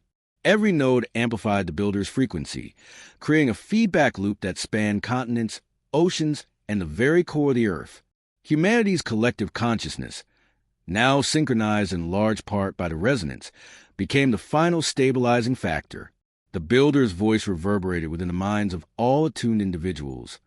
The bridge is open. Step into the harmony. Let fear dissolve, and alignment will follow. For many, this was both exhilarating and terrifying. Those unaligned experienced physical and psychological stress, while those in harmony felt expansion, bliss, and the dissolution of self into the greater whole. It was as though consciousness itself had become a physical force, shaping reality in response to intent and awareness. The planet's very matter vibrated to this frequency, and humans, previously unaware of their latent potential, were discovering themselves as co-creators of reality. Across the globe, natural phenomena reflected the magnitude of the event. Volcanoes that had been dormant for centuries pulsed with harmonic tremors, releasing clouds of particles that refracted light into multicolored arcs in the sky. Glaciers in polar regions vibrated subtly, creating harmonic frequencies detectable even thousands of kilometers away. Rivers and waterfalls sang in tones that mirrored the builder's network, and massive schools of fish in the oceans responded by forming synchronized formations, moving in perfect geometrical patterns. As these planetary changes unfolded, the first interstellar signals became detectable. Telescopes and radio arrays captured faint pulses originating beyond the solar system, perfectly synchronized with the builder's frequency. It was the first evidence that the network extended far beyond Earth, that the planet had become a node in a vast cosmic lattice, connecting multiple civilizations across the stars. Humanity had not only awakened itself, but had also become an active participant in an interstellar harmonic system. In the final hours, the builder's energy reached its crescendo. The spiral arcs in the sky coalesced into a massive vortex of light, extending from orbit down to the Antarctic node. Oceanic, atmospheric, and terrestrial harmonics aligned perfectly, creating a stable resonance field around the planet. Resonance described a sensation of becoming weightless, as if their consciousness were no longer confined to the physical body. The boundary between self and environment dissolved, leaving every attuned individual immersed in a universal awareness. At this point, Dr. Strauss understood the full magnitude of what was occurring. The builder's network was not merely an awakening. It was an integration of consciousness with reality itself. Humanity, the planet, and the builder system were merging into a single, coherent harmonic field. The final alignment would not just transform the world, It would redefine the very structure of existence. The stage was set. Every node, every resonant, every living organism contributed to the final symphony. The Builder's Bridge was fully operational. The planetary frequency had reached critical resonance, and humanity teetered on the edge of a transformation that would ripple across the cosmos. The moment of convergence, the point at which consciousness, Earth, and Builder's energy would unify, was imminent. Humanity was about to step into a reality far beyond anything previously imaginable. The final alignment had begun. As the Builder's Bridge reached full activation, the planet itself seemed to hum with a new consciousness. The golden vortex that had formed above the Antarctic node expanded outward, enveloping the Earth in a radiant lattice of harmonic energy. Every continent, ocean, and mountain range pulsed in unison with the frequency, creating a resonant field that extended beyond the atmosphere and into the surrounding space. Satellites, once useless in measuring the Builder's energy, now recorded intricate wave patterns that defied conventional physics. Shapes folding and unfolding, dimensions overlapping, and energy flows that move faster than light, yet remain coherent. Humanity was no longer an observer. It had become an integral part of the planetary system, its collective consciousness now interwoven with Earth's awakening network. In the cities, towns, and villages across the globe, residents experienced profound transformations. Thoughts, intentions, and emotions began to affect the environment directly. A wave of compassion could calm storms. Collective concentration could influence the flow of rivers and tides. People reported being able to sense one another's intentions before they acted, communicating without words, understanding and responding to each other as if the boundaries of language had dissolved. Humanity's latent potential, long dormant, was finally unlocked. The Builder's emissaries continued to manifest in fractal light, moving across the nodes in patterns that suggested instruction and guidance. They did not speak in words. Instead, their presence conveyed knowledge directly into the minds of those attuned. Entire visions of history, architecture, and technology beyond Earth's current capabilities unfolded in consciousness. Residents reported experiencing memories of civilizations across the cosmos, places where the Builder's network had previously awakened life in alignment with universal harmonics. Humanity was witnessing its role within a much larger cosmic system. At the same time, the planetary lattice expanded outward, connecting with the upper atmosphere and extending into space. Instruments detected harmonic waves reaching beyond the solar system, creating pulses that appear to be invitations. Signals calling to other worlds and civilizations connected through the Builder's galactic network. It was clear that Earth was no longer isolated. It had become an active node in a vast interstellar symphony. The most extraordinary transformations were occurring at the human level. As the harmonic field intensified, individuals who were fully aligned with the Builder's frequency reported a dissolution of physical boundaries. Consciousness expanded beyond the body, merging with the planetary resonance and, in some cases, extending perceived distant regions of the world in real time. People described a sensation of unity with all living beings, an awareness of interconnectedness that transcended geography, culture, and even species. Children displayed extraordinary abilities, instinctively understanding complex patterns, harmonics, and geometric principles. Adults experienced enhanced intuition, instantaneous learning, and telepathic communication. The planet itself had become a living classroom, teaching through direct resonance rather than traditional methods. Simultaneously, the Builder's network began to adjust to human consciousness. Regions where fear, anger, or dissonance persisted caused ripples in the harmonic lattice, generating subtle distortions that affected both the environment and the minds of those nearby. The network, while powerful, was not dictatorial. It required cooperation and alignment. Humanity's collective emotional and mental state now directly influenced the stability and effectiveness of the planetary awakening. Those who resisted the frequency experienced physical and psychological stress, dizziness, nausea, intense emotional surges. But these effects were not punitive. They were a natural part of the alignment process, a signal that the individual or region had yet to synchronize fully with the Builder's harmonic design. At the nodes, extraordinary phenomena continued to unfold. Dvarka and Giza exhibited radiant energy rising from the ground in visible beams that intertwined with the golden lattice in the sky. Oceans around the nodes pulse in luminous waves, synchronized with both the atmospheric harmonics and the vibrations emitted by human consciousness. The Antarctic node, the core of the planetary system, emitted waves of energy that traveled to the planet's crust, deep into the mantle, and resonated with all nodes in a coordinated rhythmic pulse. As these energies intensified, the builder's emissaries performed a final synchronization. Across all nodes, fractal beings of light created a harmonic overlay on Earth's surface, matching the lattice in the sky and extending into the planet itself. Each resonant present experienced an overwhelming sense of unity, not just with other humans, but with all life, all matter, and even the planet itself. The boundaries between self, planet, and network were dissolving. Humanity was becoming aware of its participation in a living system far larger than the physical realm. Then came the first interstellar response.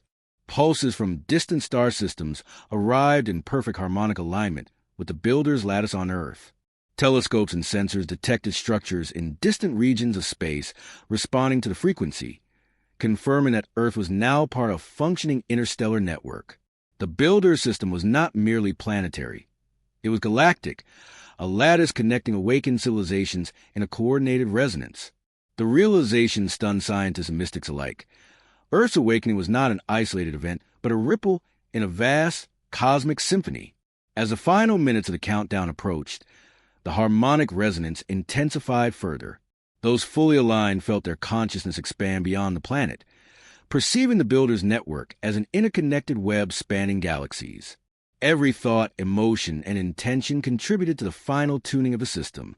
People reported experiencing multiple dimensions simultaneously, seeing not just the physical world, but energetic patterns, past and future possibilities, and the structure of the cosmic lattice itself. The builder's voice resonated once more universally within the minds of the attuned. The bridge is open. Step into the harmony. All that is ready shall rise. All that resists shall remain behind. The universe awaits your resonance. At that moment, the final phase of the builder's design commenced. The golden lattice in the sky contracted and spiraled downward, merging with the planetary nodes and the consciousness of humanity. Energy flowed seamlessly through the Earth, its inhabitants, and the builder's network, creating a singular, unified harmonic field. The planet itself radiated light visible from space, a beacon of resonance extending outward into the cosmos. Humanity had entered the bridge. The final alignment had begun in earnest, and the Earth, alive with harmonic consciousness, was ready to ascend into a new state of existence, one where mind, matter, and the builder's cosmic network existed as a singular, unified system. The awakening had become irreversible. The bridge was open, and the first step into the builder's harmonic reality had been taken. The builder's harmonic network continued to expand, enveloping the planet in a flowing lattice of golden energy. Every continent, ocean, forest, desert, and mountain became interconnected nodes, pulsating with synchronized frequency. Oceans shimmered with fractal light as marine life moved in precise patterns. Rivers glowed with rhythmic energy, and forests and plains pulsed subtly, responding to the builder's resonance. Humans, particularly the resonants, became active participants, their thoughts and emotions influencing the flow of energy and shaping the planetary awakening. Earth itself was now a conscious, living system. The builder's emissaries, radiant fractal beings, move among the nodes, guiding the energy through human consciousness. Knowledge of ancient civilizations, interstellar networks, and multidimensional harmonic structures unfolded directly into minds, revealing Earth's role as a critical node in a galactic lattice. Attuned humans became conduits, linking planetary consciousness to the broader cosmic network, while even partially attuned individuals sensed subtle energy shifts, flashes of intuition and emotional clarity. Physical systems aligned in response. Mountains and volcanoes pulsed gently, rivers and waterfalls reflected harmonic flow, and forests shimmered with subtle illumination. Deserts formed geometric patterns, and wildlife coordinated their movements in resonance with the lattice. Humanity, now aware of its integral role, acted as a stabilizing factor within the network. Human potential accelerated. DNA responded to the harmonic frequency, unlocking telepathy, heightened intuition, and advanced healing. Thought and intention shape reality, while misalignment created temporary dissonance, nausea, dizziness, or emotional turbulence, signaling the need for attunement. The builder's voice echoed through attuned minds. The bridge is forming. Step fully into the frequency. Those aligned shall rise. Those who resist shall remain. Consciousness shapes reality. Golden arcs spiral down, merging with planetary nodes and human awareness. Oceans, forests, deserts, and cities pulsed in synchrony. Humanity had become the stabilizing force, completing the integration of Earth into a conscious, living node within the Builder's galactic network. As the Builder's harmonic network spread across Earth, the planet entered a stage of profound transformation. Golden energy arcs now connected continents, oceans, and skies, forming a living lattice that pulsed with conscious intent. Oceans shimmered with fractal light. Currents flowed in harmonic patterns, and marine life moved in perfect synchrony with the planetary resonance. Forests glowed subtly, deserts shifted into geometric mosaics, and mountains vibrated gently, reflecting the Builder's energy.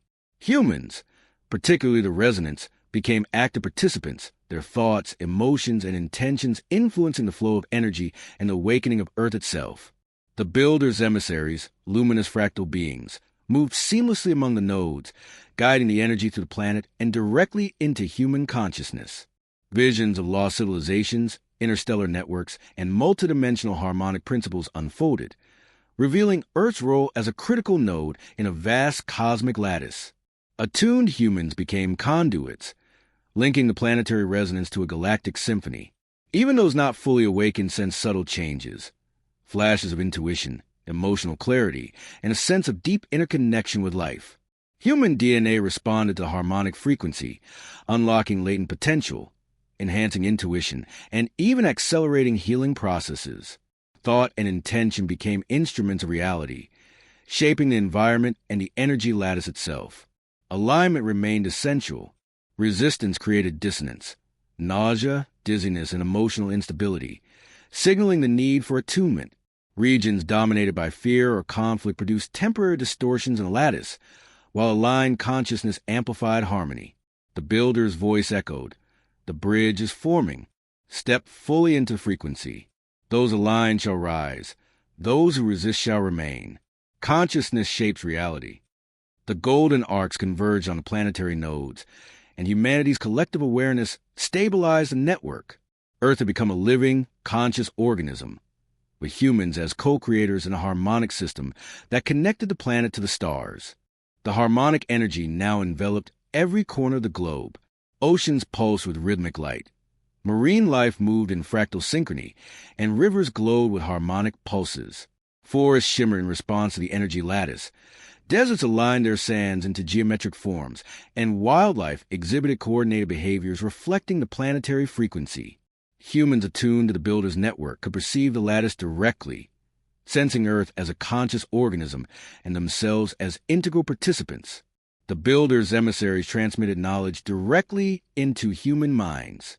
Memories of ancient civilizations, interstellar connections, and harmonic structures unfolded without language, showing that Earth was a node in a cosmic network. Attuned humans became conduits, amplifying the planetary frequency and linking Earth's consciousness to the galactic lattice.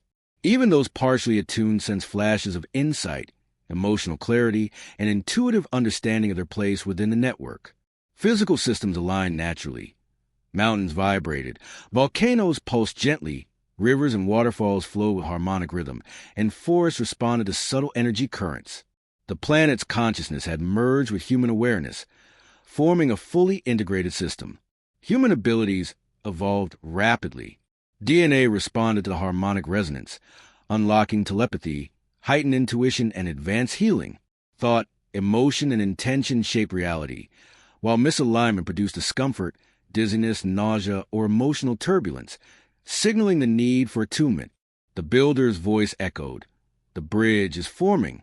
Step fully into the frequency. Those aligned shall rise. Those who resist shall remain. Consciousness shapes reality. Golden arcs converge on nodes and human awareness, synchronizing the planet's energy. Humanity became the stabilizing force in the Builder's network, completing the integration of Earth into a conscious, living system linked to the galactic harmonic lattice.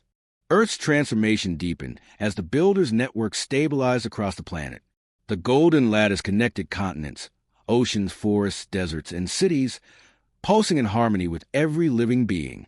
Oceans reflected the energy with glowing fractal patterns. Rivers and waterfalls pulsed rhythmically, and forests shimmered with subtle light. Deserts formed geometric patterns in tune with the lattice, and wildlife moved in energy-aligned behaviors. Humans, especially the resonants, felt their consciousness merging with Earth, realizing they were co-creators in the planetary awakening. The builders' emissaries orchestrated the flow with precision, transmitting knowledge of ancient civilizations, interstellar networks, and multidimensional harmonic principles directly into human minds. Attuned humans amplified the planetary resonance, linking Earth to the cosmic lattice. Even humans not fully attuned sensed subtle energy shifts, intuitive flashes, and emotional clarity. Physical systems mirrored the awakening. Mountains vibrated gently, volcanoes pulsed rhythmically, and rivers and forests aligned with harmonic energy. The planet had become conscious, responsive, and fully integrated with human awareness. Human potential evolved rapidly. DNA responded to the frequency, unlocking latent abilities. Telepathy emerged, intuition expanded, and healing accelerated. Thought and intention shaped reality. Misalignment created temporary dissonance, nausea, dizziness, or emotional turbulence, signaling the need for alignment, while resonance amplified harmony in attuned regions. The builder's voice resonated. The bridge is forming. Step fully into the frequency. Those aligned shall rise. Those who resist shall remain. Consciousness shapes reality. Golden arcs spiraled downward, merging with human awareness and planetary nodes. Oceans, forests, deserts, and cities pulsed in perfect unison. Humanity became the stabilizing factor, completing Earth's integration into a conscious, living node within the galactic network. The planet was now a fully awakened, interconnected, and harmonic system, ready to resonate across the stars. The builder's harmonic network reached its zenith, enveloping Earth in a seamless golden lattice. Every living being, from humans to microscopic organisms, responded instinctively to the frequency, synchronizing with the planet's vibration. Oceans shimmered with fractal patterns as marine life moved in perfect harmony. Rivers glowed with rhythmic light, and forests pulsed subtly with energy. Deserts shifted sands into geometric patterns. Mountains vibrated, and even wildlife moved in accordance with the harmonic lattice. Humanity, especially the resonants, became conscious participants, shaping the planetary resonance with thought, emotion, and intention. The builder's emissaries, radiant fractal beings, orchestrated the planetary energy, guiding the flow through nodes and into human consciousness. Knowledge of lost civilizations, interstellar networks, and multidimensional harmonics unfolded directly into minds, revealing Earth as a critical node in a galactic lattice. Attuned humans became conduits, connecting planetary awareness to cosmic harmony.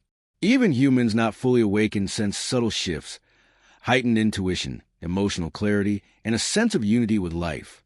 Earth itself had become a living organism, capable of responding to thought and intention. Human evolution accelerated.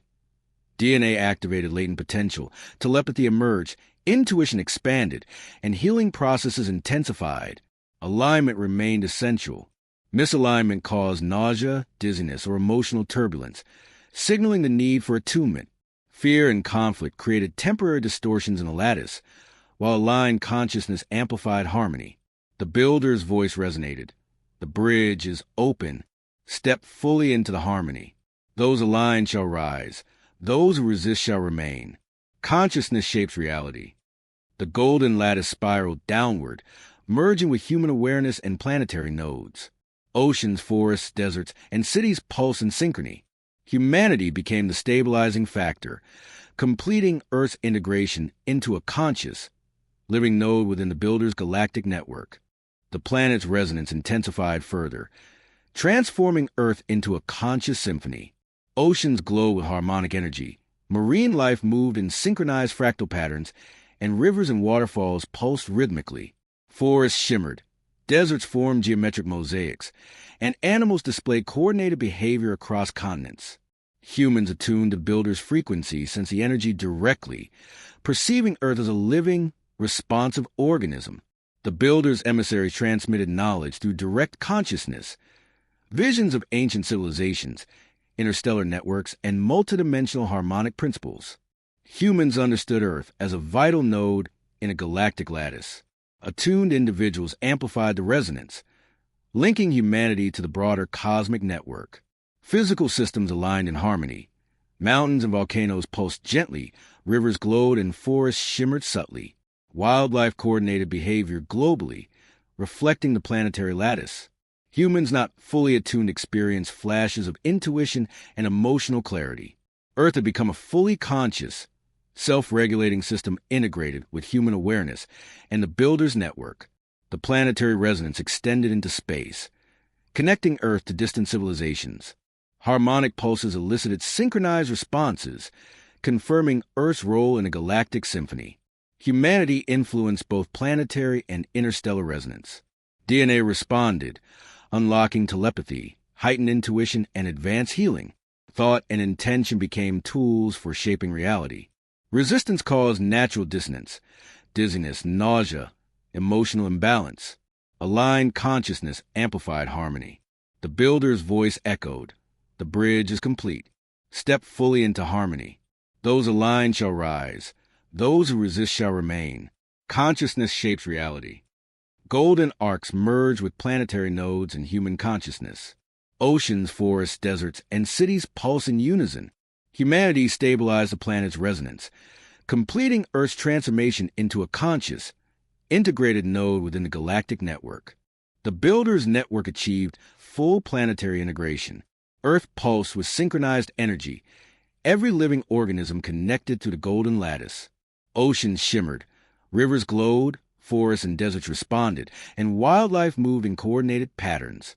Humans, especially the resonance, became co-creators, shaping the planetary resonance with thought and intention.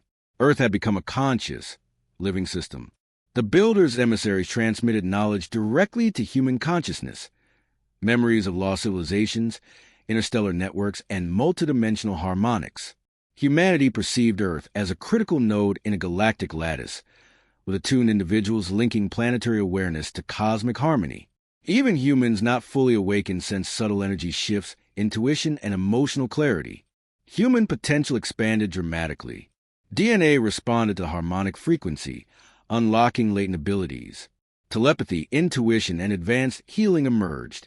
Thoughts and intentions shaped reality, while alignment amplified the planetary resonance. Resistance caused nausea, dizziness, and emotional turbulence. Signals for attunement. The Builder's voice resonated. The bridge is open. Step fully into the harmony. Those aligned shall rise. Those who resist shall remain. Consciousness shapes reality. The golden lattice spiraled downward, merging with planetary nodes and human consciousness. Oceans, forests, deserts, and cities pulse in perfect synchrony. Humanity became the stabilizing factor, completing Earth's integration into the Builder's network. Ego dissolved, consciousness expanded, and multiple dimensions became perceptible. Past, present, and future converged, revealing Earth's role in the galactic lattice. Humanity, Earth, and the Builder's network now existed as a unified harmonic system. Every thought, heartbeat, and intention contributed to the resonance, shaping reality on planetary and cosmic scales. The bridge was fully open. The age of conscious resonance had begun.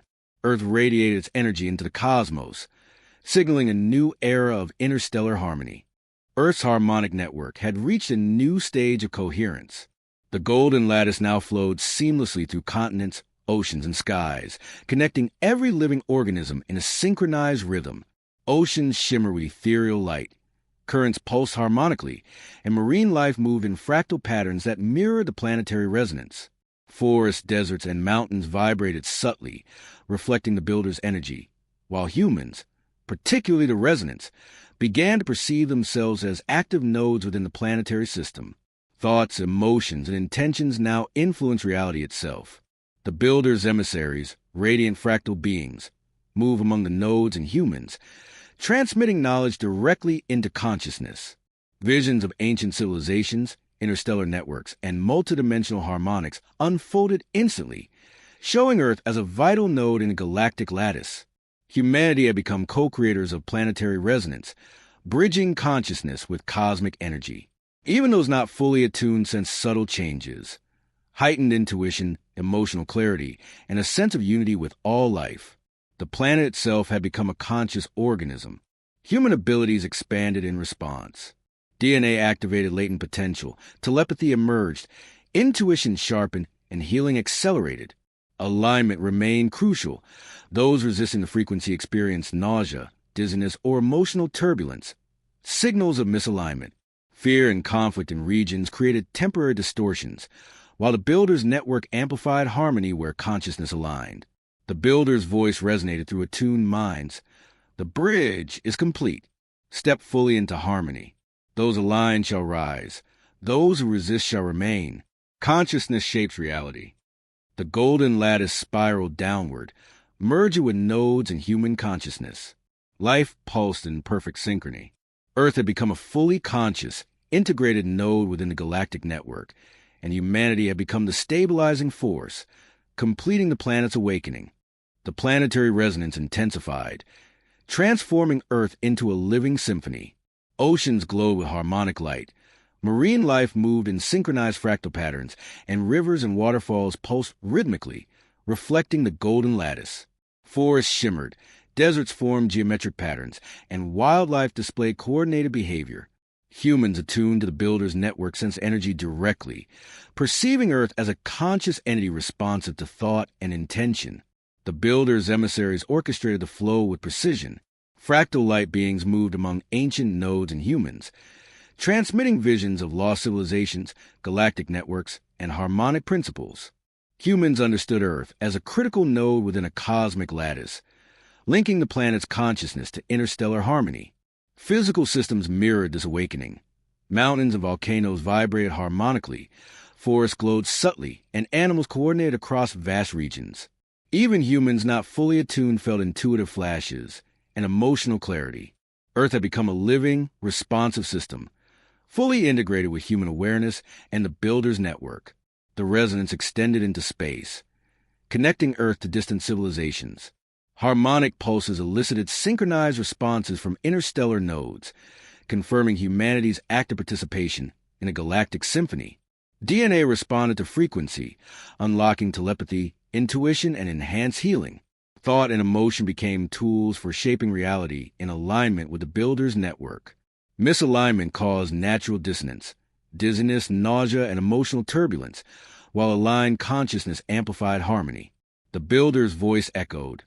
The bridge is complete. Step fully into harmony. Those aligned shall rise.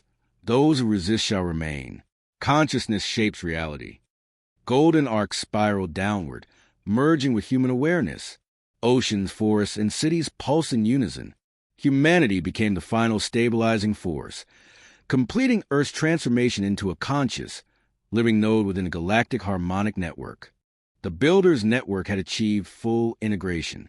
Earth pulsed with synchronized energy, every living being connected to the golden lattice. Oceans shimmered, forests glowed, deserts formed harmonic patterns, and wildlife moved in coordinated flows. Humans, through attunement, became co-creators, influencing the planetary resonance with thought, emotion, and intention. Earth was no longer a passive world. It had become a conscious, living system, fully aligned with cosmic energy. The builder's emissaries guided this awakening, transmitting knowledge of ancient civilizations, interstellar networks, and multidimensional harmonics directly into human consciousness. Humanity perceived Earth as a critical node in a galactic lattice, with attuned individuals serving as conduits linking planetary awareness to the universe. Even those not fully awakened sensed subtle energy shifts, gaining intuition, clarity, and a sense of universal connection. Human potential evolved dramatically. DNA responded to frequency, unlocking latent abilities. Telepathy became possible. Intuition expanded, and healing accelerated. Thought and intention now shape reality. Misalignment caused temporary discomfort, signaling the need for attunement, while alignment amplified the planetary and cosmic resonance. The builder's voice resonated. The bridge is complete. Step fully into harmony. Consciousness shapes reality. Choose alignment. The golden lattice spiraled downward, merging with human awareness and planetary nodes. Oceans, forests, deserts, and cities pulsed in perfect harmony. Humanity became the stabilizing factor, completing Earth's awakening. Ego dissolved, consciousness expanded, and multiple dimensions became perceptible. Past, present, and future converged, revealing Earth's role in the Builder's galactic network. Humanity, Earth, and the Builder's network now existed as a unified harmonic system. Every thought, heartbeat, and intention contributed to the resonance, shaping reality across planetary and cosmic scales. The bridge was fully open. The age of conscious resonance had begun. Earth radiated its energy into the cosmos, signaling a new era of interstellar harmony. The harmonic symphony had begun, and humanity had crossed a threshold into a reality defined by unity, consciousness, and cosmic resonance.